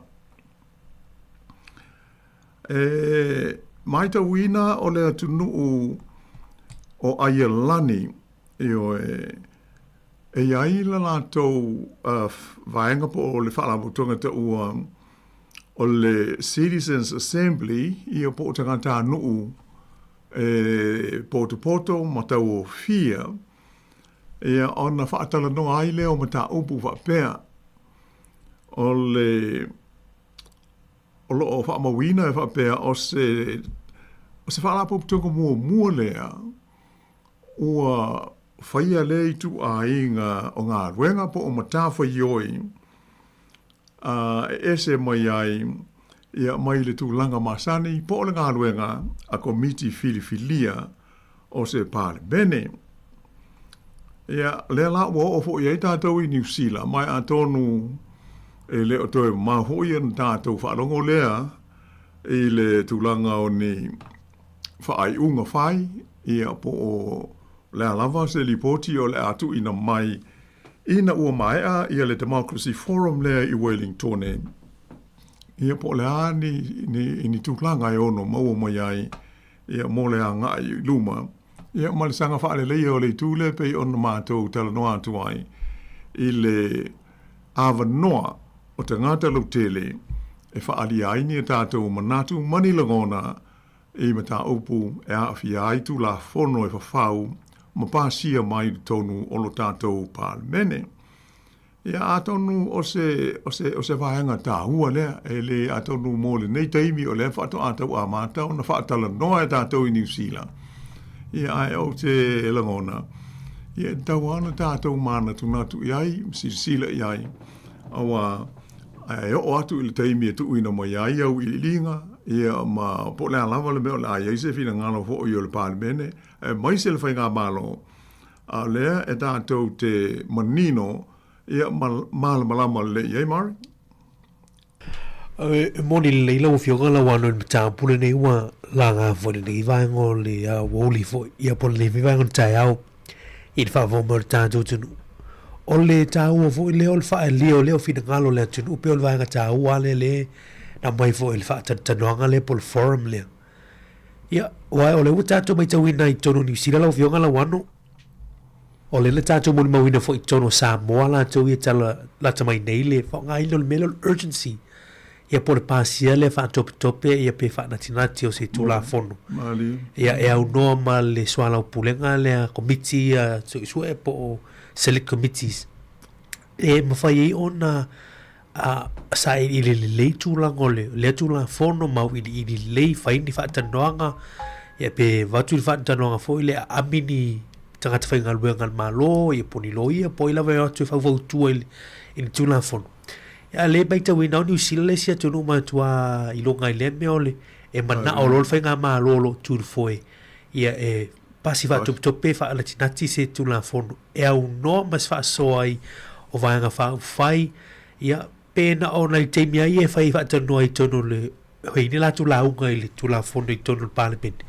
Ia o se upo lau ili ilika. Ia lono winga. E o e whai pule, ia po tangata whainga luenga le whai pule ma le whai pule. E whai sa research fo i le whaatope ia no maila ia ma mo le isi whi au po se manatu whaalini manatu. Ia pe e wha tino i whaala e la unga lesi a le whai tau wartu la fono i lesi whai pule. Tau whaina malama lama. O ila ele pa po lenga lo fionga la wano ia ona e yei vaenga e ono ia ata tau takanta lua ia ele mawhai e pasi e rotu la fono ia ele mawhai whinga tāwhi ona toi whaafo i tua ai peo tūlanga ia ole ai ata tau o takanta e whaina whaasoa ia le wea o mail whaatita ingo le malo le ina i Ireland ia o si tūlanga le lei fo i le mai tau talo sia ia o ia o ngātu e ngā whaasoa pe ia e te tau ona i se vanga fu ile ia Fata ua fina ngaro tunu ya me se fo tu la fono ele te tau ona so ona ya e a fia uma ya ta tau pe a pasien nei ya a o ta ua mo wala no ya velo asa tu fo va tu se manatu ya pele oi ala ua tau lia se fe au fo ile wo po fai se mau mo li se mau le pata pu ya male pata Io e pe o tulanga ta ua na mari pe ona e sa no moni le lei lava. O ta ua ia le pe o ai lani i le mai tau atu iai. Na e se fulu valu le lei masina o ta pena. Ia le polka lame lea o le i ai lani lava ia. Ia se fulu valu masina. Io e ana amata i le lua afe se fulu lua. Ia no winga lua afe se fulu tolu o se fulu lua masina ia male afa o le lua afe se fulu fa. Ua umalauna ona iai i te tonu a ialani, ia le whainga lea. O le e whaingoa ina ia le whaalapotonga po o le komiti lea a ialani ia. O le mea o le Citizens Assembly. Ona la o le whainga, e fili mai randomly, ia pe fili ngā hoi le whaia ini. Pawale me ia fili mai ta ngāta pe do fia. Ia ona tu fatasi lo le lantou ona tu lo le ia il mtafo yo ile sa fe ngai malato select committees ia o pol toi nga malo si anga le na ele fa pe o sui ia ile select committee ai pe ole nganga fo ile ia maua ia seisi ava no seisi ava no o tangata lo tele e sanga fa ahadi e pe o lantou fina ngalo ia mani langona ini tu la fono po ni swinga o ni tu la fono fa tu mai se fainga malo mali ia pela e folinga mai ai i lea fa te ita inga mai le na fo ia tu tele o Europa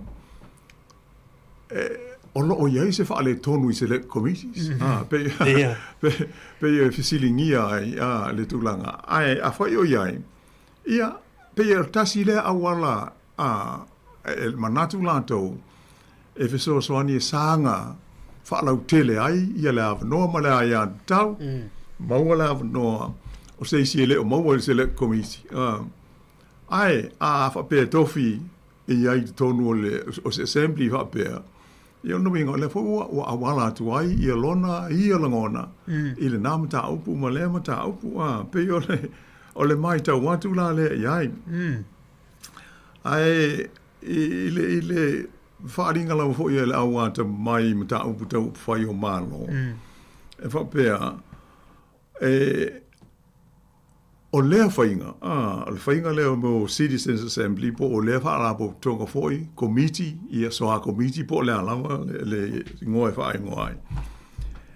E lano umalava o le whaamanu lau tele, o tūlanga o aia inga o whai o malo, o le political science, it's part of it. Ai, e whai ngā ina, ia lea whainga, i le ngana peritania, e whapea o le mea tau o le deliberative democracy. Ia pōla no inga, o le tua inga te mukalasi, fo i lea whaatala noa, e deliberate, tala noa ia masanga tala no pea e pe o le vaenga le political science fo ia la vea ai ia le fo i tu ai nga o mahufonga ia mawhainga pe on tātou moli mawina nei o le tātou system po le tātou whainga le iai le o masani ai na sa wa ia se yo o mai le teimi nei mari e ta ua o le representative democracy le lai e ia yo tātou sui e filifilia a wala i le palota ia matu langa whaapea le e whaafoeina i le tātou democracy po le tātou whainga malo sa o loto i le teimi nei mali ai o le deliberative democracy o tasi la le vaenga e mawhai o na whaaofi ai pe o na tau whaatulai mai nei ia aui pe e tau ia te o lea ua uma na whai le fono, ua uma na whai le se talanoanga iai. Ia ai tātou tālia la se teimi e tu mai ai, se au i linga vo i o se ripoti na tu lai mo ye po la se fina ngalo foi o tātou ia mo le hanga i luma ai mauti noa lama o mea whape nei e iei mafuanga pe la ona o ta ua atonu pe la hu o manatu ia lea malo o sisila la tau le tele o teivi talo na wha ngā ia le representative democracy pe iei nā i lape ia atonu o se la vea i lea ia po se isi whainga ia e sanga wha malu si ai pea i lalo e le whapela a sanga tau sisi ia le representative democracy pe a whai o iei ni wha le tonu o le upule o te pakarasi lea lau fionga la wano le pei o le au mai le nei vai ngor tae le wha tau e pei tue ngā polo kalame ia ma ne simply e wha peo citizens assemblies o te ulo si tūla ngā mana ia vui tālo si e ia le ili longo la reporti si te mumu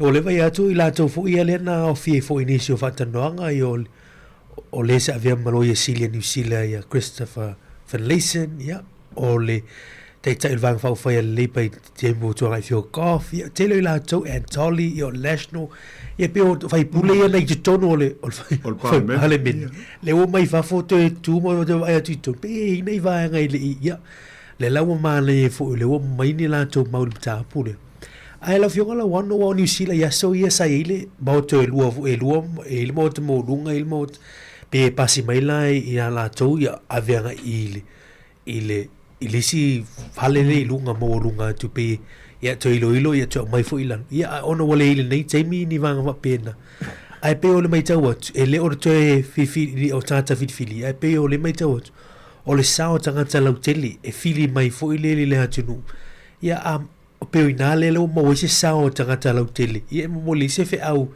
ya lolo o se sulanga le fo ile ya ai o pe se fenga malo fo ile fa democracy e fa so ha I fu ile mata pu ile taimi ma le taimi malo e pe yo tu langa tonu al na ile mai ta watu ile nganga o le fa te singo le nei e ile la ngona o la tu sa fa ponga ia le we ta o ia to telefo ionisi I longa sa il palmeni o le sa awai il forum le e po le fa tala no ina a mata le ta to wai e New Zealand nei o le mata upu ai pe yo le nganga la ia e fa pe e au ngā ia le whainga le ta o le deliberative democracy. E tau whiso soani ho ele nei I le tūlanga o more limits, pe o lo o noa tiai ia le ngā ruenga ia o lo o whai le select committee. Tonu la a whaaofi mai lea whainga. Ia ona mauti noa lea, ua te le lama le hawa noa le to ia ise ni papui pui fo nei pe ona ye nei pe o system le ta te alu nei I le tonu o committee filia ia al mauta ia ia limits ia ola in pe ona esa no foi ona mana ola malo le ai o le ve I se committee pasi lo tu la fono ia ona ave se uma le ola ia de tau tato ai fai le mele mana o il pa le mia mana cabinet ta po le malo awa wale au mai ala manoa tātou te mōli mauai a me la lango pe te pe o le hanga le ale fai mai lātou ia na whaapongai I le whai o le whontanga le nei e au ngā le whaaofi mai o lea fo I whainga pāleni ai tu e lua ina ia mauti noa ave ese ai limitations ia nei o le system le ai I le ngā luenga whai committee fili o le mauta ai pe ono ta o mari ele fa pe o le a sweepe le a fa pa fala ele to yai ni committee fili o le mota le ai yai pe o la to ia awa na fili mai la to tu ma lo ma le au pa lota le to tono al parliament o la to ia le ave o sui o me ta o select committees a me o citizens assemblies ele ni foi pule no filia ia o te kata fo ia fili mai tua so se isi lava saula failo na sao I te tonu al committee ia po le halmena te sila fia ia ma lona langona e tu sa lona te kata ma le tūlanga o whaafita auli mana onga o lo whenga I mai pe o le nganga lau tele le na au viola wano te o le tule ulo ya New Zealand pe o ili mea fo ile le fai America o le jury system fo ile le o tangata si te seni ma America e arte me wala watu ile tu lo lava le whamsinonga i te sua tu te awai nisi o vanga hui whamsinonga fui ia ana alo tu o te whaalonga Amerika peo se mea hoi le ta hua ya la tau le mea leo lo whai o sautina teimi pa le ale umi o teimi fui le e oi presidente fui o tu ua e o ana wala awa tu ua e atu e ina whai leo le whiriwhiri e wapena tai pewa pena e se te mo wala awa tu ila ua whionga e te sua tu e tau te while whaatasi nisi mta upu ia ma wha soa fui le wailo mailon whaingol mea ai pe pena sa tau ai vo le o le va no e sa fiu ma tu le atu nu ia fiso soani ia wai man tu te le atu tangata ia oni anga va oni background oni mala manga i ne mata ma le mata ia o te lo fo sa nga te mo korasi na e ma wa am tu ia ono le la fo fa so o mai tanga te mata fa pene ia mai e moni lo le melo ta o te korasi fo ile ia o le sao ama le leo tangata lau tele ni mata po waia lo na manuia lau tele ma lo ia mo ile le lava lau sunga mari le tulanga na ta te talusia awa le wa le mai a foi ele na oni foi pule e fa pe e foi tonu mo tato a mo se avanoa e te tala mai e foi tu sa pele i filfilia tanto ai e sisi tu e pe pa leni ai le tu langa o mea ai o leo tanto lo fainga fa party mo political parties e tuli ale manu le party la to ia bali au ngalo a to au balota le na malo ai ia pe la o le mesilion da o le utato mai to wat ai o le o si lo fi la to fo e si sila e to e nei vaenga o iai fa le tonu o le representative system le democracy tanto fo ile le fa maoni e le upusawa ia po nisi tulanga o mafu ai ia ona le ato tol fa tino ina o la to finga manga luenga tu sa ona io iai le au balota pela ona tatal no ne iai ia pe o le nganga tonu nai le mai tau atu i le whainga. Ai, o le lausananga i le vaenga ho i le o whaamisinonga i jury. Ia le i o le tātou system fo i le nā. So sisi a e mawhai o na wala o wina tātou e le whaamisinonga e a vea masui o se panel ia po se jury. So se mata upu lava, e mai se ai solinga tu la fono onga o lona winga, e au fi ai i le le fasio tangata se fata inga, o murder. E fesiri ngia la tangata le molia, a fa pe o au, le o molia au le fasio tangata. E o mai le avano o te fili ai, po le jury ia po le judge alone trial ia pe ia e fa penal fa inga ia tatou i nei sila e fisiringi oe po le ale tu ainga mata up oi po le ale tu ainga fa amsinonga te manao ia au nei ngalo ia fo i e faut so se sia tu la ilunga fa amsinonga i New Zealand nei e mo mia le ia se loia e tu sabo se traffic offense ia hoi e te tau ana i eise lo ia ai fe so soani i ante oi al melna a sua tu foi il mauta whaamasino e sisila iai po le alawa le mata upu e iai alo ia e to tongi e le mtanga aluenga o whaamasinonga e fe so soani i nai tangata ele haini lo ia e masani a whapea o le tai house whati te inga ia tātou i porurua il mauta whaamasino. Ia ngā solo atu tangata ia lātou mata upu. Ia ai peo maila i o lo ia se li ipo sta mai ta i lo ia vesili mai. E iai se si mo o mia se duty lawyer. Ia po le lo ia lai tiuse. O le taulu nā lātou ia i lo ia fiso soani mo tangata lo tele. Ia o lava noa lalna. Ia e o aitala noa. Po le alava le mata upu. Sea talia e le whaamasinonga se si e te aluatua oe wala au mai e tu la i atu oe le o mori.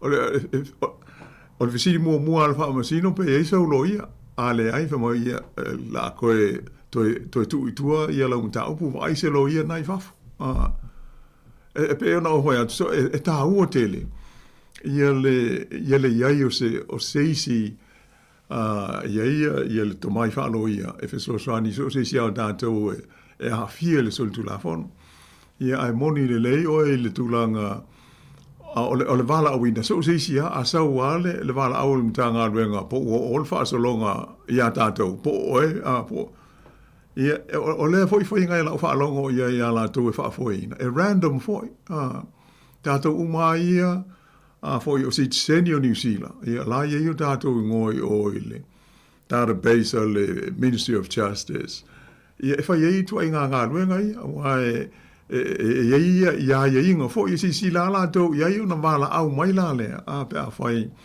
o se mata upu ia e mo bi ai se jury a la ia pe e fu a po la le le mamma fo se sol tu la fono ia la se mata upu e mo bi ai le fai o le famis donga le ele e ia le jury o le famasino ia fa popo ia ma le vaenga le ma singa tau sa mo me o fatonu ia sui o le jury members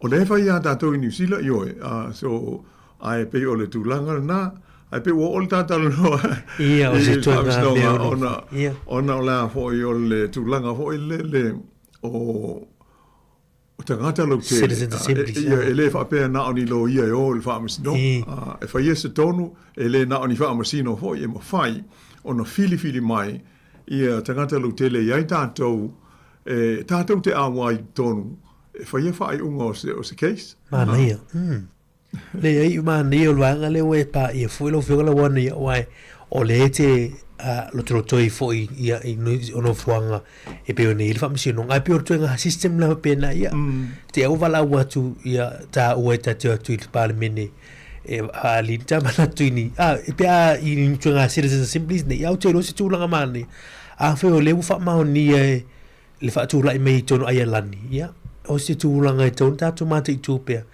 ia o na fo ila le ta tu ai tu fo ia ma e fo ni la tu fo i fenga fa vai ma ni me fo la tu tunu ya ono la we il sao tu so le mo matu ala lata tu ala sao le leo tangata la tele tonu o fai ya ina ilo mele o ye ta tu su yo tonu e te vai fa leo e pe mo ne la so no a lo to ala va fa foi to so la tu ya laina ya valiano uma la le malo le tunu uma me la tu ona la ele o aronga tasi mal mele tu mai fa fai ia man tu fo e lua fai nga malo so o le leiba ia sa ia la le taimi o le taimi mo fo le talu na fai ta to fa nga ta to le MMP ia o absolute majority ai se parties tas dai pe o to foi il system tu ai o le mo pi il to tele na o furisia ia le mata i sui fai pule o le leiba mali la men dato o ia le sa fai ngo fia le leiba Basilia le ia tonu pe pine na ia le ta ua o le foi nu mela furisia po le majority i te tonu o le mauta ai o foi na so ona to tele e pe fo linga o le a wala ata fili sau no ai parti le tu le foi a tele fu le mau fa punga fa pe o le ama le ai o la i numero le foi numero le numero ai e pule ala malo e tu lai le foi le leila al dato malo le ye nei o le coalition mali se longa e mali io e uma parti e to il tonu ia ona saule o ia le ata te no ia me ele si parti le fia ai pasi lava ona e tonu parti e la ia a fina wala ia va semana ia lana pitola au ele ke le lango ina ala lango ele act e mawala no mela e pasi ia le malo ia le tu la fono mali ai pe ole tulanga na a fo le o tātou mai tau wina nei, o whaofi mai fo isia vaenga, ia, ai ia hau ia o se mele lei o a whai o lea o tātou loa ni lape mani wha le tonu o lo o iei nei o tātou whainga lea o meo komiti i filfilia. Ia ai a pule ale malo ia a le fia vea ia ele a. Ia orono winga la, o mo o bia se isi sosoani, se isi mea e te tau o nā ngā ia ensure e sa o loto ia ma democratic le process, pe o le avanoa le tātou o mai tauina nei I mei o Citizens Assembly. Le ua ia I la tunu pe o ai alani le la tau mai nei. Ia ai te le fo isi e tunu e fōringa. O la ua ngā iai I maho whaunga, ma le whainga le pe o na le ua a mata ia tātou I New Zealand whaafitai. O ne lelo fionga la wano ia tālo sia ia tātou mati tū ia le fo I poti ma I lo ilongo loanga I mai. Ia. O le whapautu I nao nei meo te korasi ma ia o lo tu tofu at visiri le nei meo whenga wau whai ma pūlenga whatemokrasi. Ia I lea taimi le suinga ma le suinga. Ia o peo se ngā ruenga wepolos proketi e mwhai ana whaale lea tili. Ia awai e lea se mea ato toa na le lei mauseli. Ia ai e le lei tatu teikta I pēr la tua mana I tu e ngā mea pēr. Ia e fau wala ngā ilu mole. Ia wala ngā matua demokrasi la tau I le nei atunu ia mesi fo ia tatu at Pasifika ua loa nei tau sanga o tatu I le nei meo demokrasi. Malo, io e pe o le tu langa na ai leo na faisina koma pupu ia ona toe fa o matua ile le tapol kala me fu il taimi mari fa mo.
Ele toe so I nātu lan tātou tala o le pol kalame ia o mata upu wha upu whai o mā lo.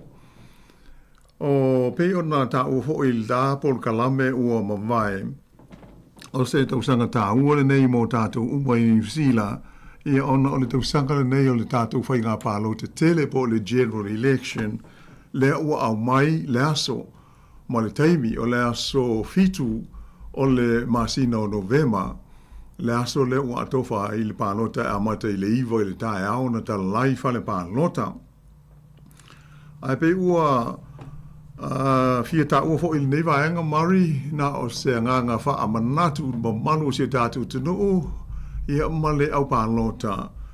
E nā I swinga e te tauona a wea iai, ua pe o le tātou tau loto a whaiso I lea taimia e lata ai le pālota ma tātou tā pēna ia mātou te wha manatu pēa tautua nā ia le stala ia tātou I le tūmālo ia ma le nuu ua a lahala ma wha amautu iai ina ia tātou maua la wanoa le pālota ai. Wa iei nā I swinga I le maita watu a mo se ai le whainga o le stala o le pālota ele 11 nei ona whainga malo le tū nei le foe mari. Ia mai o tele kona I taua ona wha amanatu. A wā o le tele foe o tātou e a foe e alana le pālota. Ona Ele stala pe ele stala ile no male ai ua lala ai. Ia pe ole tūlanga na fia wha ama whaile nei vaenga o tātou polkalame. E te tau ona tātou sila fia uma. Ia suinga ia ile whainga o le stala. Awa e ui ina o lea o tātou umona le stala i o tātou nuu ma ai ua no nofo ai. Ai ele lei a le toi siaki pe sao. Ia o wha maunga. Ia moise o tūlanga isi details uma pe o le tūlanga masani lama. Ia ai lei o na o mai tau atu o e isi nai swinga i le whainga le stala mari pe e le lei o na whailo fo i le whaafonga mai. Ia ma malu si o tātu o tunu e mai se la tau whaato a tau mai e le i le stala i le pānota. Moni le lau fionga la wan o le mai tau atu o le o mai a le aso e whaangatai pe whaamutai ri stala mo le pānota. O le aso lua sulimo le aso sale na o Oktopa. Ia e whaangatai e pēr ma le sifurutolu aso ai whairol pālota mai la so lua sulima le na ia o le masina o Oktopa le nitu sanga. Ia e whaangatai o le aso muli na e tapuni ai lo le wano e ristalai a le malo le atunu. Lau fionga la wano le pālota le luafe lua tolu le na e valu se la wafe i la atu na le pālota. Ia valu se la wafe i la atu na le pālota. Ai o lau whaingo i la atu sa te tau na pālota i le mai tau atu. Ia le au mai e le foi no mera le la ta mai lua fe lua sumar tolu. Ia i tonu lava i o New Zealand la tau ia. Ia e pea ma le tolu a tesi ma le ono iwa miliona i la tau na ristala. Ia na le lua tesi ma le valu miliona na pālota. Ia i le pālota a torana. Ia e valu se la wafe i la tau i le pālota. No vionga la wanu lua fe lua lima le na suia i lo whenga malo lea lua tūmai teimi nei le tūla fono.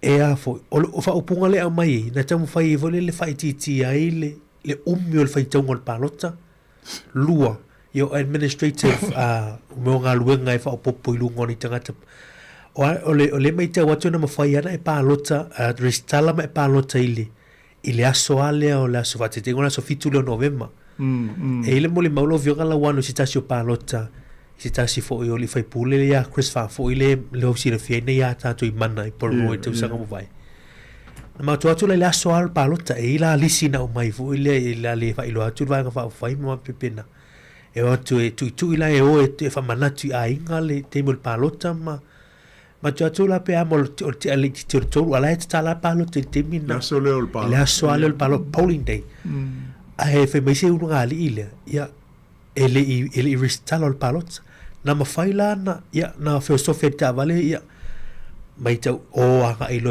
o mai melai sono le sentai por ro ma le stala palota ya ile son na yo nisi na ngalo o la il palota la fel palota al te mila nei o lo felo lima la le na fa malu mai lo swing le ele mafaila na to ristala ile sol palota mai palota e te tawala na e ristala ile solu ya akata to le solu lima oktoba o palota a ole fa opunga le fatua manita tal no le meta o democracy la fionga la wan ia ai pe le o ngasila ma le fa opunga le la mai le mafle nganga tu la fono le tsu ye e fa pe ia o le ummi o tau fai tau ngol palota ye le ila sol palota le te a mata mai fai tau ngawai advanced polling a mata mai ia la sol ono le a mata mai pre polling wa pena ia mai a wai nei fa ma fai le ngalu ngai nei tangata fai ngalu nga le official commissioner penga palota New Zealand pe ese mai le nganga le aso male fa mo ia o le aso democracy e tawaina a fia umatanga te le palota pe tua ia la pe fa tua aristale le aso na ia e te tawana palota tangata ua mawhai na palota o le meta ua e tauna ona fa autangia le mamanu o tātou le au palota o le stala ia o le pe ona uta o le whainga malo o le leipa le sa te tala ai. E oa i laso le pālota, tu sa pete le i le si tala e te pālota, e mawhai ona e pālota. E whailau special vote, ia malesi tala ai, ia oe le po whele no u, ia ai pangale le oa u pe ona whaafonga mai, sa no mari. Ia o le suinga le tu la fono no whai le whainga malo le tu nei le foe. Tau sanga le na mawai tu nei lua o lua lima. Ua le toi mawhai la ona pālota i le ona iwe le toi whai ona e pālota pe a whai te le i le stala e tauana e le stala i le whunga au mai ma le aso luas fulu lima o okitopa o le aso le muta ai le whainga o le stala a loinga a uma le aso sa le luas fulu ono okitopa lufu lima okitopa le stala tātou i le nuinga le whain tātou pālota i le aso le pālota o le upusa awala na ia ai whaano noa tele mauri pe a whai o le wha upunga na whape o le mafuanga o le swing o le tulafono ina ia awana i wha umi o wha tali le unga o le pālota ia a le tongi i tangata whai pālota ma le ofisa ma le mtanga luenga pālota ia ai pe ua mo mahu mawai la le ava noa mo tātou le waia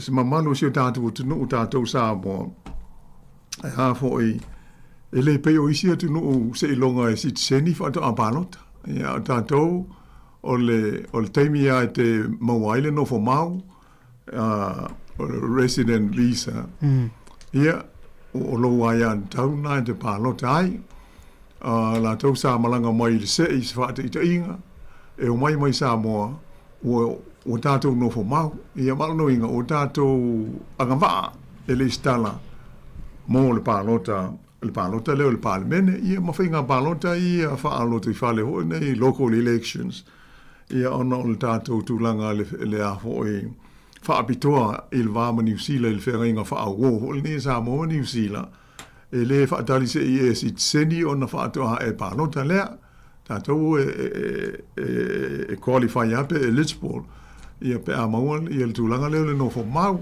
Mali io ai pe o ma o fie fa mana tuatu fa fonga mai a fai tele ile stala ile no le na o e si vi ai ile le no fai ile io la so luos fu lima o che dopo o la so fai una e fai ona le stala i se suafa ile lisi o fai nga palota mol palota tele le nei tu sa e moni le lo fionga la wano le ti fai tawa tu lungo le ripotile na o mai o le palota le lo afilu tolu lo fionga la wano o le tō telo i la tōna pālota maris tala i le aso ale o le pre-polling. O tala vau, o tangata nofo i le fale rents, le ena fisu iai fisifi iai la tō fale ua, le tōna nofo le nuu le po feo po move e se me le fale ia mai sa wai lalo Maorin Pacifica, e o tō tele o tātou Maorin Pacifica le wha mauni e mai le reporti ilia. Na whatu aris tala i le aso le pālota.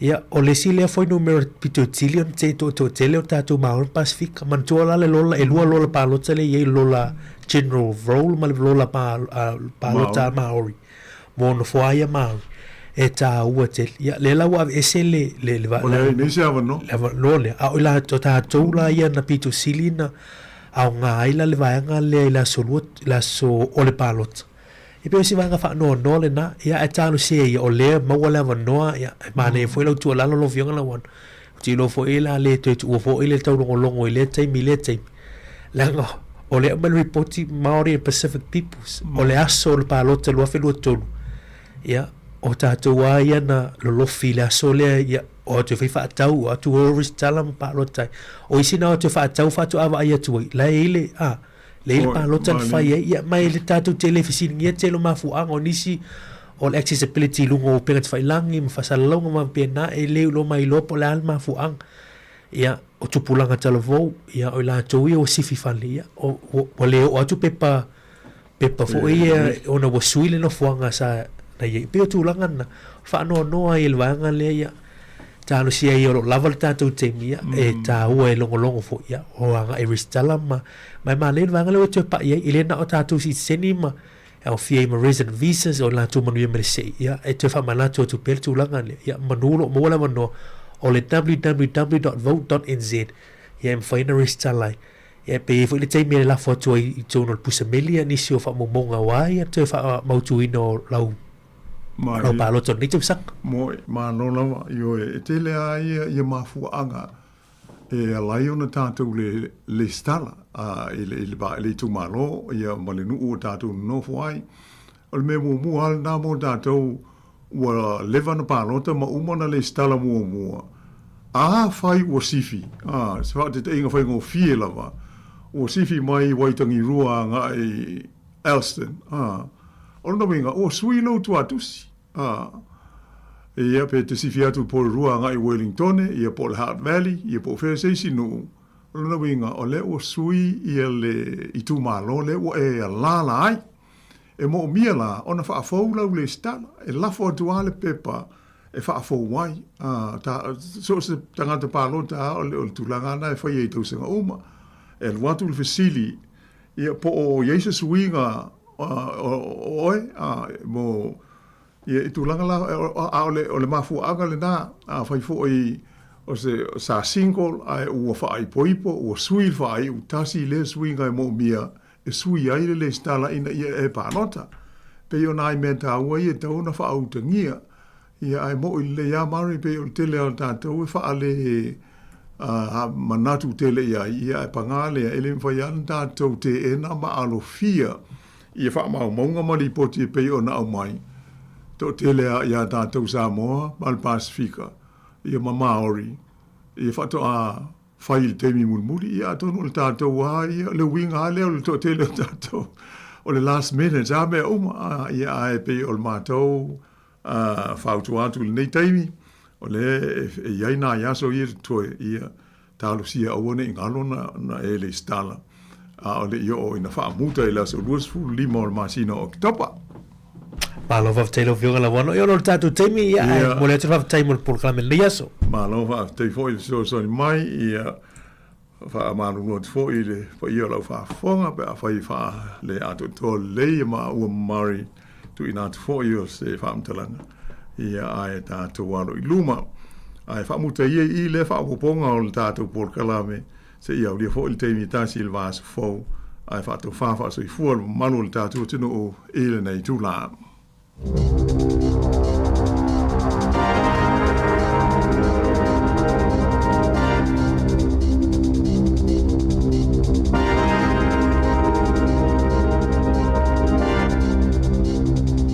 Talo falava o talafou mai le siufofongo le lau mua mo le nei aso lulu, aso se funulimo a perila lua a whelua ono.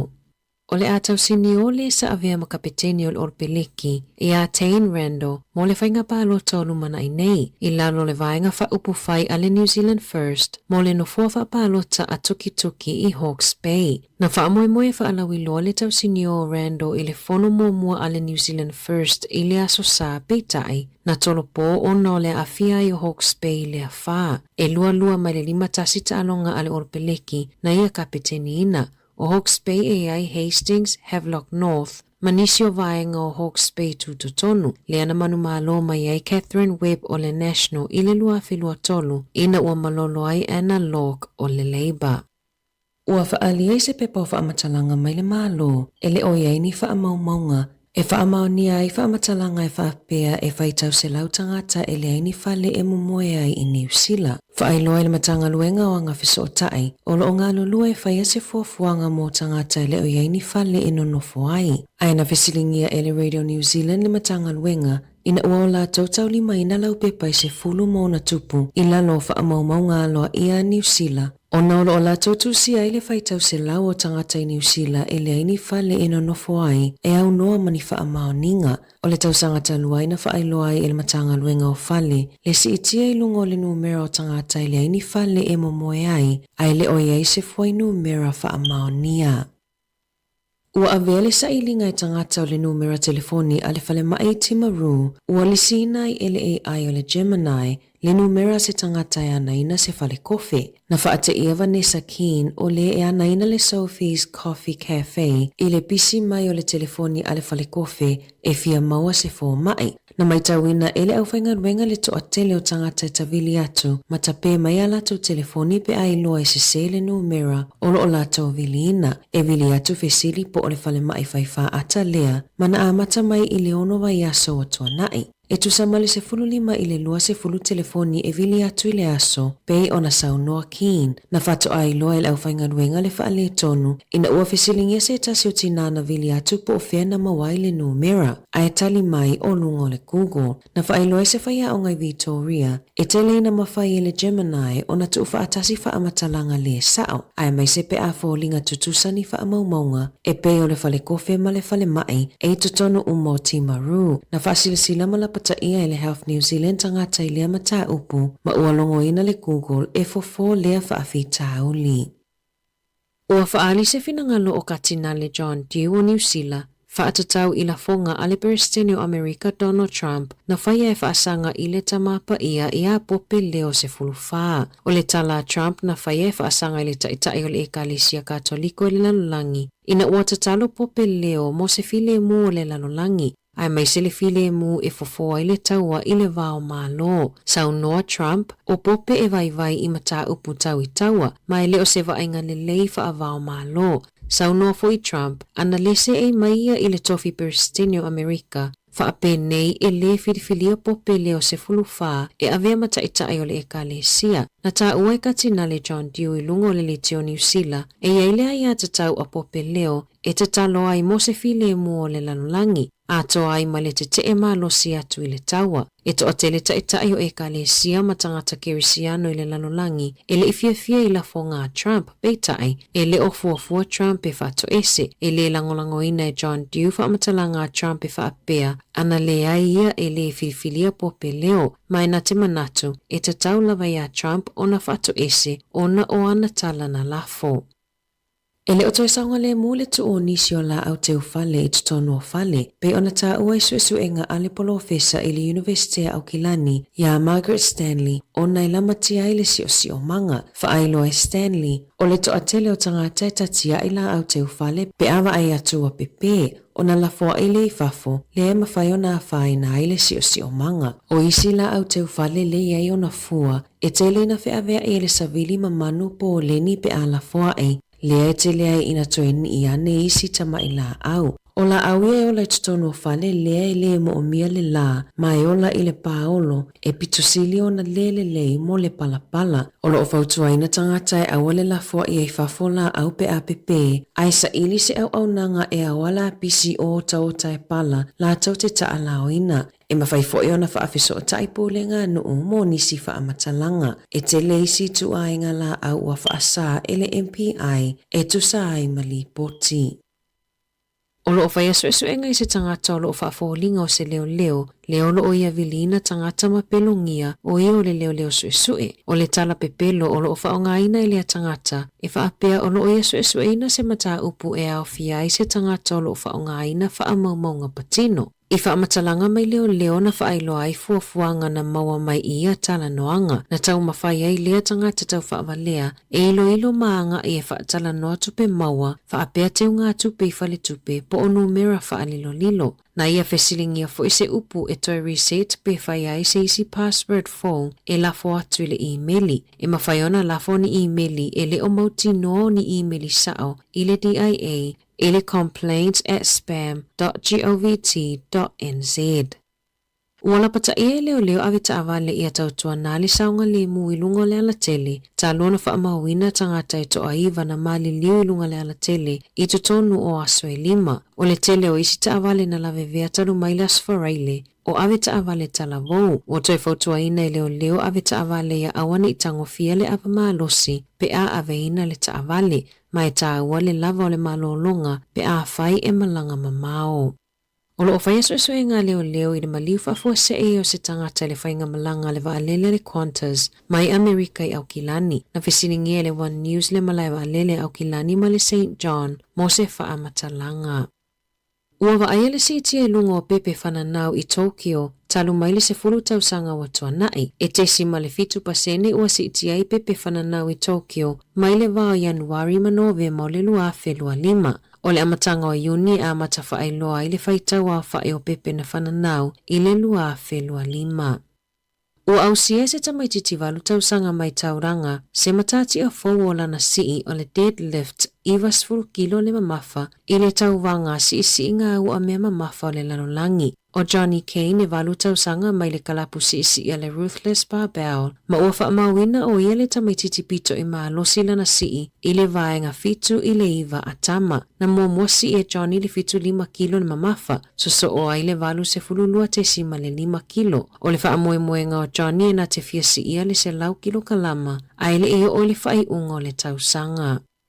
Ua whaamaunia le Crusaders le le mawhai ona toi whaonga o a lato solo whanua i ta alonga e whai e tutono la lato malai ta alo fau. Whaai loa Coleman's Bridge o le pulisili e whaapea e le o se whai unga whai ngō fie. Ona o solo whanua na avea mawaenga ta awa i ta alonga a le Crusaders mai lava i le amatanga. E ono se lau fitu se fululua miliona ta ala le ta wa whai o le ngaluenga mo le whale ta alo fau. Mai le lava leava noa e mauti noa o malu pui ai manu i ta alonga. Tala fōwia mai le si ufafonga le lau mua mo le nei vaenga o le aso.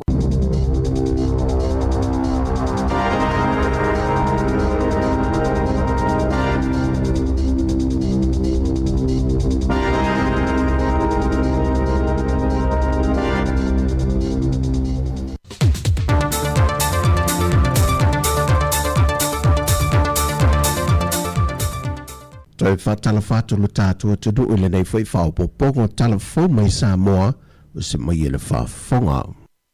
Manuia waso whanau, manuia waso whanau, manuia waso whanau, manuia lea tua. O whamanu ianga malo whaangana mo moli atu e sui umor ka peneta sa awai i le aso nafi e whaamanatu i nai le aso sui fuol te tai o le antino. La aulia le maali e toa le ua tea palata e waufosi shment. E na waulia i le aso se funma le whaa le maasina le neo a perila, lo na aso sui fue anto i eilo na ono se fulu tu sanga o le sui fua. Ia, no le akura nga nga whaafikai kele le whaia kako ka peneta. O whima supāna mia, Minister Kapeneta, ia whaaficailo o mga ia le aso mwhanga wengi ko inga. O lewa rea lo whangia le kuaka ko wala winga, a wā Sāmoa. Ia, ngā se ngumele lawa e whisu ngā i whisu ia, au le kuolo le kako wola masu ia. O wā kako wala winga whaaficai ngai whaaloalo mawalunga wonko whaia. Whaaficai aku e po whiamono Minister, misi le whima supāna mia. A me se por whaafonga tāpua i maisi o kako wapungu, whaafikai ka karo, whaafikai ka puai, ia whaafikai por whamungomu, e mungu iai whaima kai ka ingo kako malo. Ia me se la ko whima tāpeneta. Whaafikai por iano whiri, a me se lo kako wafisi. E oa kako whaamumori asu. Ia, mungu ina swādau. Ia. Le whionga le ripāna mia, na aude ma le tole o te plata i waufosi shment. Wa whai lo manino mai el tama i ta i whaamasino o le whaamasino ngā whai tū malo, te lasa atua sa anga. So se isi la wamata opo e a fia i le tua inga lea sa whaasino i le a whionga le taitai o le atino, e a fia i mai se to liba, e le toe se e le whaatau teinga o se mata opo lawa e tasi, wa mai a wholasia lana whai unga tusia. O le ale toe se e le whaatau teinga o isi mōrianga o lo tua i haile whionga le pāle mia. Mai o le fo i mōrianga e whaasanga le tū te te, o le a whaapea lava o na le toe a wai.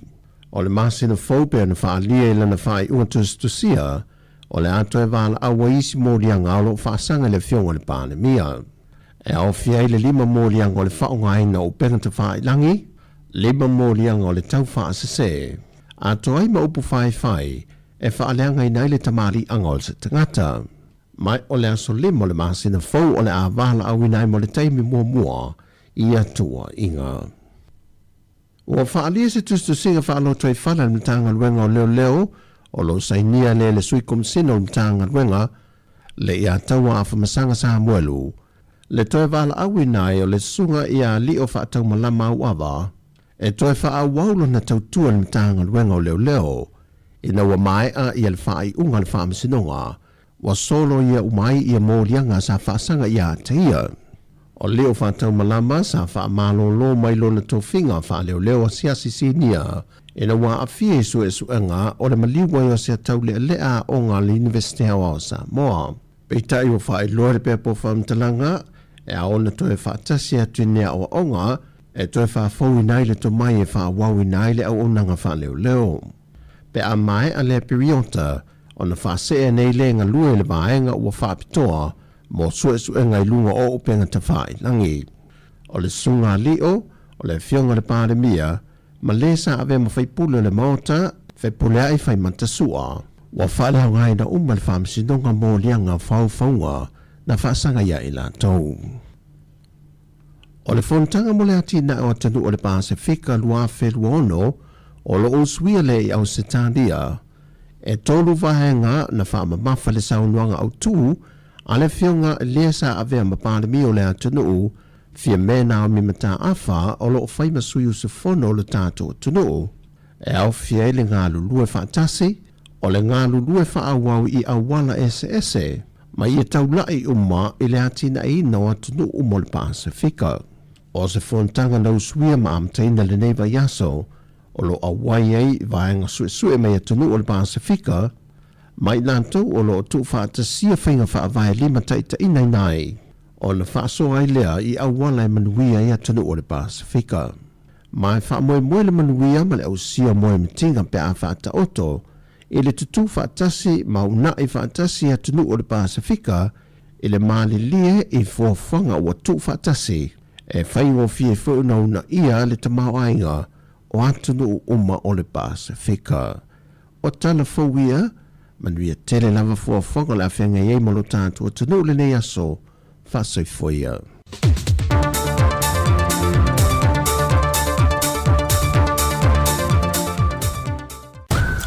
Talofa, si ufofonga o le lau mua.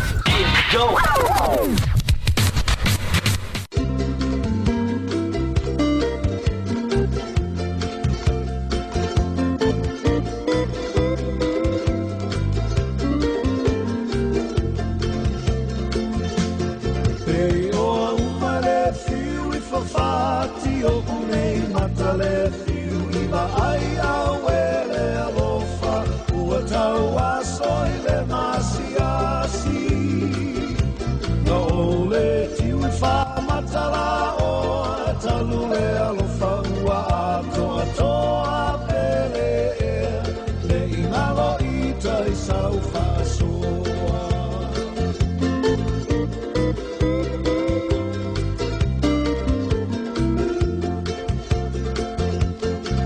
Tu manu ai lili a ile ferma inga ua osia ne ili mobave e se liti po se lia lo ua lo fa sa fa li lo fa nau nau atu e ia o e na ulube ua ngatai lo fa moe moe.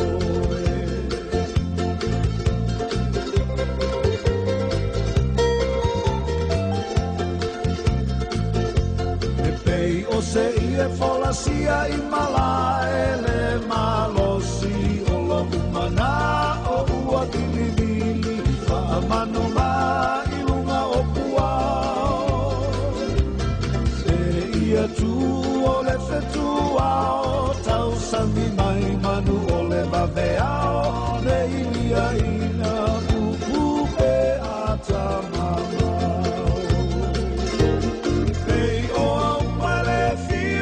Fati o ulei matale fiu I wa ai a wele alofa ua tau aso I le masiasi na ole tiu I whamatala o talu le alofa ua ato atoa pele ne ingalo I tai sau whasoa.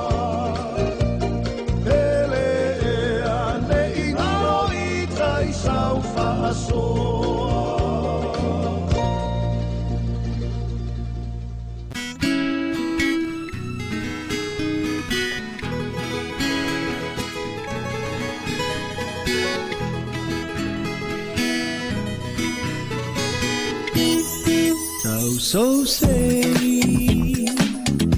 il est pour sa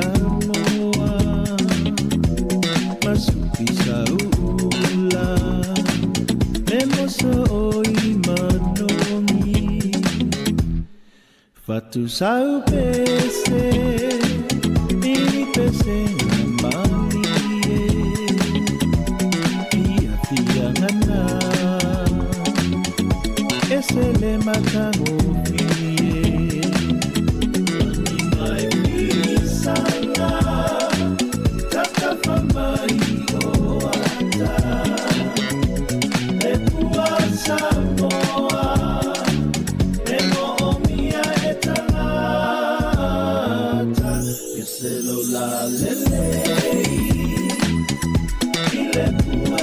Sāmoa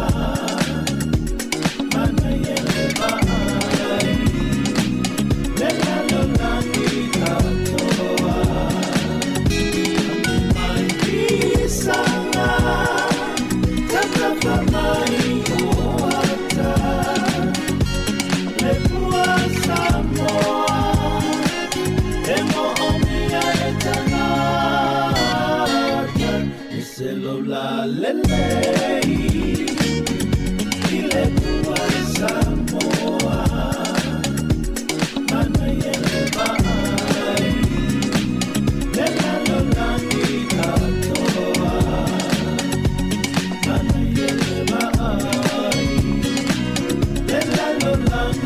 atoa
Lua suli minuti tori o talo li tula tasi tu tumo on si fonga ole lo moe Wellington le Sāmoa Capital Radio Times ya e vai inga matama tango nei ya woli la solulu ya la se kuka mana yo le nei ya woli fa malo lo nga se la kuka ya tapiri ni foi o tau mafutanga wana yu tantu tu asin sino tamam tina mantua ya wani ngalo la tu fo la au masani ai ya malolo sa ila tu fo le malolo mai malolo ngola woli ya ele mana yo le sulu life of one ya ole le ya so lanto ya ila tu le malolo mai ngalwe ngola woli ya malolo sa ya le ya se lanto le woli la to ya wani ngalo ya H2O ya swa vai la to ya tamana mana ya au le fo ila fia nani Malol fan to ngan wengol le yaso. Ya manatu ala fa wo peta to fa fianga musika so filoi.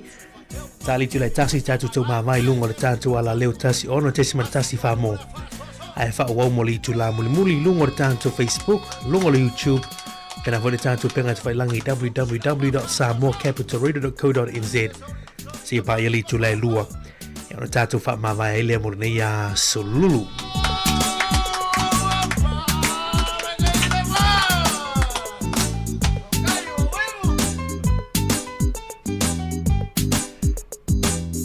Vianga mai panga mali fai valu ya male fa vianga na ya ole tautuai matai tautuai matai fa vianga na e le vanga ole a woli fa vianga mai punia lava ya ata mali teine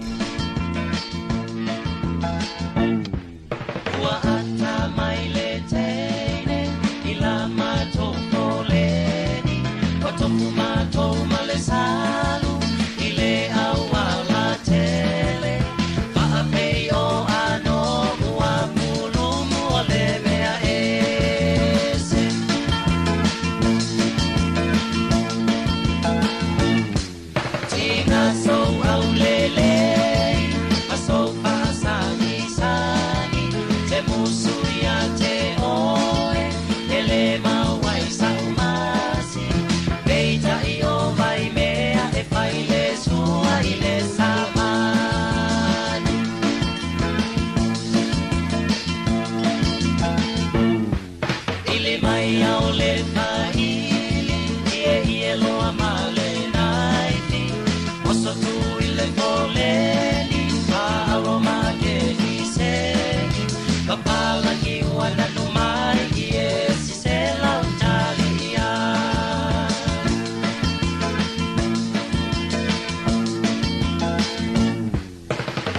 Leo se le pauia lo susu I papalani ao I lautiute dai to alua I le masi eto ese pia pea I te itato a paata pea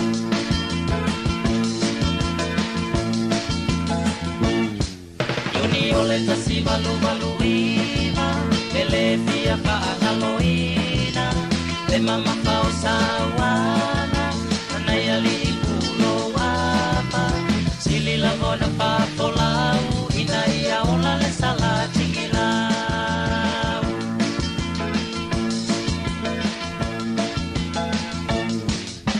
Ele galoisi o uloto Kota ie tau leso Atele a ile savali Ua savilingi a ile matani Ue ole atunu apa ata sina enei pula lifulu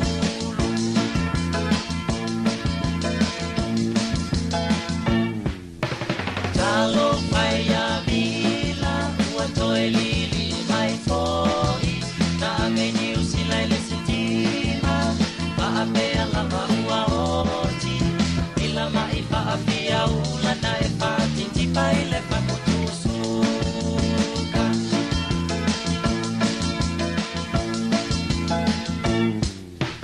Limu au tamata Ile mafia ole latana Ele ole o via palangi Ema wao e ise pasifai Lau mutu a panga eso o ato alo ua ile lapa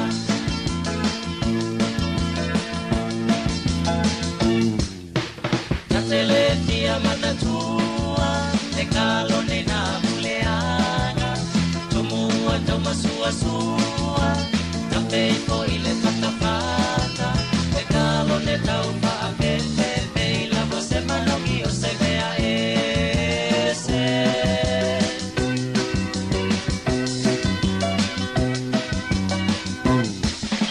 E kaisa e maila wasa Sola la fisi amani O pea u fola polana Ole nei lava e tatali Se e tia lo tapao pao ele malu mai ole tai tai au Vianga matu fia mai le puni ala va a ua ata mai le teine no toe fia Toi lo sumal tolu minuti toi na ta leo li tu la ia etasi la woli. Ia manatu fa solo peta tu fa fianga liva con la woli. Ia le la tatu tu fa tunga le ia. Ano file mo la woli la so lulu la to ia lo nga tonu va yaso lo tatu yai. Abertania le hump day ilo no winga no nga tonu lo va yaso. O nga tonu fa mga luengo tute malama singa. Mauto tasi asuao ma le fa fianga nei. Ia o le penitala. O la me fa penitala. O le penitala e tusi ai le tusi. Ya o le penitala e te la me fa penitala. Tu se le tala. Tu se le tusi ya. Ta te fala ngolo ko pesi.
Se fumal 20 minuti tone tale oli tula e tasi ya le peni tala na tu se uma fongo la oli la toia ya fa tunga tamatuai aswao mauto tasi oski band mana fa fianga nei sabasui le vai ngonta tu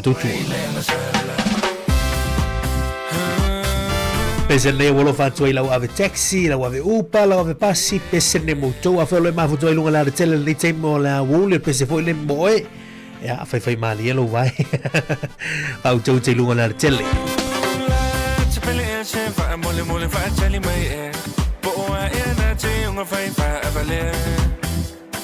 So on the valley level mutu I live valley male fa le valley le na o me valley le tache fe so ya no foi le wosi se la va ore oti se le na o le sa sui le o me le na sala so ya no foi le wosi se la va ore oti se le na o le sa sui le o me le na sala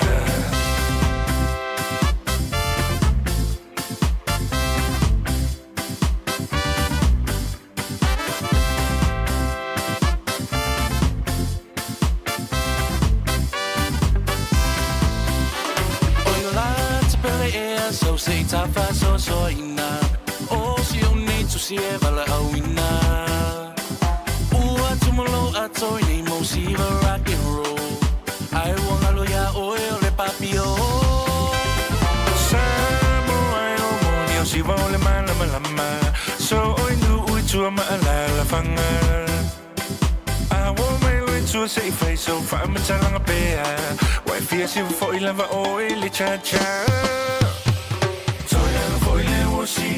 se la va ore oti se le na o sa sui le o le na sala so ya foi le osi se la va ore oti se le na o sa sui le o le na sala na na na na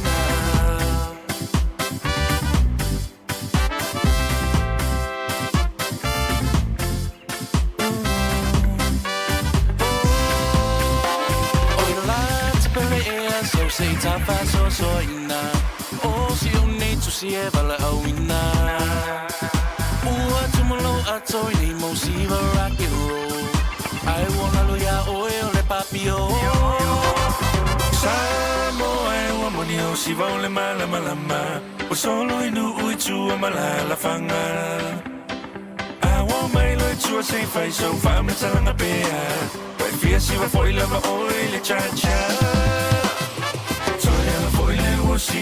se la va ore oti se le na o sa sui le o me le na sala so ya foi le osi se la va ore oti se le na o sa sui le o me le na sala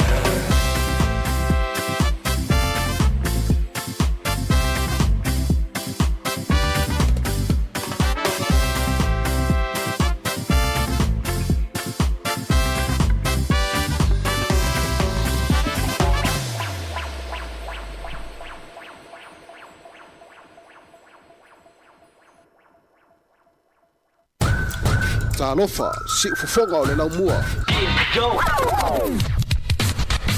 Se uma family nu te tano li tu lai tasi wala vantur tanto por lame la tu uma lungo tanto Facebook lungo tanto YouTube channel lungo le tanto upega te langina na www.samoacapitalradio.co.nz ala vantur tanto por lame moto ina nei ya wuli la solulu vivi o fale la tai ai ga te wa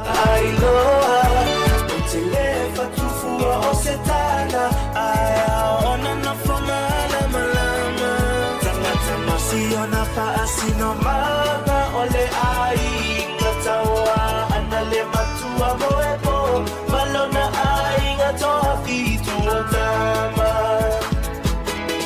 afio maila ia o ngafa ua so otino so o papa ai nga o tupu ai nga o papa ai nga o tafaifa ala maila ia i matau sila mafaatatau ia ui mai ia mafaingata afio nga e mamala ai ngatawana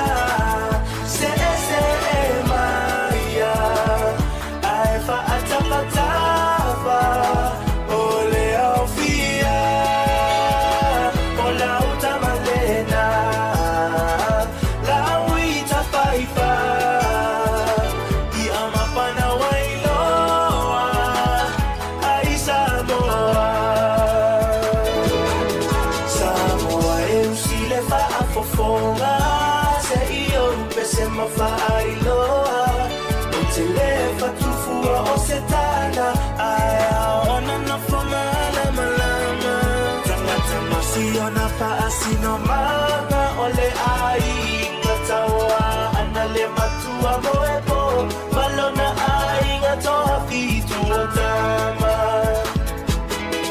Afio mai la ia o ngā whaia Ua so o tino so o papa Ainga o tupu ainga o papa Ainga o ta whaifa Ala mai la ia I matau Ae sila sila mawhaatatau Ia ui mai ia mawhaingata Afio ngā e mamala Ainga tawana Se se e maia Ae whaatapatawa Ole au fia Ola uta malena La uita whaifa I amapana wailoa Ai Sāmoa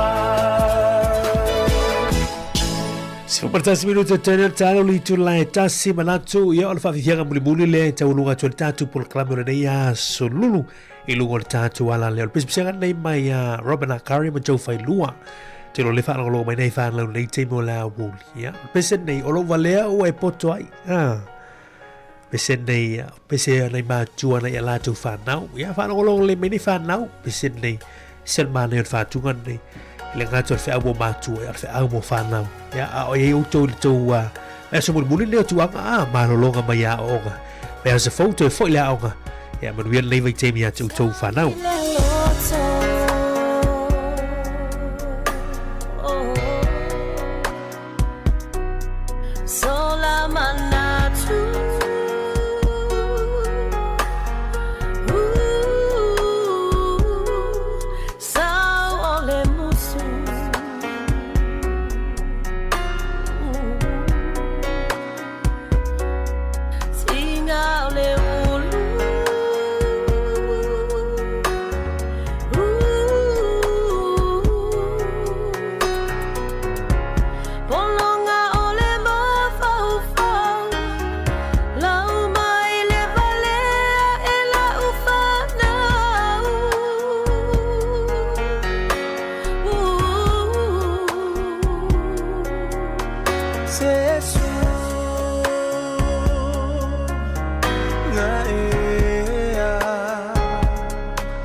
Fama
Ya Sāmoa le tunu e pele loloto malanga le ya wuli manatu ya le wasili foi ya wa fo il seu ngre ya sululu lanto ya malfa tama swale inga wale tu tu si fongo lo mua ya le lon tu tu e le ya sululu mai lavali tu la fitu il tao ya le wo mai le va ngo la wuli ya manatu ya ono tatu te va tu ngai ne lungo tatu wala le tasi ono te si fa mo le matu fa pe tu ai fa manga lo mai tu tu le tu tamali upa papa wa le aga mali lau fa fo mai le ya sululu sma tu tua fa le lava ya Sāmoa fa mangalo mai ia le unanga si fongo lo mo fa le vo to fina ngale mangalo fa le tono ta tu fa nga wenga mali ta tu o nanga ta wa ena te masali li tu la fitu sunga la ya tu fo fiso pe fo ile to fa ya va mo ta si me yama ya la tu fe lo ia la sa ta ya mru te le ina fu fa ngone ya so fa manu ia le tu ta tu sinu so fu ia mai manu ia fa fianga mai ya Feliz Mikaele to lunga tu le tatu tu tua wa sili foi o le fatu tenga.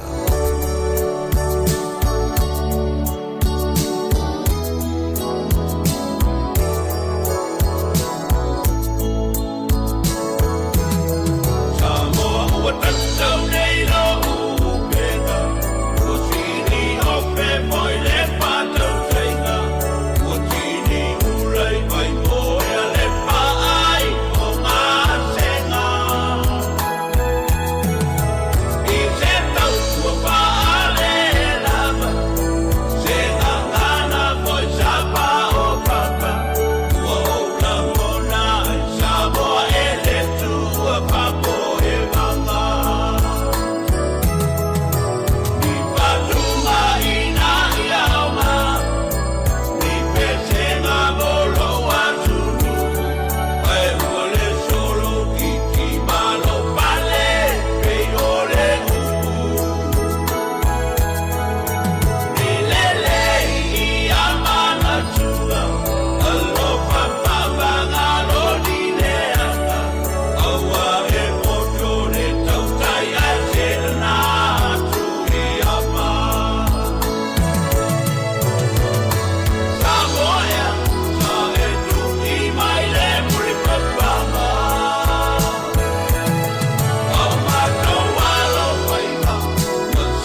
To e whaatalo whaatu, ia ele mamalu le tatou atunu o lo whaafonga mai ele nei tūla o le aso wharaile. Ia o le tūla tā o fo ele nei mo le tatou polkalame mo le tūpulanga talavou e pe ona whaasala lau tu sa o atu i aso wharaile o vai aso taitasi. Ia whaamalo atu i whanau a onga, ia sa awai atu i wasenga ma onga ele nei aso. Ia whaapea fo ele nei vai aso, ma lo lava le whaamalolosi. O loo ma whaatasi ai nei ma le tamaitai ia po le awhionga ia Litara Jeremia Allen ia o mawhaiona awai mai I lunga o le Zoom.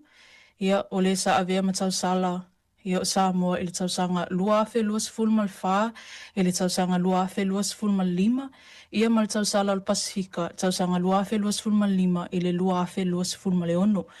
The former Miss Samoa and Miss South Pacific Islands has been a strong advocate for the youth and country around the Pacific in culture, education, our continuous fight for climate justice, amongst many others, and in my opinion, a stronger advocate for Christ, which I strongly believe is very, very crucial for our youth in this day and age.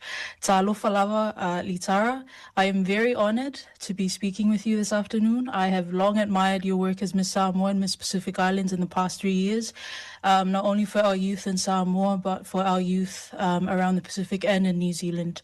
Thank you so much for agreeing to come onto our program, as I know you have a very tight schedule and you've been very busy in the last few months. How are you this afternoon?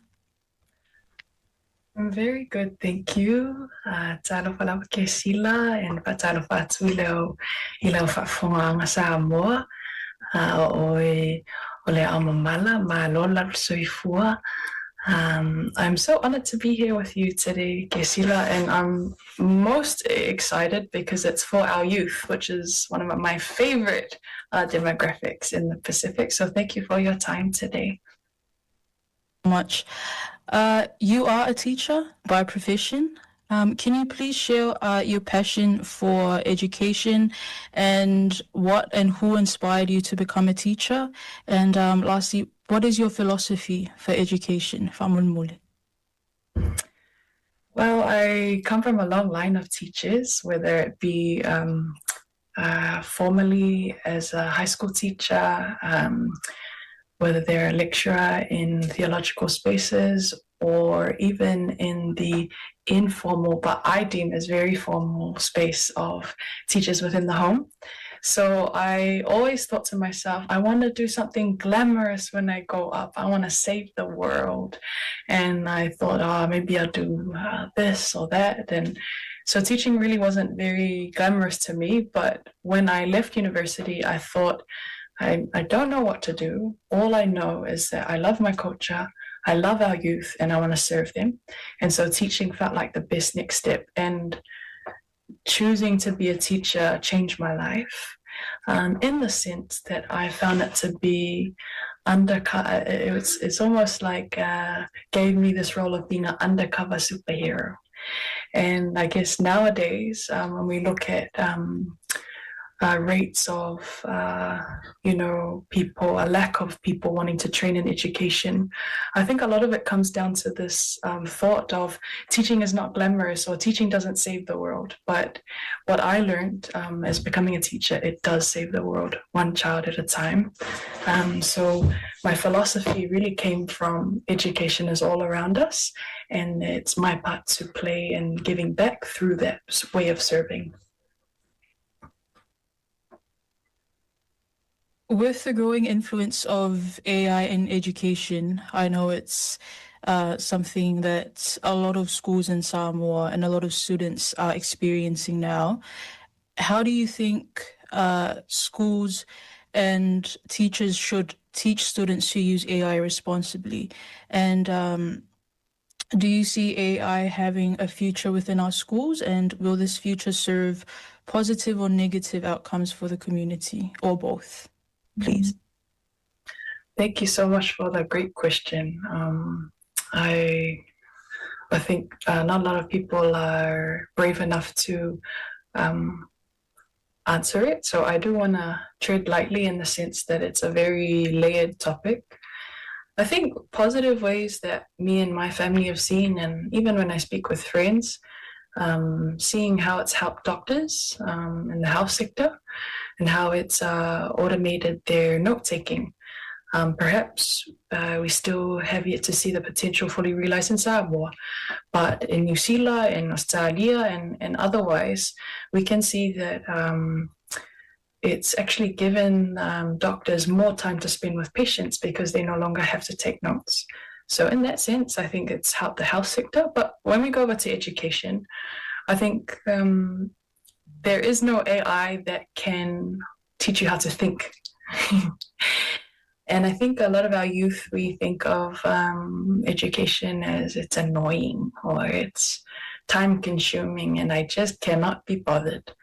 But when we think of education and school as something exciting, we think of it as this being a way where I can open new doors, not only for me and my family. I think then it puts the onus on us to use our own minds to think for ourselves, as opposed to thinking a robot can make a better thing than me. When I was speaking with my dad the other day, he said, oh, AI can't tell me how to interpret halangaupu. It might give me thoughts of what other people do, but it won't give me my own version of what my nose taught me about this halangaupu, or ideas of creativity. I think when we look at the future and we think about fearing job losses and everything, what AI can never replace is creativity, initiative, but also innovation. And Samoan people have always been innovative. So if we're teaching our kids in schools that education should teach us to be innovative rather than regurgitate information, that's when we no longer can be replaced by robots. And to all the kids that are trying to use ChatGPT to write their essays and all of that, as a former whaiaonga, I can tell when I'm marking your suengas when you're doing that. So don't think you can get away with it, okay? Often, the harder way will work better for you in the long run. So sacrifice now, even if your friends are doing it. And in 10 years' time, I'm telling you, when you're our age, a little bit further on, you'll be thanking me later. Thank you so much. That is a great advice and great challenge for our youth in New Zealand and Samoa who are using ChatGPT for their... Anyways, for the Samoa's national exams in 2025, there was a significant drop in results for the entrance to the UPY program compared to the previous years. And there has been a lot of online discussion about the suggestion by Honourable Prime Minister to bring overseas teachers to cater for our teacher shortage. What are your thoughts on this? And do you think there is a need for a curriculum review for teachers in specialised areas? And lastly, how can our anganu'u or our culture play a role in this? Yeah, it is quite saddening when we think about an occupation that our country is founded upon is no longer wanted in the sense by our generation. Younger people don't look at it as a occupation that is worth of honor. But from the own bit that just a little bit that I know about Samoa's history of education, the pioneers that created the Samoan education system when we look at from the 50s to the 70s, what they did is they utilized overseas program that came through, the likes of New Zealand. But what they did is they utilized those systems and then indigenized or contextualized it for our youth. Perhaps it's not a question of whether we just hand it over to overseas whaiaonga. Perhaps it's just our own challenge for ourselves to think, how can we recontextualize and re-indigenize our work so that it's relevant to our kids again? Sometimes when we work in partnerships, we can realize different opportunities that we can learn from each other. But I don't see the point in us handing over to other teachers to take the lead. I think our leaders in the education space in Samoa are already doing a lot with what they have. And so in a sense, it's just a question of, yes, in my view, there is space, but ensuring that our own teachers in Samoa who have been in this space for a long time are still, the leaders in there.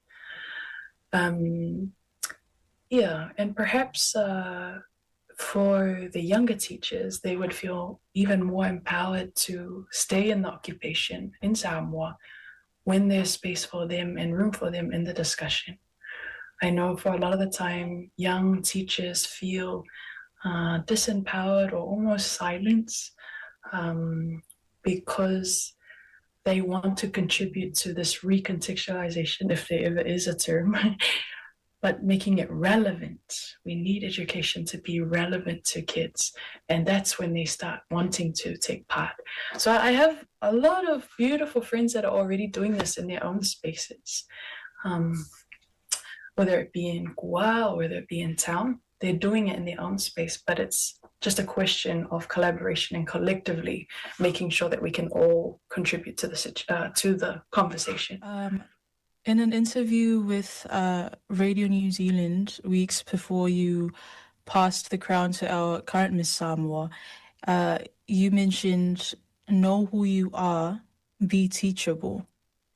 And I looked at these words and I wondered what you meant and what these words mean to you as you reflect now on your reign as former Miss Samoa and Miss Pacific Islands, if you could share with us. I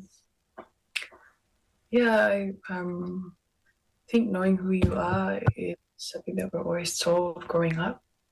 It's a sense of strength, a source of strength in the sense that when you know who you are, that will inform what you say yes and what you say no to.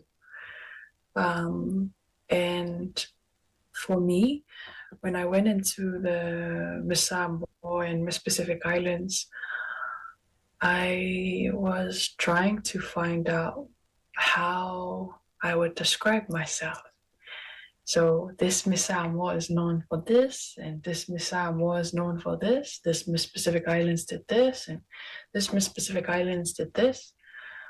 So for me, before anyone tells me who I am, I want to know it before they can even say something. And so for me, that came from a lot of quiet time in the sense of sitting with my grandfather. A lot of times I try to learn from him. And a lot of times he teaches me through saying nothing. In the sense, how elders are quiet so that we learn how to read the silence. This silence means something different from this silence. In the sense that he was never wasting words. He always knew what words to say, and he never wasted a breath. So when I said, know who you are, I did that interview at the end of my Miss Samoa reign. But if I were to ask myself at the start of the Miss Samoa reign, I don't know how to answer that question, because for me, I don't want to waste my words. I have 50 things that I want to be known as, but how do I say it in one sentence? Now, by the grace of God, and because of Samoa teaching me, I know who I am. And my encouragement for our Aotearoa is in the sense that knowing who you are comes from sitting in quietness. It doesn't come from loudness. It doesn't come from trends. It doesn't come from reading every single TikTok caption and scrolling for endless hours, although that has a place. It's fun sometimes. But that doesn't tell me who I am. The quietness tells me who I am. When I sit at my grandfather's feet, when I sit with God, when I sit and listen, and I find out who I am. So that's what I meant by that. And I know I'm taking a long time to answer your Vasily, but that's what I would say. And it takes time too. Thank you so much. That was very important and very touching.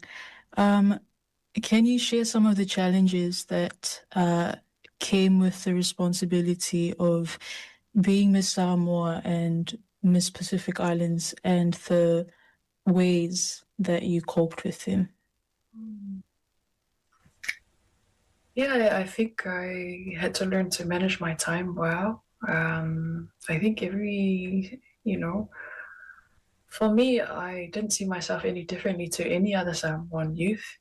We are all busy, whether it be with church, whether it be with looking after our elders or looking after everything else on top of our studies. So for me, I had to learn how to manage my time well, because when the other challenges came, if I wasn't looking after myself well, then that's when I can't cope well with the challenges. So my family were always telling me, my cousins, my aunties, my parents, my grandparents were always, in a way, whether they said it or not, they were trying to teach me, Litara, if you don't organize yourself well and look after yourself with the time that you have, when everyone else's wants for you come, then you'll be here, there, everywhere.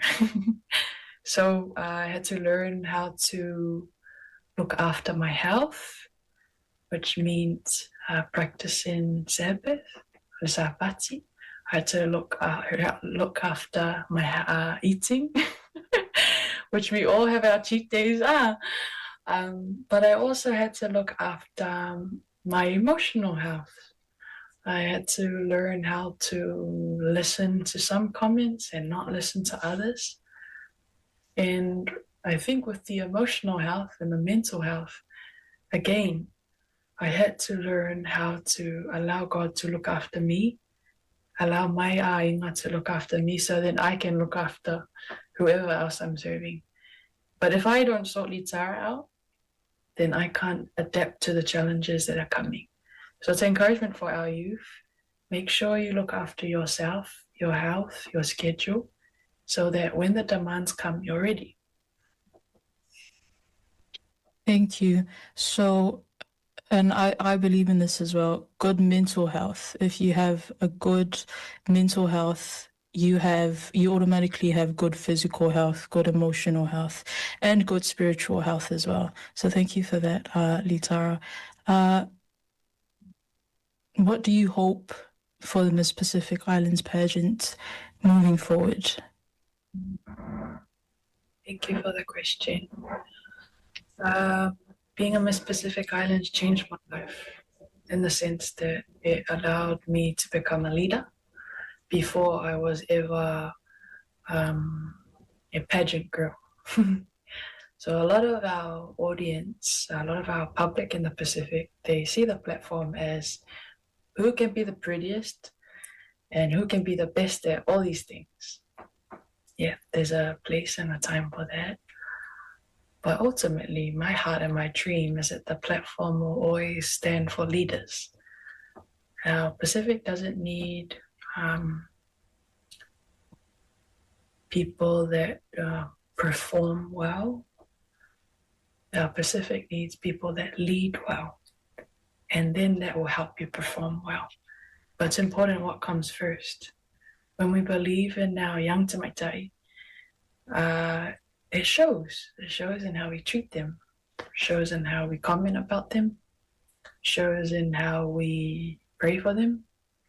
But I think when the platform starts moving away from protecting our young tamaitai, that's when I think it needs to be more than the young girls being the leaders. Everyone needs to be a leader and protecting. So I think the platform has a lot of potential in the sense that it has a long legacy of great leadership, of innovation, of celebration, of making sure our young women are honored. And so when we look back and see that, then we can turn around and say, okay, this is where we're going. And it is going to require all of us to come together in how we lead by example. Thank you for that. You have a podcast called Upu Whaamalosi on YouTube and Spotify, featuring interviews with a lot of prestigious guests. And I really enjoy the Talanoa sessions on your podcast. I think it's very empowering for our Tupulanga Talavo. Can you please share some important insights from this program, and what is the purpose of Upu Whaamalosi? I think Upu Whaamalosi was a dream to include our Tupulanga Talavo in the conversations that I was having. I think as young girls, not all, but Samoan girls, a lot of Samoan girls dream of being a Miss Samoa. Or, if not the Miss Samoa, then a lot dream of being exposed to the certain spaces and conversations that I had. So what I wanted to do is bridge the gap between Tupulanga Talavo in Samoa and those that live in the diaspora. And so I wanted to make my project an online project so that everyone has access to it. And for those that don't have technology that couldn't access to it, then I tried my best to share those conversations wherever I went to our youth all over Samoa. The dream was that people, whether they were youth or upwards, they could feel at home and they could feel encouraged by the conversation. The podcast was a team effort, but it's also one piece of work, and amongst many other different conversations that are going on in Samoa. Recently, there have been so many different releases of amazing interviews and amazing work on Samaitai Samoa. And so for me, the podcast was just my way of trying to find a balance between faith and encouragement and anganu, and making sure our youth in Samoa and the diaspora see that both can work together to encourage young and old. Haftai.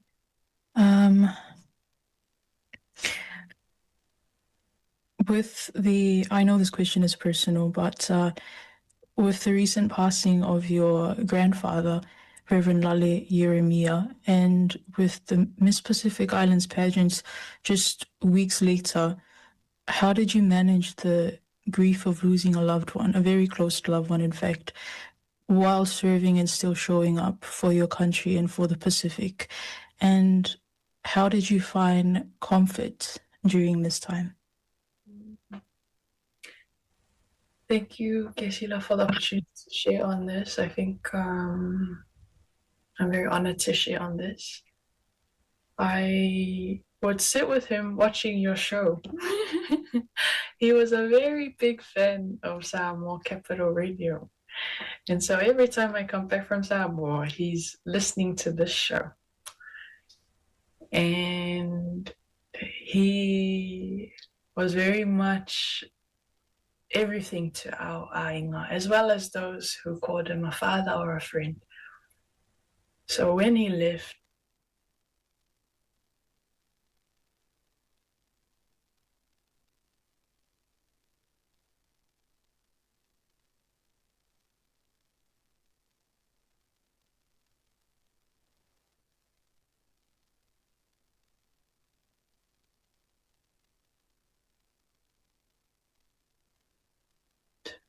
to be with the Lord.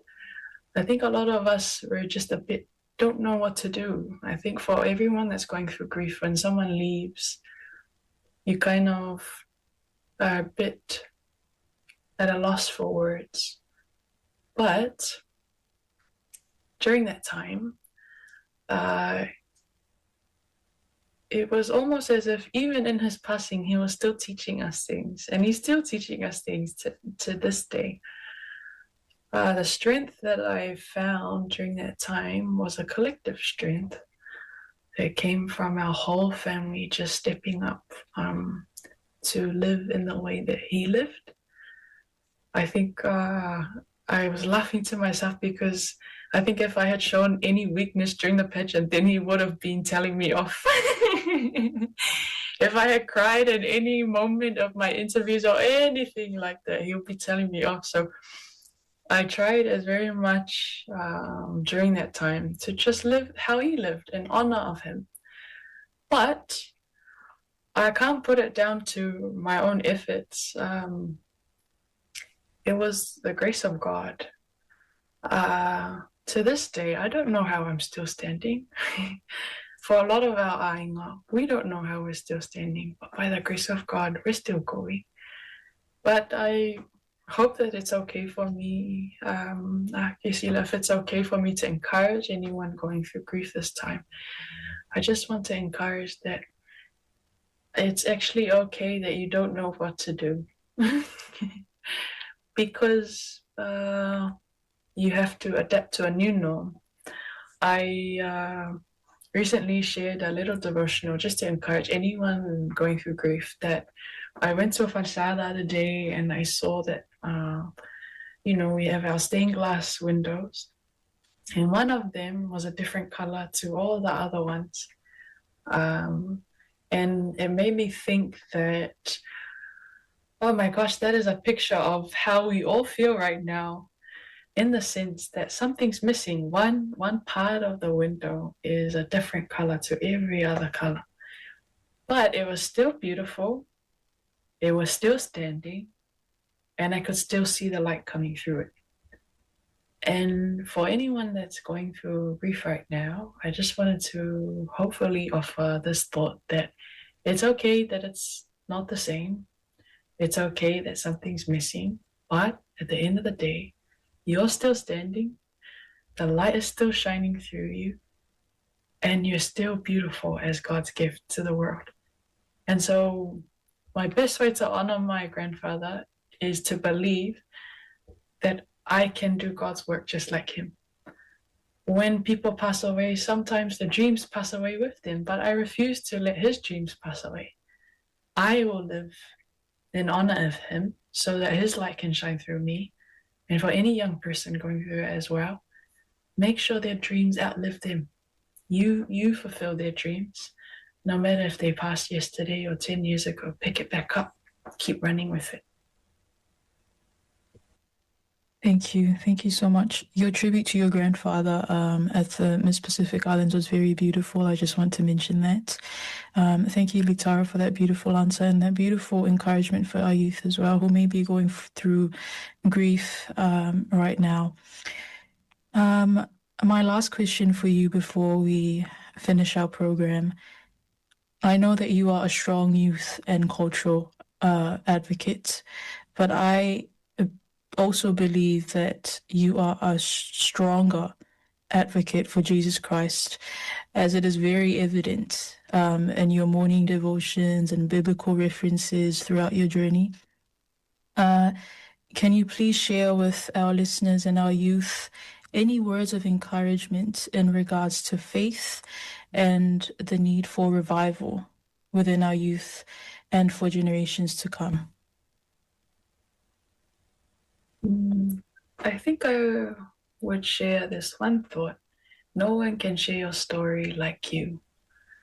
And so when I first became a Miss Samoa, I was struggling to find out how I can share my story about what God's done for me. But the more I grew confident in the sense that I can't tell the story of how God helped my auntie. I can't tell the story of how God helped my sister. I can tell everyone about what God's done for me.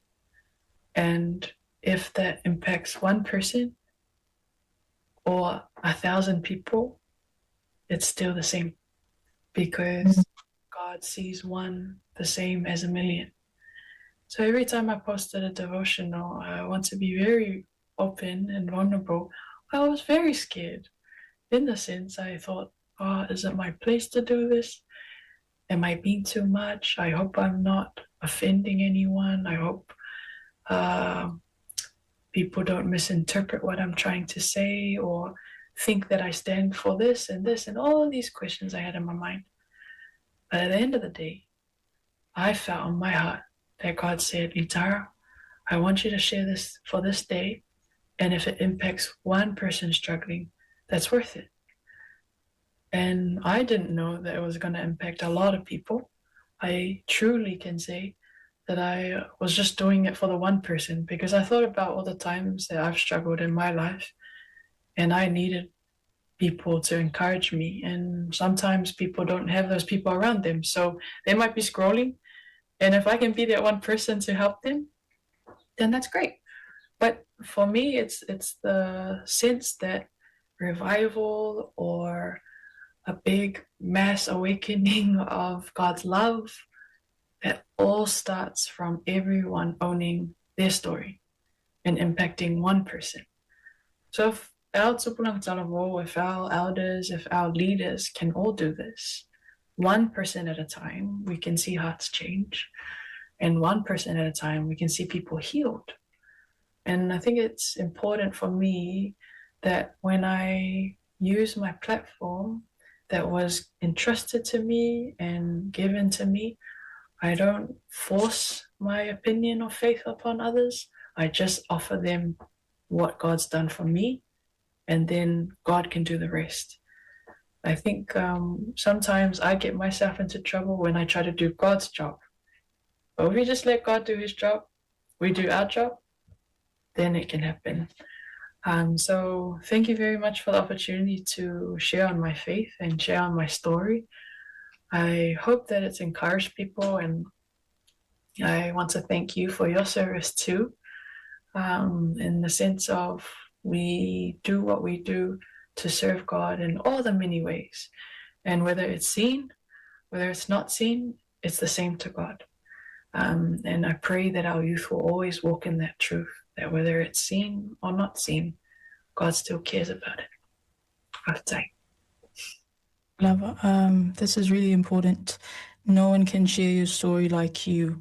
And I believe that we owe it to God to testify and tell our story and how God has led us and delivered us and continues to do so every day of our lives. And like you said, our lives can be a sermon for other people who may be lost or who may be giving up, and just seeing us share our faith, not forcing it onto them, but just sharing our faith in the things that God has done for us. I think it's very important, and that is the sermon, and that is your outreach for other youth who may be going through hardships and trials in life. Thank you so much again, Litara, for agreeing to be on the show this morning. Thank you for the wonderful words of encouragement and the challenges for our youth. O te tautonu o se whaamalosi Sāmoa mo talavolo whapeon whaafonga mai le nei tūla o le awauli ia po le awhiawhi foi. Ia whaasoa atu. Ia, ma avielo o langa o si moli mau mo nisi. Ia, te moli atul whaftai I tato au whaafungfungo I le polkalame le tupulanga talavo I le nei. Au uli whaftai atu Litara mo lo taimi whaavano mai mo le polkalame le tupulanga talavo Sāmoa Capital Radio. Taimi whailava e tasi I le asu wharailo le vai aso asau. Ia le atu e whaawawai. Ia le tato polkalame ai mo le taimi nei. Whaftai te le lava. Soifua ma ia manuia.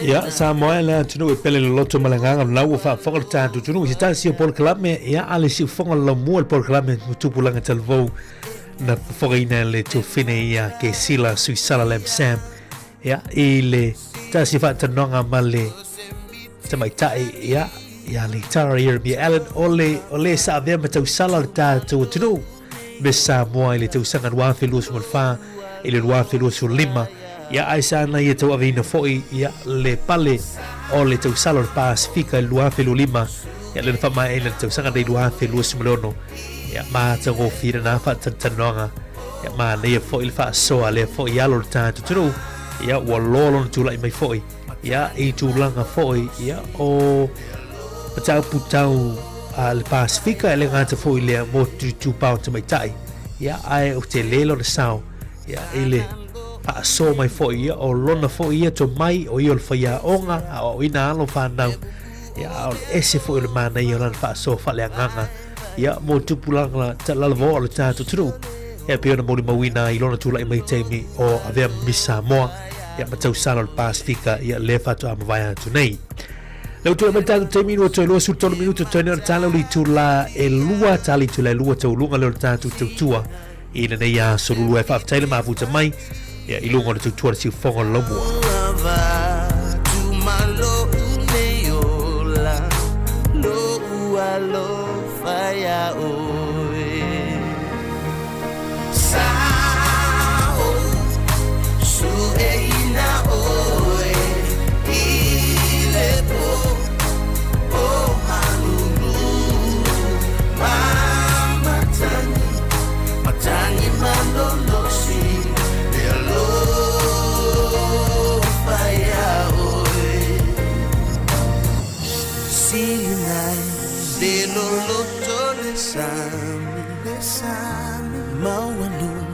Peo se manule langi Silina lo fetu ole langi Lo ua lo faya Sao Su eina oe Ile po O malungu Mamatani Matani malolosi Dia lo faya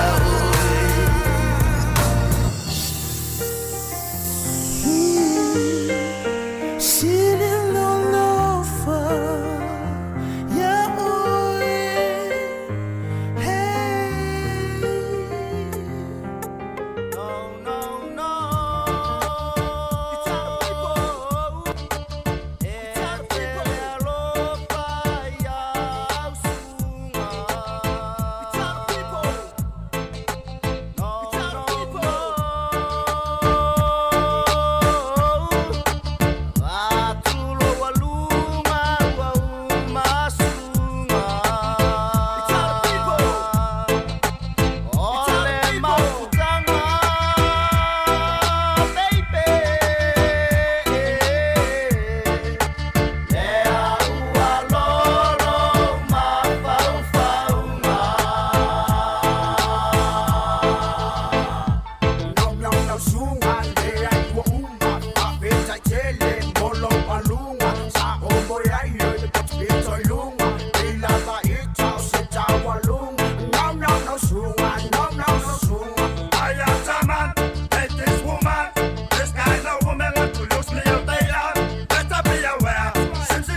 my dreams says you're not so sexy, gorgeous. Some give it to, some give it to. All of my dreams, I wanna make it come true. My heart, my soul, ain't nothing based on you. Smooth. You're so mean and so rude. That's why I need you. I wanna say this to you. Yeah, yeah. I wanna see you again, cause you know why. Cause you're not my friend, that's why. You always wanna control my life, my money, my brain, especially my mind. I give it all the memories, what's in your mind. Give it all together, cause I'm always say, won't last forever together.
Pesi makasi pe kuoka lang pipia fanga mo le kue mo mo mo le so.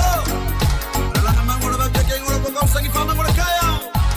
Leo ko pala ni mayo mang mo la mafiku ko mo malo. Sa fama ko ko mi ke na soria ko mo eba sa fa ni ko langa. Ewi nga bong sala mo pe fa me ku pia selama. Mama lo ngi malo mo fo malo me le tua.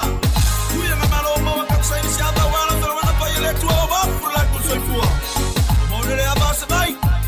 Ale bai me anu ke fu ele mo la ta fe to shero le spai ma ke ba yola.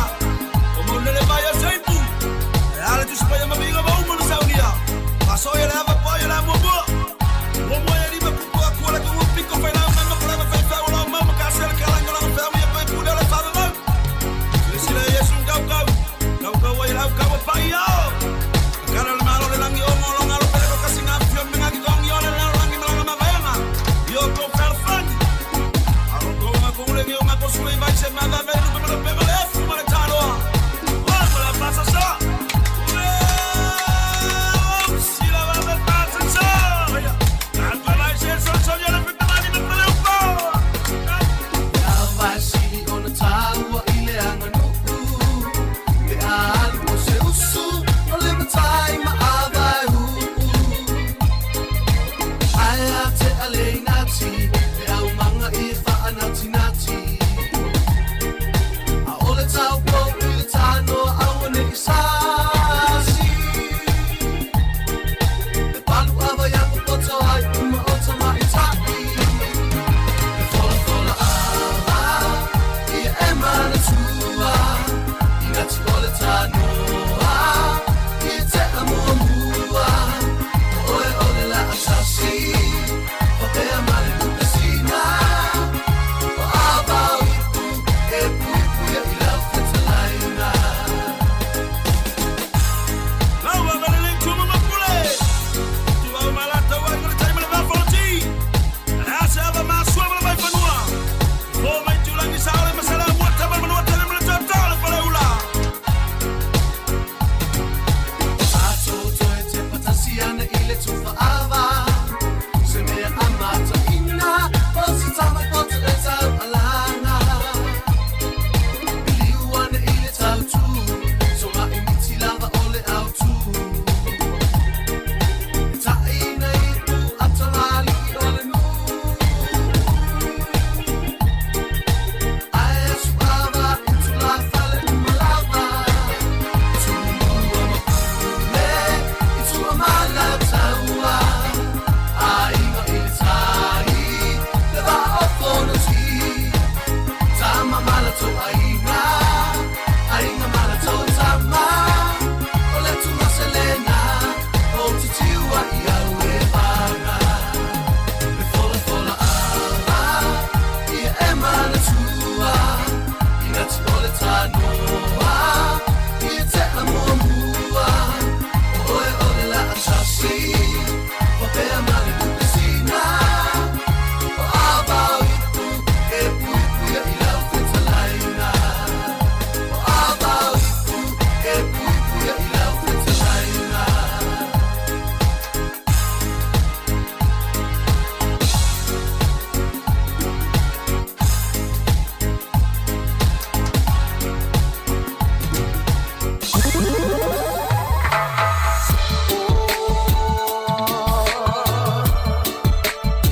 You got me feeling all alone, na na na na na.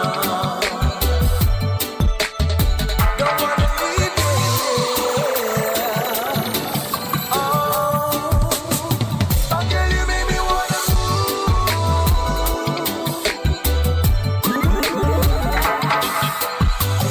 So alone, we're all feeling. Only I saw it for you. The time I survive, I told you so she said, if I'm out of mind, your timing, otefa apeane ai, all the time, no suya la urai, taluna tao mai, pia pia la wainga.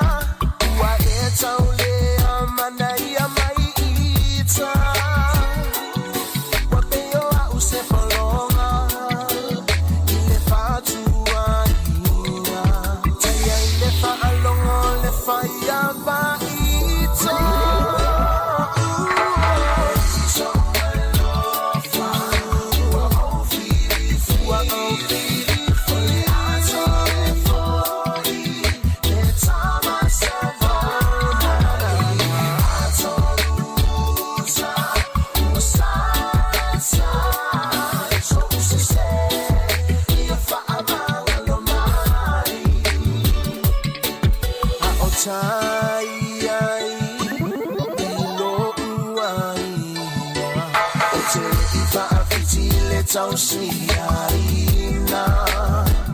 oh sa oleta uina oe o se fafine no fotane awa ola upele oela uma ataimane yeah I say yeah whatever abea mai oh no wai ngalefa aponga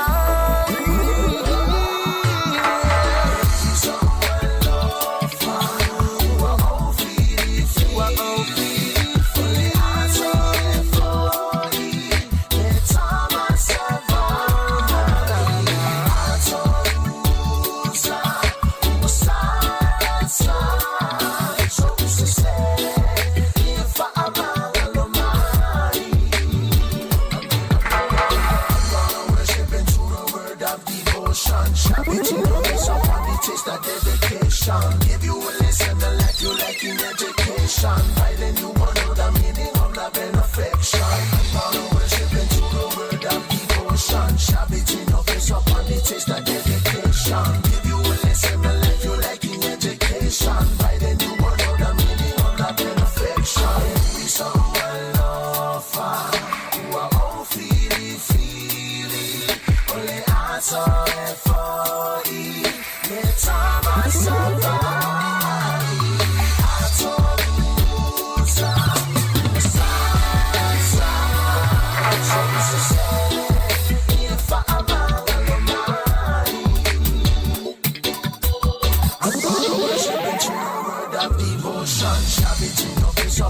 Taste that dedication. Give you a lesson in life you like in education. By then you will know the meaning of love and affection. Follow worshiping to the word of devotion. Shove it in your face up on the taste that dedication. Give you a lesson in life you like in education. By then you will know the meaning of love and affection.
awane imita mita setasi ilona malosi ai ngalo ai ole whaafetai ia mabe ona whaafoi ilena ia au mai ua mafuai mana tua ia tali uole ma ane ingota le whangatai a mele tamau ai nai tupe tele wa ele mana tumai ai isi o samale ai na pele so ani uole ai fo italo fa se ifa amalo mai no ita uola malea ilo taola awane imita mita setasi ilo na malosi ai ngalo ai ole whaafetai ia mabe ona whaafoi ilena ia au mai ua mafuai mana tua ia tali uole ma ane ingota le whangatai e te ta amiloi tu e whao le ke lope awane ingalo o lau telefoni pili mai whaamole mole le ai se manu e lele e tau i le langi na ole mamosina e lele mawaluma a tali lana sua i le sani awane imita mita setasi ilo na malosi ai ngalo ai ole whaafetai ia mabe ona whaafoi ilena ia au mai